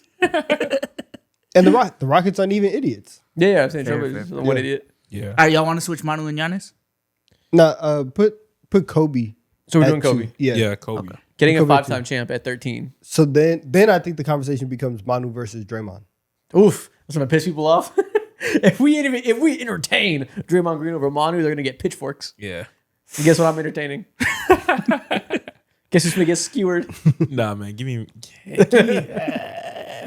Farming. I guess it has to be Manu though, just because he actually made. Oh no, Draymond made All Stars too. Yeah. He did. DPOY. How do we decide this? Does anybody have a quarter? Can we flip a coin? I don't worry. I don't have a quarter, man. Yeah. Pull out your phone. I don't have cash these days. Yeah, man. we can flip a coin. On your phone? Yeah, just tell Siri to flip All a right, fuck coin. that. Rock, paper, scissors. I got Draymond, you got Manu. All right, 2 out of 3. Hell in a Cell, 2 out of 3. Rock, paper, scissors, shoot. Rock, paper, scissors, shoot. I got 1. Rock, paper, scissors, shoot. I got 2. Draymond Green is the 4th You biggest went draft scissors steal. back to back? You went scissors back to back? I was trying And I something. knew Bro, you would. And I knew you would. I got what him is boxed. wrong I got him in a blender. What's I was up? trying something. I got him in a fucking on, phone man. booth. Scissors back to back. Oh, you pissed me off, bro. Put him in a straight jacket. Oh, Now he wants redemption. no. No. Come on. No, you're talking. Let's go. All right. We do it. 2 out of 3. Okay. Rock, paper, scissors, shoot. All right. Hey, 2 and 3. Come on. 2 He and wants to do it 3. again. Okay. I saw. He was hating. I saw the play. That's what I'm All right, saying. He let's do was it. All right. All right. Rock, paper, scissors, shoot. He's so dumb, man. All right, bro. I told you I was trying something. All right, bro. You can't All even right, play the man. game. Yo, All right. You just ruined my segment. That's all, man. All boxed. right, bro. He was one down. All right, bro. You dumb as hell, man. All right, bro. Someone get this pussy a chug. All right, man. How dare you pick scissors? You got it. You Knew got I set him up. Couldn't see it coming at all. God damn it. You got it. You got it. Ah, man.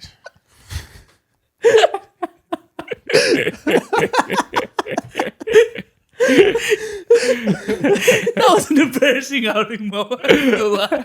You said what? That was an embarrassing outing. Listen, Oh, wow. man, he got it. That was the last one, by the way. Oh, man. Oh my gosh. Oh my god. Last thing we're gonna do today. man. We are gonna play NBA Who Am I? The game where we put our little things on our head, we put an image on our little things, and we try to take turns guessing who we have in front of us. And what we're gonna do today is we're gonna play NBA Who Am I with NBA events. All of us have 2 pieces of paper. Close your eyes, put the first one on your head, see if you can guess the event on your head. All right. Normally we do players, but this time we're mixing it up a little bit. All right. So we all have events, things that happened, and some of them might look like people, but we're gonna try to guess that specific event. So like that day this thing happened. Damn. Okay. Donovan, you go first. Okay. Is my event draft lottery related? No, it is No. not draft lottery related. No, it is not. It's super not that. Is my event a playoff moment? No. Nope. Hell nah. So regular season moment. Did an all-time great player, let's say top 30, participate in this event? Nope. Fuck no. No. Also, somebody bad. Is this like Corey Brewer scoring 50? No, No. that's a good. That's a funny guess, but no, Does this have to do with somebody scoring a lot of points? it is not. Nope. I'll tell you something. This is not a regular season event. Not a regular season event. Doesn't have to do with the playoffs. Doesn't have to do with draft lottery. This is an NBA Twitter event. Sort of. Kind It of. lives Kind there. of. But you're talking about platforms. I'm talking So, about time periods. Yeah. So it's an off-season event. This is an off-season event. Oh my god. Okay. Off-season event. Not a top 30 player. And you were right to point out Twitter. Twitter was active the day this happened. Twitter It was lives on active. Twitter for sure. Okay. It was a good day. I can't remember if this happened during the off season. Did somebody get exposed? That's a funny question. Loaded question. That's a Funny loaded question. And like, yes, but that's not this event. But loaded. this is not an exposing moments, but it aligns with something else that was exposed that made this event funny. Yeah, it makes sense. It makes so It much makes sense. sense. Yeah. So like a secret came to life. I would say the person, when they did this thing, it looks like they had some secrets. Just off the look of this event. It alluded to a bunch of things. Let's say that. Confirms He everything. threw a lob to a lot of jokes. Yeah. And everybody felt the need to. Yep. Does this have to do with anybody gaining weight? You keep dancing around it like, no, but also like, Kind of. this applies to that person. Yeah. But no, this event is not about weight. It's not about weight. All right, so we're taking Zion and Luka out the equation. It's not about weight. So this event is not about weight. yeah. Is this just like an actual scandal or no? No, it's not a an scandal at actual all. It's just a scandal. moment. It's just funny. It's a funny moment. Yeah. Not a scandal. He did nothing wrong, but also kind of looks like he did everything wrong. I'm so lost. So the player that was involved in this, is it a current player? Yes. And also think, I told you realize it's an off-season event. Yeah. Think about things that happen in the off-season every year. Things that happen in the offseason. People obviously Things that are on the calendar that NBA players have to do. It's just a media day thing? Yes. Yes, Yes, it's a correct. media day thing. Okay. Media day thing, active player, not like a top 30 player of all time. Super hell no to that. Um Damn. He's mad serious. that was crazy. True. No, he's right. He's nowhere close to top 30 all time. He's right. I don't know why he had to say it again, but Does this have to do with like Paul George or something? no, No. not Paul George. But you know, it's a media day event. It's a media day event. And it's a moment that was funny on Twitter, and the event we're looking at said a lot about the person and aligned with jokes. Yeah. When it comes to like scandals and shit, it's like, yeah, that makes sense. Yeah. I wish this picture wasn't out. You wish this picture wasn't out? Oh, he told him it's a picture. I'm You need some, still man. lost. It's a picture. It's a funny picture. Yeah. It's a funny picture. Is the person like washed though? No. Or Not washed, but he's not playing as well as he once did. Yeah. not playing as well as he wants And this to? picture illuminates things about his personality and assumptions that people make about his personality. Is it like John Morant? No, No, you're you're close. close. You're as hell. close. Mega close. So the closest person to John Moran. Zion? Yeah. Zion. Can you guess what picture? Which it is, event is it? Which media day event is it of Zion? Oh my goodness. It had to be one where he was like, it's not necessarily about weight, but like there's one where he had like a goatee or something. Before then? You don't remember this event? No, I don't. Famous media day picture of Zion. I am so lost. We talked about it semi recently. I am so lost. Andre looked at Yeah. that picture and said, that looks like Mo. What the fuck? Yeah. Oh, when he had the beard? When Zion came out with the beard? That with the beard. When he was looking down? Yeah, looking Yeah, down. he's smirking on TV. Looks nothing like me. In that picture. This is that media day. That Yeah. was media day. I forget that was in media. I never knew this was media day. I don't know when he took this picture. Yeah. You thought it was a selfie? Imagine. Honestly, It won't. honestly, that wouldn't I would surprise believe me. this is This a what the selfie. Snapchats be looking like? Yeah. I would believe this was a selfie more than a media day picture. Yeah, he was raising up that camera person. Yeah. That would not surprise me at all. That Zion just being the crib in his uniform. think it's smogging out people. Is my NBA event a game? No. No. Is my NBA event funny? Yes. Yeah. Oh, okay. Is my NBA event hilarious? Yeah. Okay. Does my NBA event what's the word? Why am I blanking? Involve a legend? Dicey. I don't know Debatable. if people call him a legend. Yeah. Oh, he's a borderline legend? Yeah. We'll say debatable. Yeah. He's done some legendary stuff? Yes. Yes, 100%. There you go. Borderline legend though. Borderline legend. Have we talked about this event on this show? 100%. Yes, we have. Have we talked about it many times? Yes. Yes. Yes. Okay. Non-game, borderline legend. We talk about it a lot. It's very funny. It's hilarious. Is this event a song? No. No. Okay. Hell no. I thought, man, we talk about rapping. When players rap, it's pretty hilarious. Is this NBA event... Does it involve two players? No. No. Just one. Is solo? Solo. The fuck? Was he on TikTok? Nope. No. What do you do solo in the NBA? Is this NBA event a video? No. No. It's not. Damn. What do you do solo in the NBA? Did this NBA event happen in the regular season? It did not. No. No. Did his NBA event happen in the playoffs? No, it did not. No. Oh, you said it's not a game. Oh, is this an NBA offseason activity? It is. Is this Kevin Durant joining the Warriors? It is No. not. Oh, wait, is this a media day activity? Yes. Does this NBA activity include fake hair? It's not fake. It's not fake. It's real. Yes. Yes. It's not fake. Oh, he did it twice. Is this emo Jimmy Butler? Yes. Yes. I was thinking dreadhead Jimmy Butler. Yeah. It's real hair, man. What? You see the length? What? I'm so glad you had a media day thing because I wouldn't have Yeah. thought about that at all. All right, B-Soul, you go. All right. Y'all see it? Mm-hmm. Does this event involve Meg Thee Stallion? No. No. What? What the hell? That's not an event. It's a catastrophe. It was an event. It was an event. What a niche, right? That could have been like one thing. He was taking a shot. was taking a shot. Does this event involve a guard, No. No.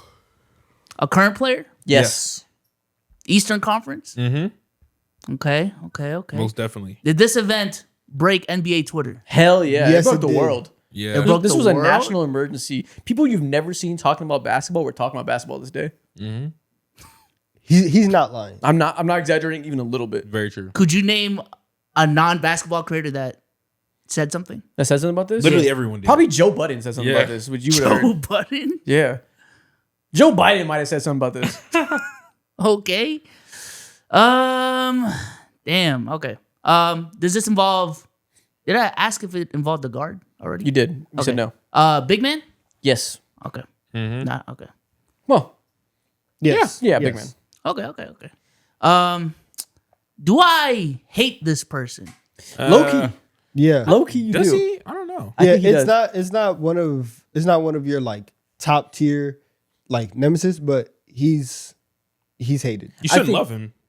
Man, well, I don't know. I You don't hate. you don't hate this guy. If you look him in the eyes, you wouldn't be like, fuck out of my face. But you hate the man that he represents. The man that he represents? I Yeah. don't know what that means. You might have What do you just think of fried me? his brain with that.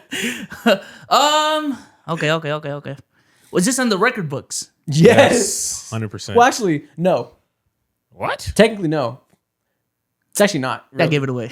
It's actually not. That's all I needed. It's actually not. That's record all I books at needed. It's cool. It's actually not whatsoever, but we act like it is. That gave it away. Yeah. It's the Bam 83. Oh, okay. Yes. It's actually Not in the not- blender this time. It's actually not a record at all. Let's go. Modern NBA it is, man. What does that mean? Ain't seen before. We got a modern NBA record book. Yes. Kind of All right. post merger. Is my event a meme? Yes. That was snipe. It is a meme. Okay. Is this player? Is it one player or two player? One player. One player. Yes. Cool. One player meme. Okay. Is this guy a Hall of Famer? Yes, he is. A lot Do of I memes like about this Hall of guy? Famers. Do you like this guy? What's his feel on this guy? I don't know. You can go. He's not one of your favorites of all All time. right. Just I think you sure. might not care for this guy very much.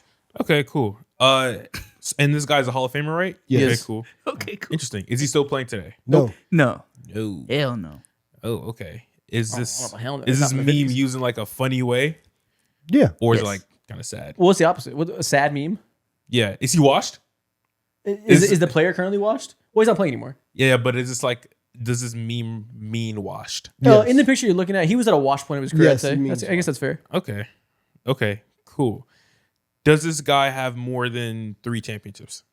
He does. He does. Yes. Okay. Okay. Is he bald? No, that player is not bald. Ooh. Fuck. Is he? No, No. This just Okay, fucked no. me up. he should have not bald. Okay. Sheesh. Not bald. So this is not Celtic Shaq. That is Celtic Shaq. It That is is. the infamous Celtic Man. Shaq moment. He's bald. He's not bald. He's not He's bald. not in bald. the picture? He's not bald here though. No, yeah. Look. Yeah, not in the picture. You're lying to me, man. He's got a full What? head of hair. This makes this picture even look worse. He should have went bald. Your moment is the infamous Celtic Shaq media day. Damn. Okay. Oh, we had 3 media days in the first round. That's funny. Yeah, that is insane. Media day is a funny time. All right, round number 2. Everybody has a second picture. Go ahead. You guys do yours first. I'll watch. Yep, you're good. Sideways. There you go. And you're good. All right, this is good. Yep. Okay, slide this in. Slid it in perfect. Hey, yo. What is that? You know what that is? No. It's famous. All right, set this one out, buddy. Got you. Donovan, you're up next. Perfect. Did the event happen in the regular season? Nope, that is not a regular season. Actually, I don't remember. I actually don't know. No, I actually have no fucking clue. Did this event happen on social media? No. No. No. Did this happen in a post-game press conference? Nope. Nope. Not a post-game press conference. Don't know if it's regular season. I have no clue. Is this an regular on-the-court event? season. No, it is not. Weird. To kill your. Interesting. This a playing event? No, No. Super hell no. It's not a playoff event? I'll give you a hint. I don't know if it's a regular season or playoffs. Yeah, we don't know. I'll give you a hint. This event occurred before the play-in tournament existed. And you also asked about social media. I think this occurred before social media was like super big. Okay, so did this happen before 2010? I actually don't know exactly the year, but I think so. Let me check. Yeah, I don't know that. Yeah. Does this involve a commercial? No. Is this moment hilarious? Hell yeah. Yes. Does it involve a all-time great player? Hell Yes. yeah. All-time great player. It's hilarious. Does it have to do with like a studio show? Yes, Yes. it does. Correct. Yeah, warm as hell. A studio show. Is the player making a guest appearance on the studio show? Nah. Making a guest appearance? No. Yeah. Nah. So they're just talking about the player. You are now confusing me. It's somebody that's always on the show. It's not a guest appearance. Yeah. This guy is always on the show. You are now confusing me. Okay. Okay. That follow-up did not compete for me. So is anybody Full box. in this event, and were they like an active NBA player at the time? Nope. He was retired. At the time, no. Okay. All right. So I'm thinking it's like an inside the NBA. Does this involve Charles Barkley? This does Yes. involve Charles Barkley. All right. Catalog now. Let's run through the greatest hits. Is this him calling San Antonio women Nope. big as hell? Yes. Whoa, it is? It is about that. Whoa. That's not what's on your head? Is this him double fisting churros? Yeah. Show me. What do you mean? What's that? Show me. Huh? You're not gonna get it. Yes, this is a double fisted churros. What does that look like? You said them big old women in San Antonio. They get both churros. Oh no. This is him eating a churro and drinking Shaq soda. And he was He going just with double that. I'm fisted not for gonna do no that. reason. Well, he's single fisted, so It's crazy, man. That's funny. drinking shot soda. Who went second? Did I go second? I think, yeah, you did. Is my NBA event is my NBA event modern? Yes. Yes. Is my NBA event funny? No. No. It's not funny. Not funny. Ain't shit funny about this. Ain't shit funny? Is it sad? There's Did somebody die? No. Not funny. Oh. Not sad. Well, you say ain't shit funny, like I've got to pay respects. It's just not funny. You do have to pay respect, but and Do you have to pay respect? nothing's funny. It's not funny, nobody died, but I gotta pay respects. Have to. Is it? Well, you said nobody died. I thought you were describing Kobe's last game because I gotta pay respects and it's not funny. No. I mean, that wasn't funny. Yeah, I know. It's But you're not getting funny. warmer. I know, that's the point. You're getting warmer, though. I Imagine like where you're laughing headed. at Kobe's last game. For That's what I'm what? saying. It's not funny. Is this a crowning achievement? Yeah. Yes. It's like I respect it because it's really, really good. Yeah. Yeah. Okay, but it's not funny. So nobody Nobody laughed. in this room laughed when this happened. No. No. Nobody's on the butt of a joke. Nah. No. I find that hard to believe. I'll laugh at a lot of things. This is not Yes, something yeah. you would laugh at. Guaranteed. That makes it sound like it's a tragedy. Like it's morbid. Like you better not fucking laugh or you're a bad person. Like if you laugh at this, I'd look at you like, yo, what you laughing Like at? something just wrong with you. Yeah. Like you're not wrong a with bad you? person, but it's just like No, that's involved though. No, Yeah, Yeah. but again, it's like, why is that reaction the one that you go to in this situation? this is hilarious. Given what it is. You're kind of talking so serious. Like it's Hiroshima. I can't laugh. Like this is crazy. Eight shift. It's serious. What do you mean? It's war. Is this the basketball equivalent of war? Yes. Kind of. Is Yeah. this the finals? Yes. Yes. Is this the 2016 championship? Yes. Sound like not funny It's to not me. funny. That shit was It's not- funny. It's not funny. Don't you dare joke about LeBron's legacy. Legacies were defined that day. It's not funny. Yeah. I knew it had to be LeBron based on you. It was. I had smirk once. Man, it teared, but it was out of respect, man. Your turn, B-Souls. All right. Is my event modern? What's the line for Yeah. modern? Yeah. It's modern-ish. Modern-ish. Okay. It's not super modern. Yeah. Okay. How old was I when this happened? Nah, too specific. Too specific? I don't know. Okay. Does it involve 3 players? No. No, it involves one player. Involves 1 player. Okay. Is this guy white? No. No. Is this guy black? Yes. Okay. Good assumption. Solid follow-up. Could have been Yao Ming. I don't know. Could have been. That's a great reasoning. Yeah. Could have been one player. Jeremy Lin. two Is this players. is this funny? Yes. Yeah. Yeah, it's Okay. hilarious. It'd be okay if I laughed at it. Yeah. 100%. It would be honestly, it'd be wrong if you didn't laugh at it. I would accuse you of glazing. Okay. Is it edgy? No. Nah. Is it edgy? I mean, Nah. it's a little bit mean-spirited, I guess. Maybe in like a different time it was edgy, but right now it's just funny. Is it making fun of someone's characteristic? It's making fun of someone, not a characteristic. It's not like it's not an appearance thing or anything. Okay. Yeah. Is it making fun of like a basketball achievement? No, it's just a moment. Hell no. It's just a moment. Yeah. Okay. Something they did that was real funny. Okay. Was NBA Twitter going crazy for this? No, It wasn't around. Oh, it wasn't around. I was gonna say no. Oh, okay. Damn. Okay. Does it involve the all-time great? No.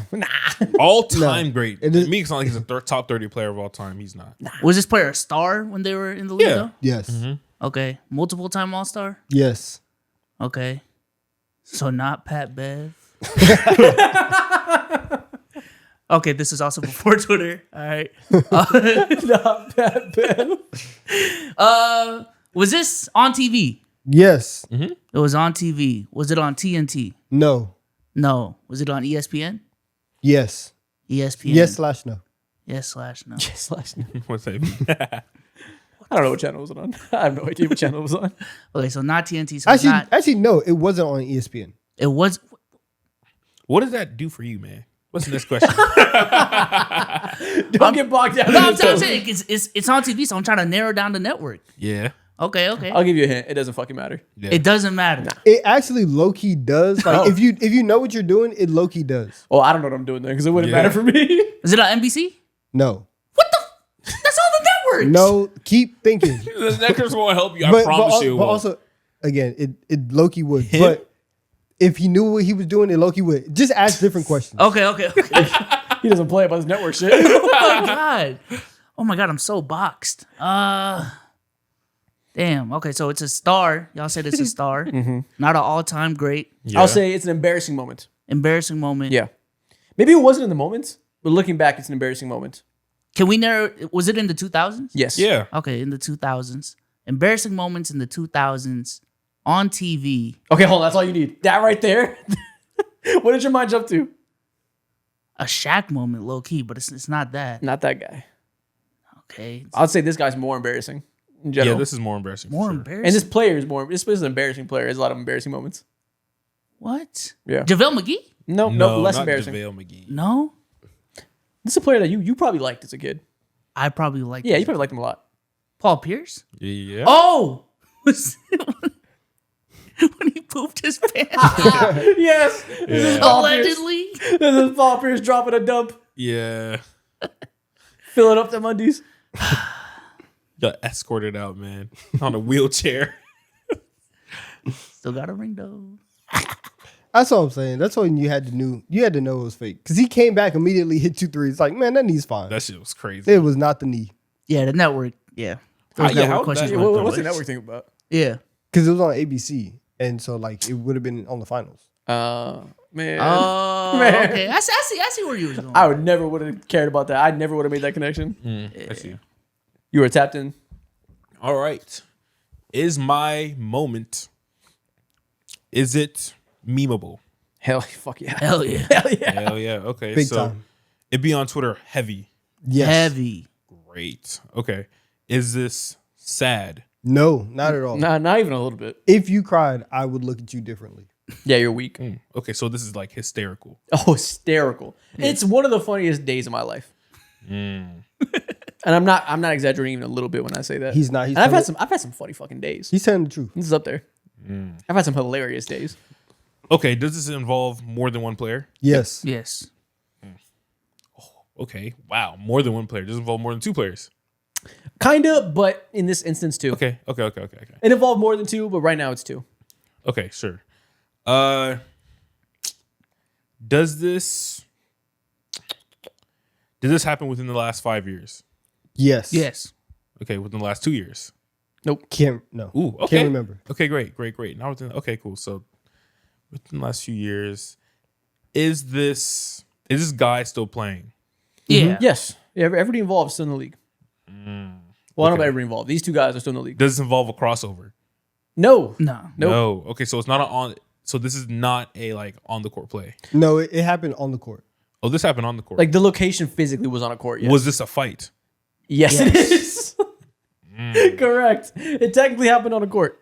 Okay, this is a fight that happened on the court. So it means it got to be kind of big. Is this Joel Embiid? No, not Joel Embiid. Is this Karl Anthony Towns getting choked out? No. I will Close, say, though. it's kind of funny how close you just got. Yeah. Ah, okay. Accidentally got real close. Okay, I have two options here. You're far, but you're close. I have two options here. Is this when Beef Stew tried to kill LeBron James? No. If it's not that, That's a scary moment. Not Yeah. funny.